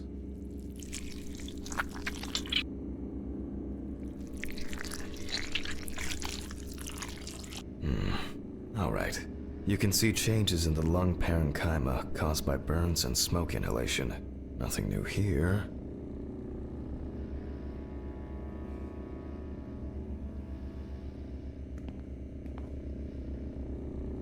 So let's complete the notes. And let's check the trachea.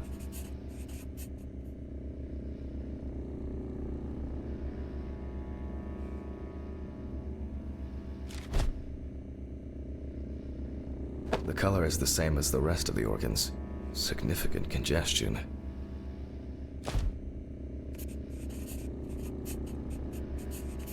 Let's see what it looks like inside.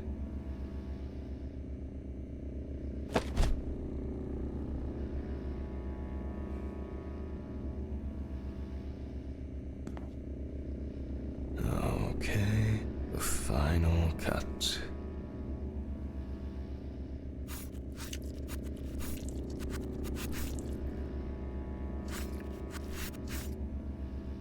There are visible burns inside, but what catches the eye the most is the amount of soot. Looks like our subject was in the thick of the fire. Let's deal with the final notes, and we're ready to go.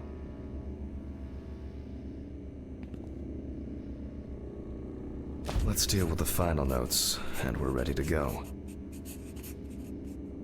I considered the direct cause of death to be severe carbon monoxide poisoning, leading to extreme hypoxia of the body.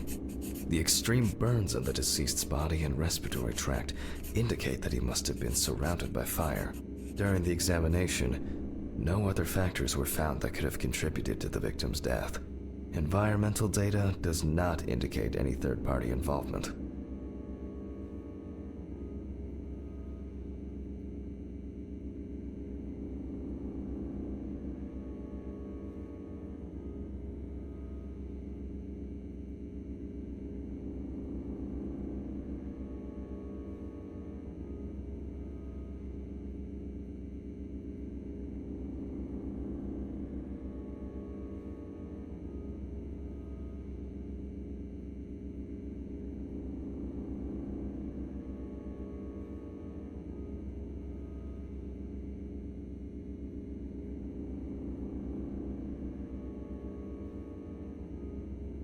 Just need to add my John Hancock, and sew up the body.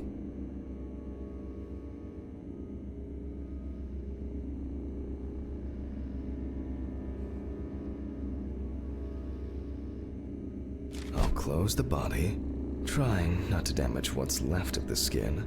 As for stitching, well, it varies. It can be that the fire victims are in such a condition that there was nothing left to stitch. So for this job, a thicker needle and heavy-duty thread.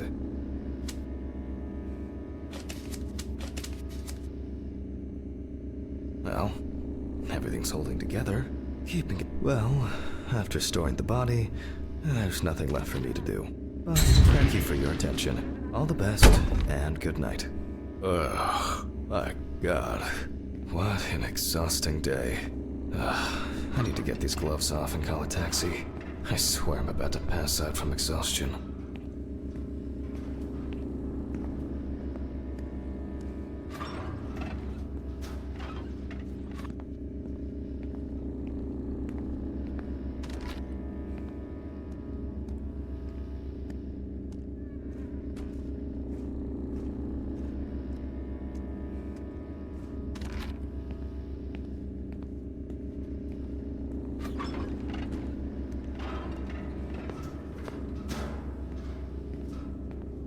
Oh, fuck.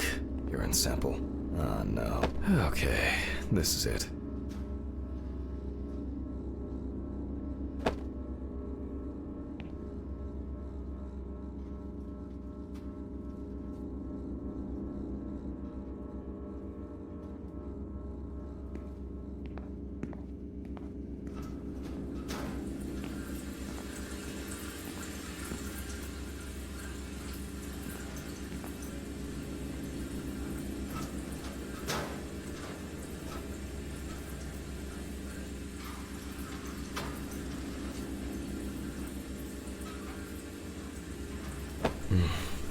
I'm dehydrated. I should drink more water.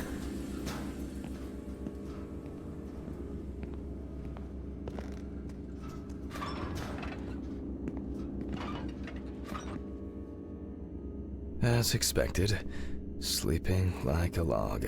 I'm jealous.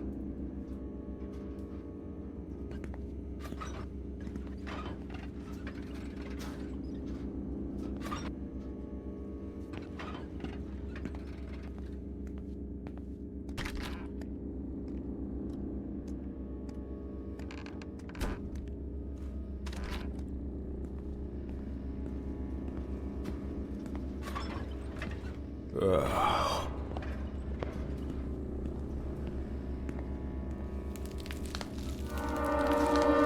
Fuck. What's going on here?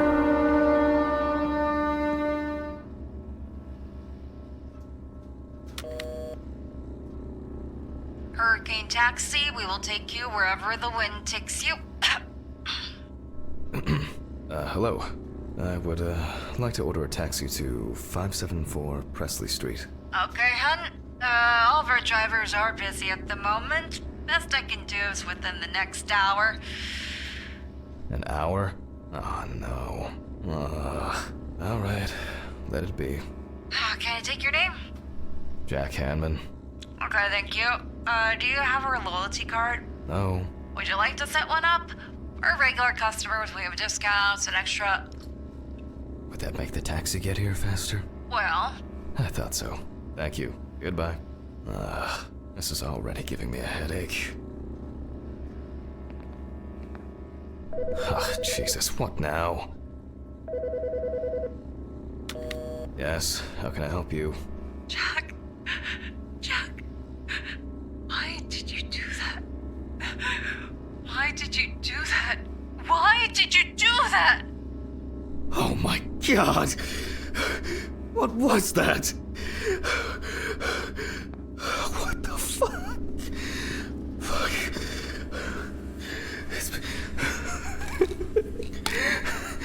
This was some kind of mistake. An hour here. I need a drink. Oh, strong.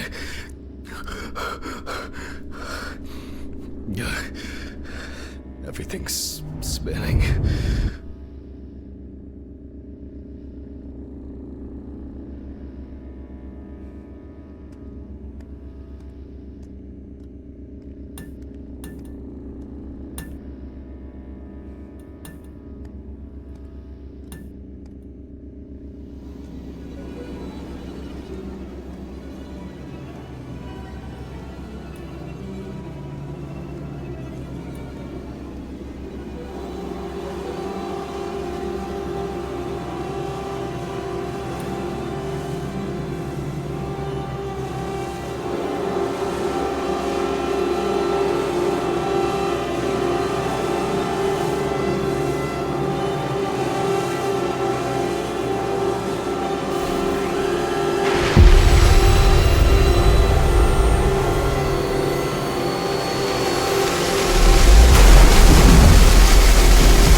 Do I... Is this...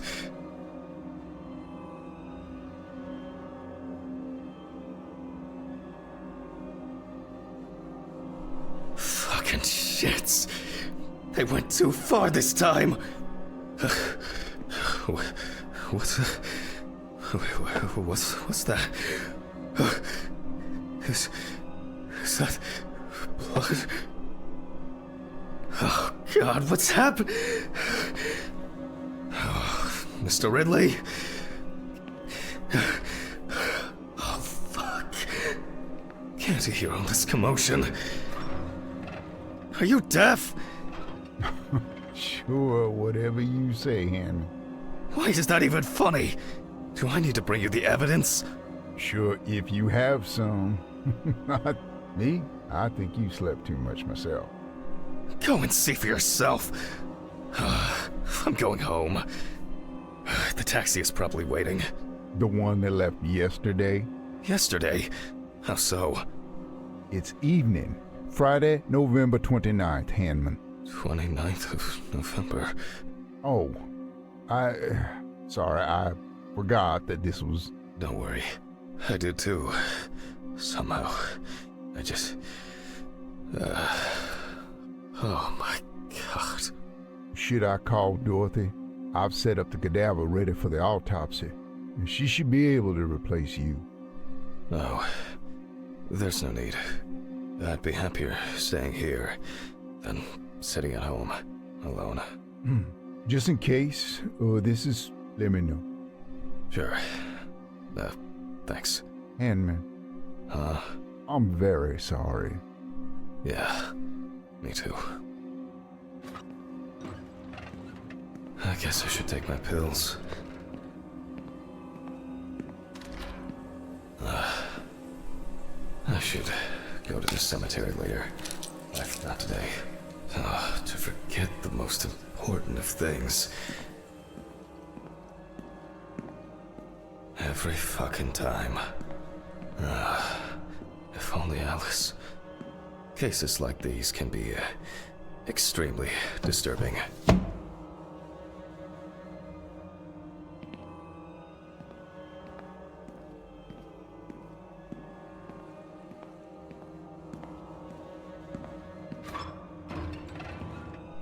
Oh my God.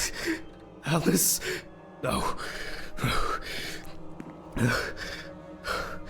It's only just... Oh, I'm so tired. So damn tired. God. What has someone done? I need to prepare. Amber Louve, 30, tattoo parlor employee.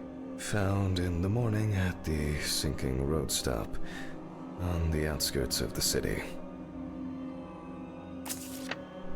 A friend at the salon testified that the last time she saw Amber was 2 weeks ago. It was her last day at work before her vacation. At around 9:40 p.m., she left in a taxi for a flight to Amsterdam. Investigators determined that the victim was most likely dumped close to the nearby forest. She crawled to the bus stop on her own as evidenced by the traces of blood she left behind. According to the information provided by the aforementioned friend, the car belonged to the Hurricane Taxi Network. The company was provided with a description of the driver. However, they deny that any of their drivers fit the description. The police have been looking for the man since yesterday. The body was lying in the grass beside the road, where it was spotted by commuters waiting for the morning bus. Why do people do such things? I'll move on. The deceased was brought... Now... photographic documentation.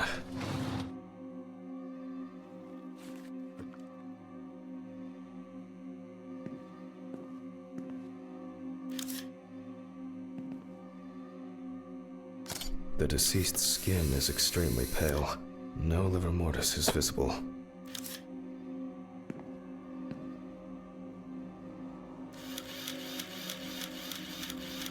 Lots of rough, irregular, slashing cuts.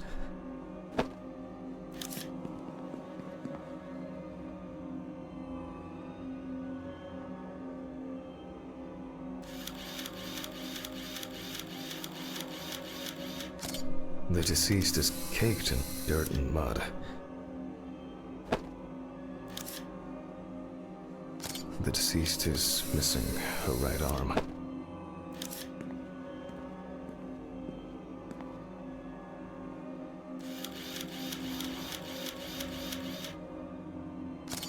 Extensive hematoma on the victim's forehead.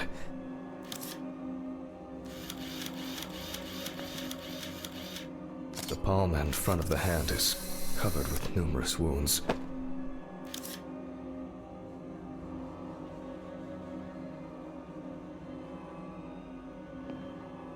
The deceased is also missing her left leg.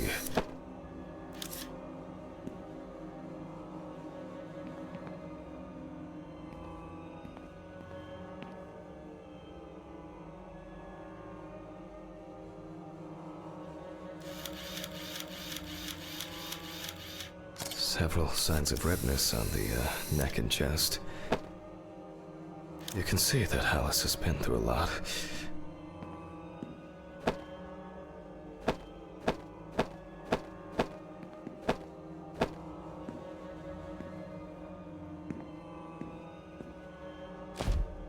Why is she so... Focus. The overall picture is... I'll grab the magnifying glass. The wound looks relatively fresh. The deceased could have fallen, or maybe she was struck hard.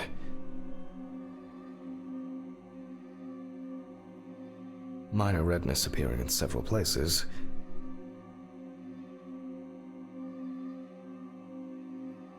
The wounds were stitched up by someone who knew what they were doing.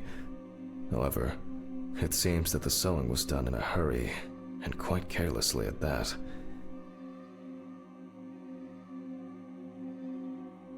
There are no signs of internal bleeding, detectable through an internal examination.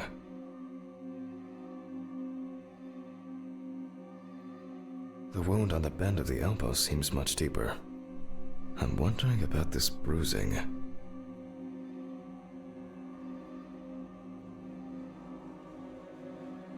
Both the arm and leg were taken all the way to the joint. The perpetrator used a scalpel, but the cut line itself looks jagged.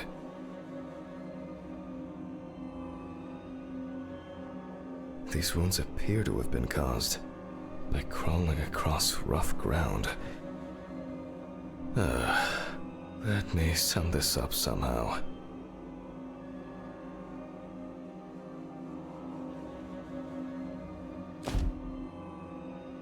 This injury could have been fatal for Alice.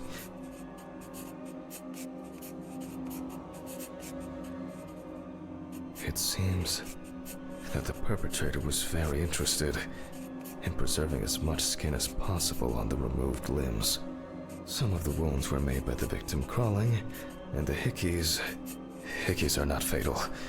But in this situation, they are worth examining. I assumed that the deceased had a cannula inserted and was groggy the entire time. There appear to be no signs of struggle.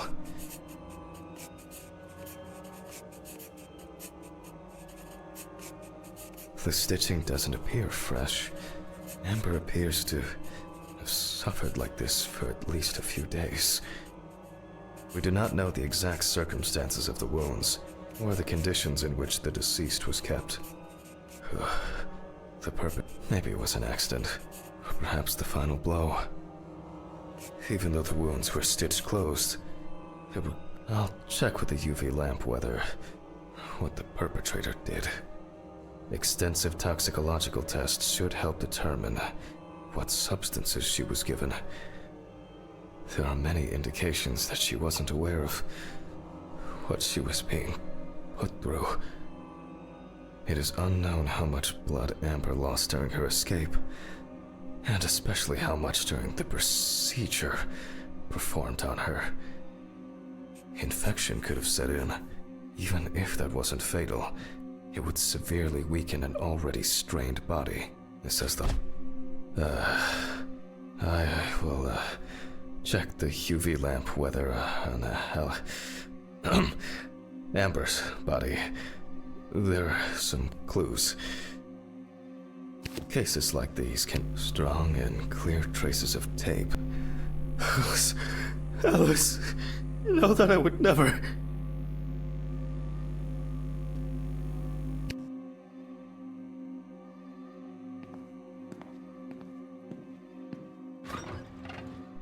Jack, breathe. It's just pull yourself together.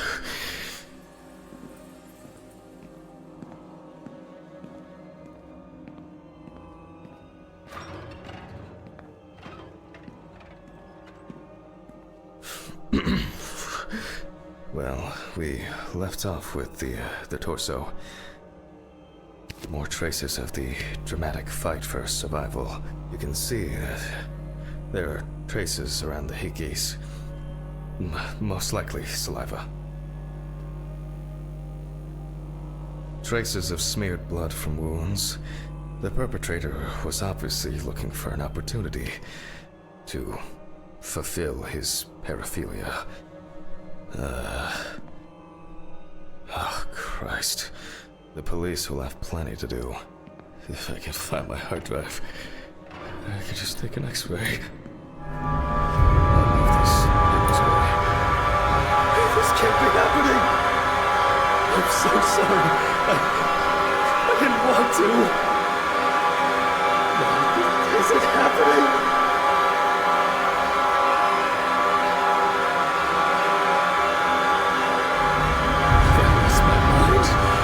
I must have gone crazy.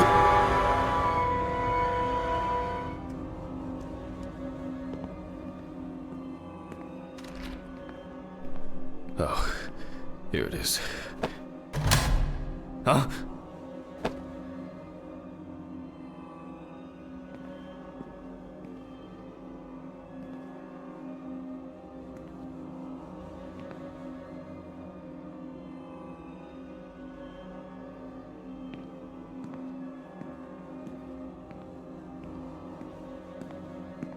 These bulbs need changing.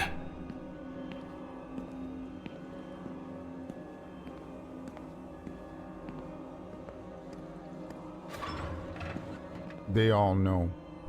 Huh? Did you answer your phone? Telephone? What phone? They all know. Huh? The phone rang a few minutes ago. I didn't hear anything. For you to take medicine. How so? For you to get results.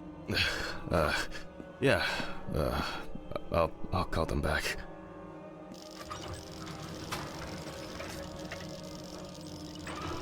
Oh, I guess I've been here too long.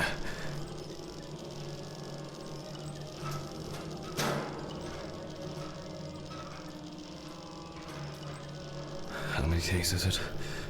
Ugh, it all rolls into one.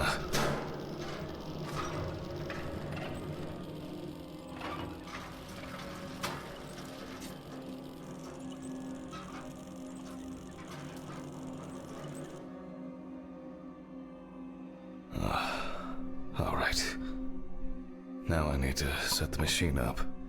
Okay. I'll attach the hard drive.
Now fire it up.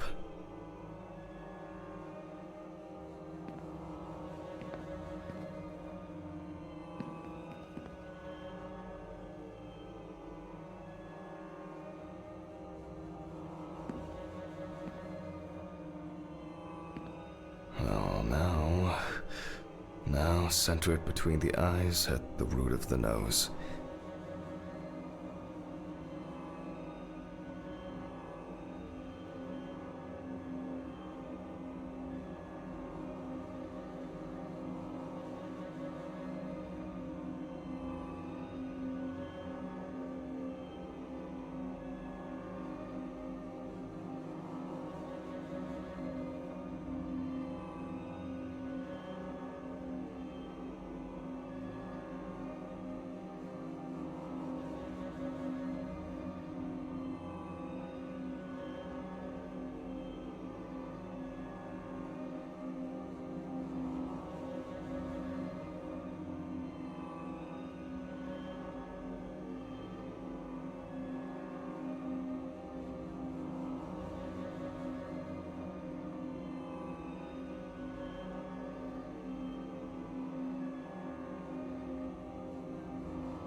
Okay, looks good.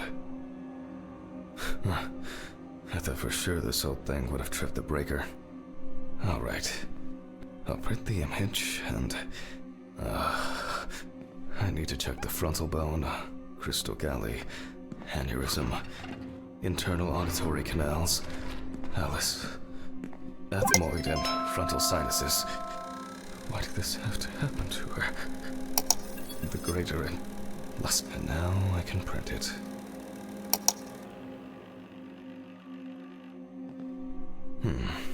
It looks like a good... Why can't I see the wound? I need to look at this in the light box. Strange. I guess I'll have to let there be light. Damn. I knew this luck wouldn't last. I almost believed that this would go off without a hitch to... These flickering lights would drive anyone over the edge. And now it's all broken. Great. Fuck. Don't you wish? I'll need the flashlight and to find Ridley for help.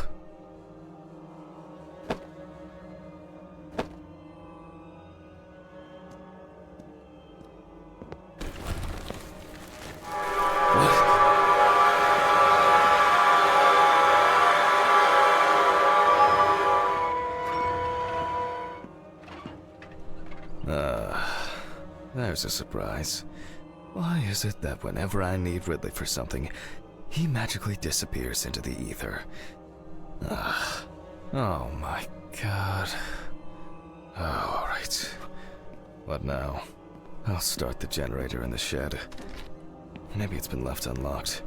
For once, Ridley's carelessness will be useful. It's getting cold. It must have rained earlier. And it looks like it won't be as simple as I hoped.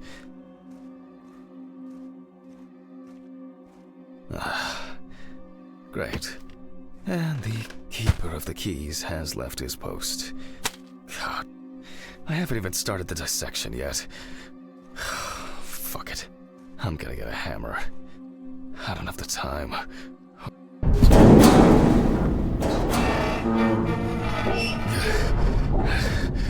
Either I'm getting weak, or the maintenance crew needs a talking to.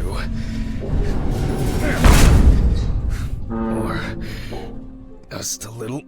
Oh, it's so dark. Oh, there's a hammer.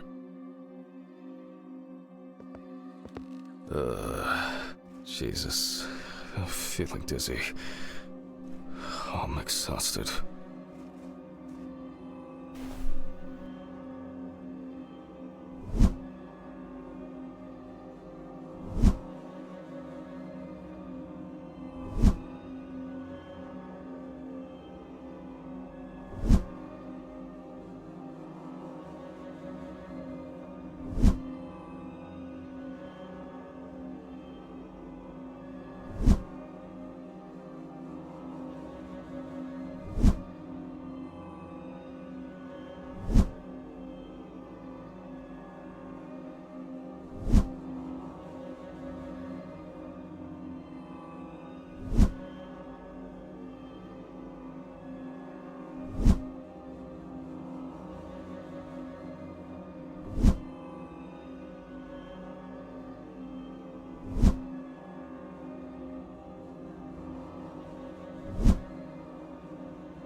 God damn it.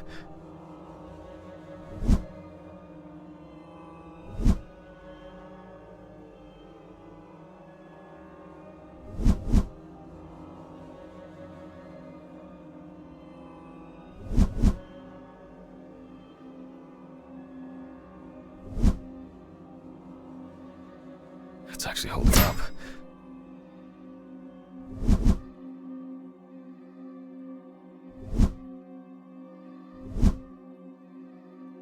Oh well, something new in this shithole. God, something's missing here? Some kind of switch or a crank?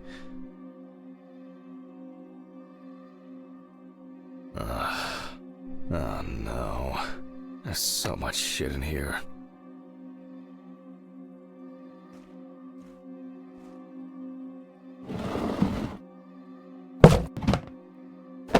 Yes, I think this will work.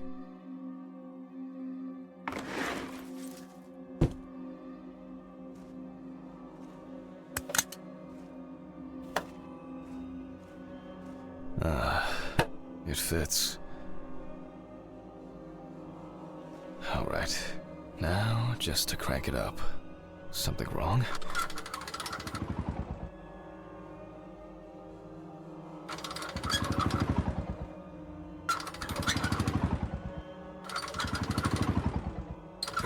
Started.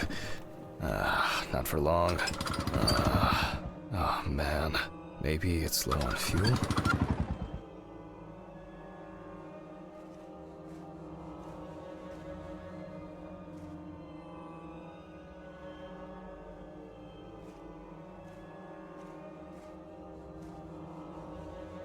Empty. Sure would make a empty. Sure would make a nice decorative ornament for the garden, though.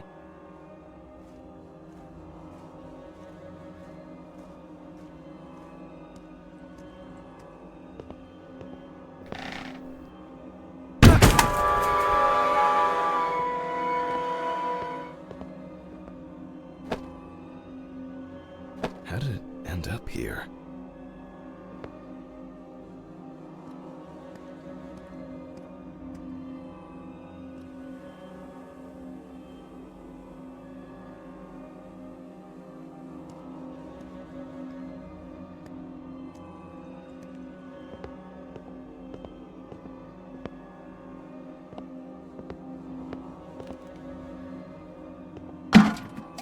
Finally.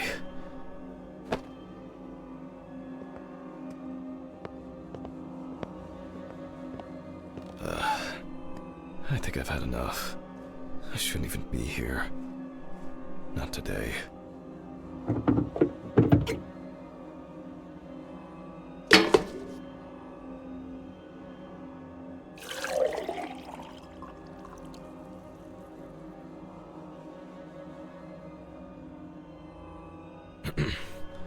I guess that's enough. Nice. Another empty jerry can to add to the collection. I'm not used to this, but at least it's...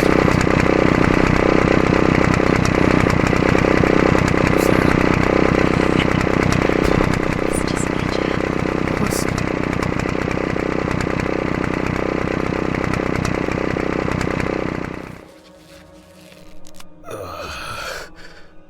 My head... what just happened? What the fuck? Who tied me up? It's only for a moment. Sorry, man. Stephen? What the fuck do you mean? Think I hit you too hard with that shovel. Oh, haha, great fucking joke. Untie me now. I don't have the energy for your shitty games. Mm-hmm. Me too.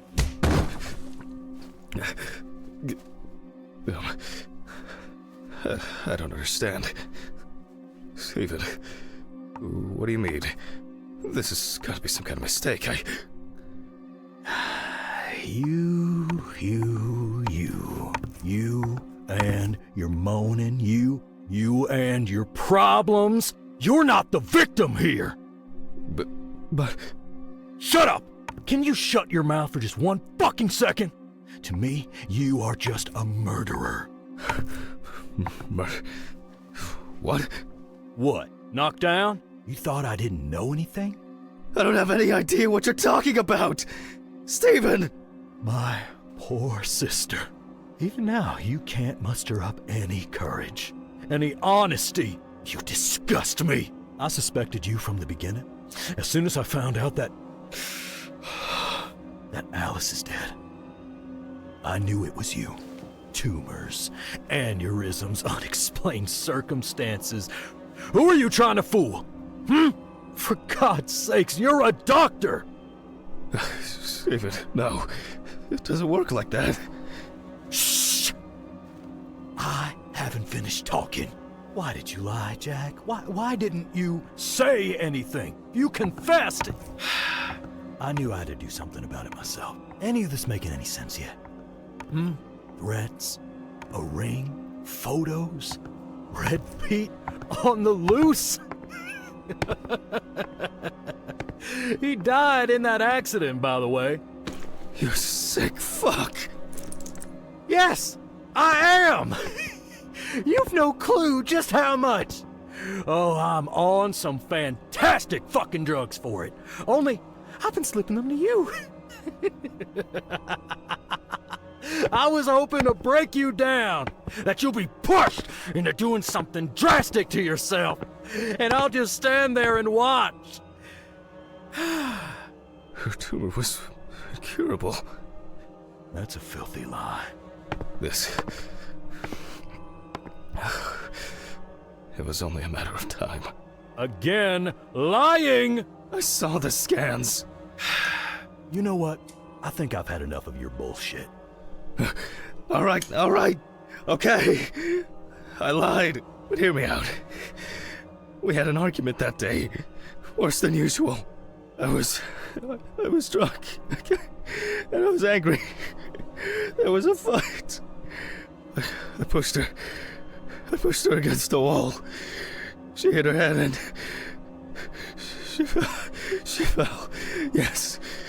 Just like that. Limp and lifeless. I panicked. I thought, I don't know. I didn't think at all. I was afraid I had caused it. That someone will accuse me. That it'll be the end of my career. When I called an ambulance, it was too late. Way too late. It wasn't an accident. And then I lied. I said that's how I found her. That I wasn't there with her. And now, there's not a day that goes by that I don't think about it. Everything. This whole year. Just dead memories. As if I didn't exist at all. Since that day. Fuck, here we go again. Even now. Even now, you have the nerve to lie. Stephen, I'm sorry. I suffered too. It wasn't an accident. You understand now? Someone has to pay for this. What's going on here? Stephen dropped the gun. It's none of your business, Sean. Leave and forget you saw anything. Steve, you know I can't do that. Mr. Ridley, please, run! Shut up! You know I'll shoot if I have to. Well, in that case, that makes two of us. Stephen, no!